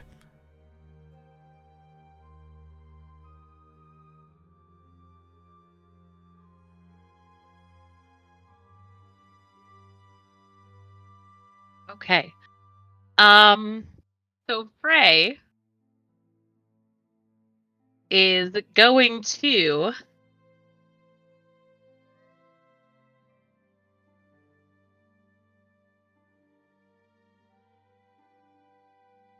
Frey has everything he needs. A wood axe, his wits, his clothes, and a direct line to Mira. yeah. Mira, you definitely, get his dilemma at the moment that he is locked inside of a shed, but he is going to try and use his elemental sparks to try and finagle like a thing of ice that he could get through the like crack of the door beneath the latch to try and lift it from the inside. Okay. Give me a Smart. Give me a dex sneak. All right.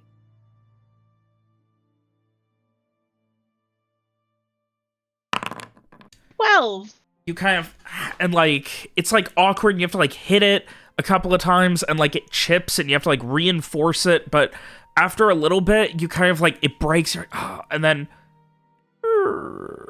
it's the door swings open. right. Frey is going to sneak out of the shed and take stock of his surroundings. You're about 30 or 40 feet from the back porch, maybe 50, of the where you had come out when you were running. You could still see some of your blood trail in the snow. All right. Frey would like to start. He is going to close the shed door, and he is going to start trudging through the snow. Are you talking? I'm not. I said thanks, Robert. Yeah. Oh, okay. I had to give sound effects to the shed door.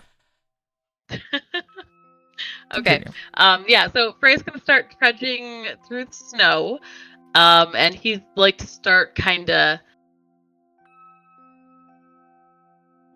moving like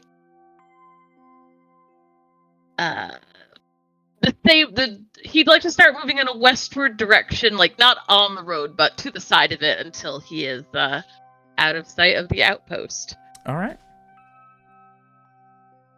You have been up all day and are probably exhausted as well, so you get, you know, maybe a half mile down the road.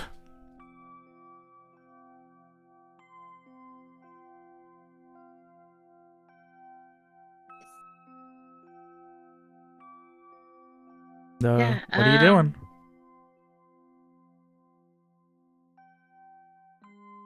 He is gonna, I guess, just keep an eye out for anywhere he might be able to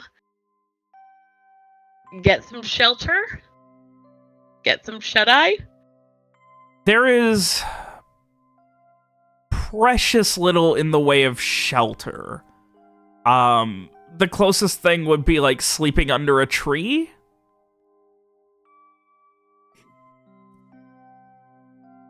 Yeah, I think he will settle for sleeping under a tree. All right. Now, in doing so, you are not going to be getting the benefits of a rest. Because I'm not going to consider that, you know, enough fire or adequate shelter or anything like that. I'm not gonna... Since you're immune to the cold, I'm not gonna say you gain system strain, but on the other hand... Yeah, you're not getting a comfortable rest. You don't have a bedroll, you don't have anything comfortable, like, yeah. He has Garrett's cloak. He has Garrett's cloak. Which he will use as a bedroll, because he also has his own cloak. God. But yeah, that is the best he can do. Meanwhile, the rest of the night... Probably switch this over, it's getting a little wacky again. There we go. The rest of the night, you guys are, essentially explained that, they are not happy with how things went down. They understand that, essentially, mistakes were made, and they are going to be investigating. They're going to be getting full reports from absolutely everyone here in regards to Corval, the fight, Frey, etc. No one is permitted to leave until orders from Artavishte, or in all likelihood, when they hear back from them tomorrow, they are going to be expecting a regiment of Ducal guards. Okay.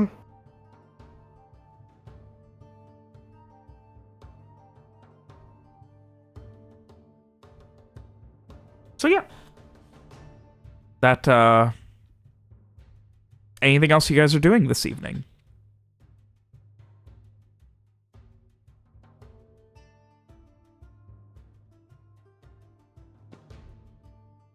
Staring at a wall for 6 hours. Yeah. All night, I guess, since I don't sleep. Alright. And so, another day passes. Frey, you... get something that seems similar to sleep. It feels like sleep, kind of. If you can remember what sleep feels like. It's awful and weird. It's something. But, you are continuing your travels? Yep. Frey is continuing his wilderness travels. He's not. I think once he's out of sight of the outpost, he is going to travel on the road. Okay. And yeah, he'll keep an eye out for anybody else traveling. All right. You do have Mira with you the whole way. For what it's worth. You have Mira on speed dial. Yes. At all times, because Mira doesn't sleep. So we gotta do it. We gotta do it now. Let me just go ahead and pop that over there. Yeah, I think Frey would be asking Mira if she can, like, you know, if Garrett has any suggestions for finding food or shelter or anything like that.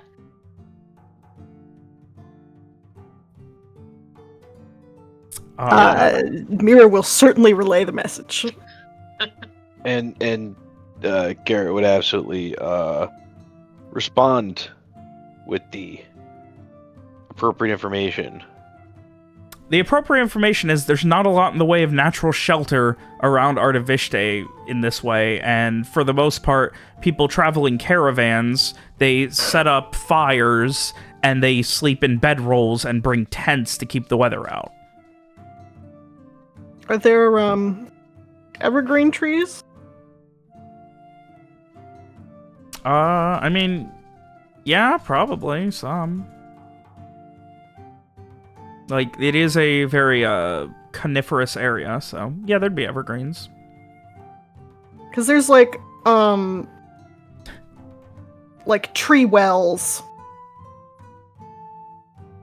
I'm trying to think how to explain it, like... Yeah. No, I know what you mean, because if you can get into the tree well, it keeps you out of the elements, because it's got kind of like Here's a funny picture from WikiHow. Yeah. So, I mean, technically, yeah, Frey, like, if you really want to be able to, if the elements get bad, find a really big tree that seems like it's really covered in snow. And, yeah. That would be one way to do it. Alright. But otherwise, I mean, it's really just a lot of hoofing it and getting comfortable in your boots. Yep. And waiting for Adarsh's character to come strolling out of the snow. Meanwhile... Or Bigfoot. Meanwhile, Or both. Adarsh's character is, like, hanging out in Artivishte, like, freaking partying, knocking back booze, like, he's, like, fucking, oh, God, what do you think your character's doing? Like, knocking back, like, some nice whiskey, like, with Abney and fucking Osmond. They're all hanging out back at the frickin' estate, just having a time waiting. Oh, they're like, yeah, man, when's the party gonna be here? Oh. I mean, not Osmond, but yeah. I mean, I would get along, I think. Yeah, all three of them. They're just hanging out, drinking, and waiting for the party to get back. Oh. This is not a joke, by the way. That is where I am. I'm just going to reveal that now. I feel so bad that Frey's just going to be in the wilderness. Ronnie's going to be waiting for me to show up. So I am just going to reveal that I am his character is in Artivishte. Yeah. Okay. Yeah, no, it is. It has been a thing. We agreed on that weeks ago that characters in Artivishte, wherever you guys get there, that's when Adarsh gets to play again. Okay. Well. We couldn't figure out a way to justify leaving the city. I know. I told Robert. Robert asked me today before we started, like, so are you ready if they happen to make it back to the city today? And I was like, I think it's going to be like another half a dozen sessions, but I'm... So, the next morning... I'm not complaining. The rest of the party is... You guys will be awoken by a lot of arguing, and then finally someone asking, did you all bury your friend? No, we left him there. Something stole his body. would do that? Mira, like, really hams it up. I mean, I'm sure she's still really upset from everything that has happened, so it is not hard.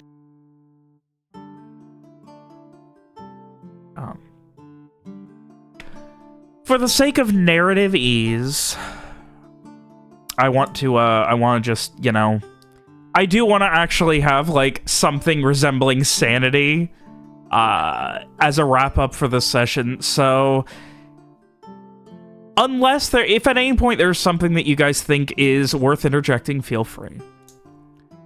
But you guys are going to be stuck for another 2.5 days at the outpost of the Westriver Crossing in Veen.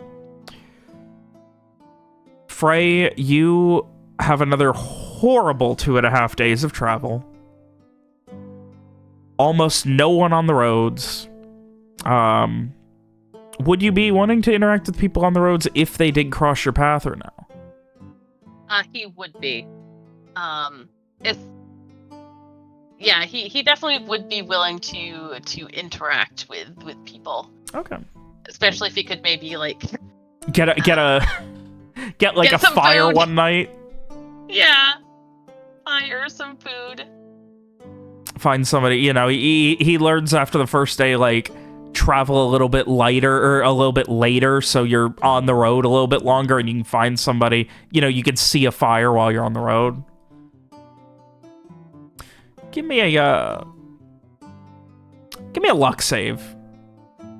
Okay. I don't know, that's what they're there for. But I don't know what to roll. Sorry, you don't find anybody. Okay, you know, that's good. I thought you were gonna have me find something bad. No, just gonna see. But okay. Finally, after almost 3 whole days of travel, you end up at, it is trudging through the snow. There's enough on and off snow that while the snow is obviously slowly, I guess, melting, it really doesn't feel like it because the sun's out during the day and then there's light snow at night, and it's almost like just enough to refill itself. But, oh, I'm sorry, let me... On the...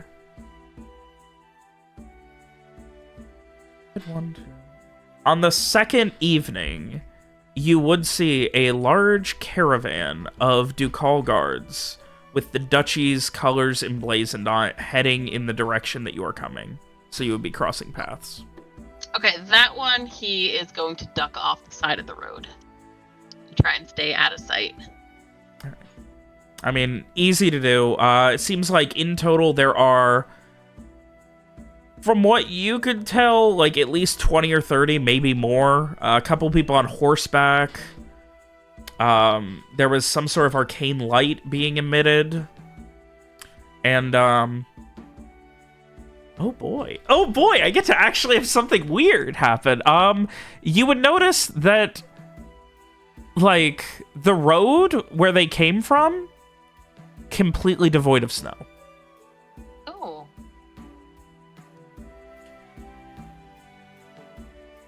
Okay, yeah, that'll, So... Drenge.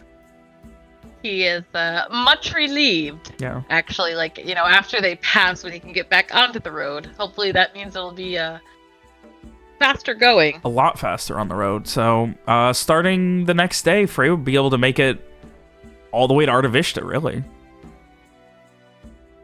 If you wanted to go that way, or waiting in Midor. He'll wait in Midor. Okay. And then, for you guys, it is days of not intense, but thorough investigation. Trying to understand why Frey attacked someone, who stole his body, what's going on. They were hoping to have a Bright come and investigate as well, but apparently that's not happening, and after that, there is, yeah, like, the caravan essentially brought enough support that those who are unable to walk, essentially everyone is being brought back to Artavishte, and they are going to be swapping out a few of the guards as well. Reading between the lines, it seems like in all likelihood, the guard who killed Frey is going to be probably jailed for the rest of his life. Oh. Oh. Like, he is being brought back, like, in shackles for what he did. And he didn't seem to argue it. Though you guys did later find out that apparently the doctor was his sister. Oh. Well. Yeah. This man was willing to beat someone to death. I'm not complaining. Yeah. So. Yeah. Understandable, but probably still don't beat people to death. Otherwise, that brings us another 3 days. Frey, you are waiting? Another day. Frey, Frey would like to get himself a room at an inn. Not a problem. Not a problem. The nice, rich, fancy farming town of Meader. Go ahead and see how much... Does Frey have any money? He does. Oh, he brought his coin purse with him. Yep, he has 49 gold. And some silver and copper. Okay, so... there is one inn, and it is very nice in Meador. You're gonna be looking at about 2 gold a night, food included, alcoholic drinks extra. He is absolutely going for it. All right. And it will be... and what's Frey's plan to meet up with the party at this point? Well, so he will inform Mira, when he arrives, where he's staying, and that he's going to be waiting here until they arrive. But yeah, we got walkie-talkies. What else do we need? Okay, yeah, fair enough. So, another day goes by. You guys on the 9th would be, that would be the morning that you left with the caravan. It's able to make half the journey in one day, which is, thereabouts. And finally on the 10th would be when the journey is going to complete, and you guys will be reaching Artavishte. About a third of the way, it'll be like noon, 1 o'clock, early afternoon when you would be passing through Meador. Mm-hmm. So, are you planning to meet Frey there, or telling him to go to, this is why I was kind of, yeah. Oh, I mean, yeah, I guess he can't come with us. That's why I was asking. I don't know why that didn't occur to me until just now. Well, there are 2 other people who could weigh in on this. Why can't Frey just come with us once we meet him in Meador? Because we're being escorted by a bunch of guards? Oh, right. Okay. I didn't think about that. Yeah, no, I didn't even think about that. You're right. All right. Yeah, so I guess as we get close, probably would be a good idea to tell Frey to meet in Artaviste. Okay. Yeah, so I think Frey would aim to arrive in Artavishta the day before the rest of the group does. Okay. All right, so would only be running you 4 gold then. Okay, cool. All right. And then, so you're arriving a day early, and you are heading where in the city? He is heading straight to Zane's. All right. So, on the night of the 9th, Frey would be reaching Zane's, where we will be picking up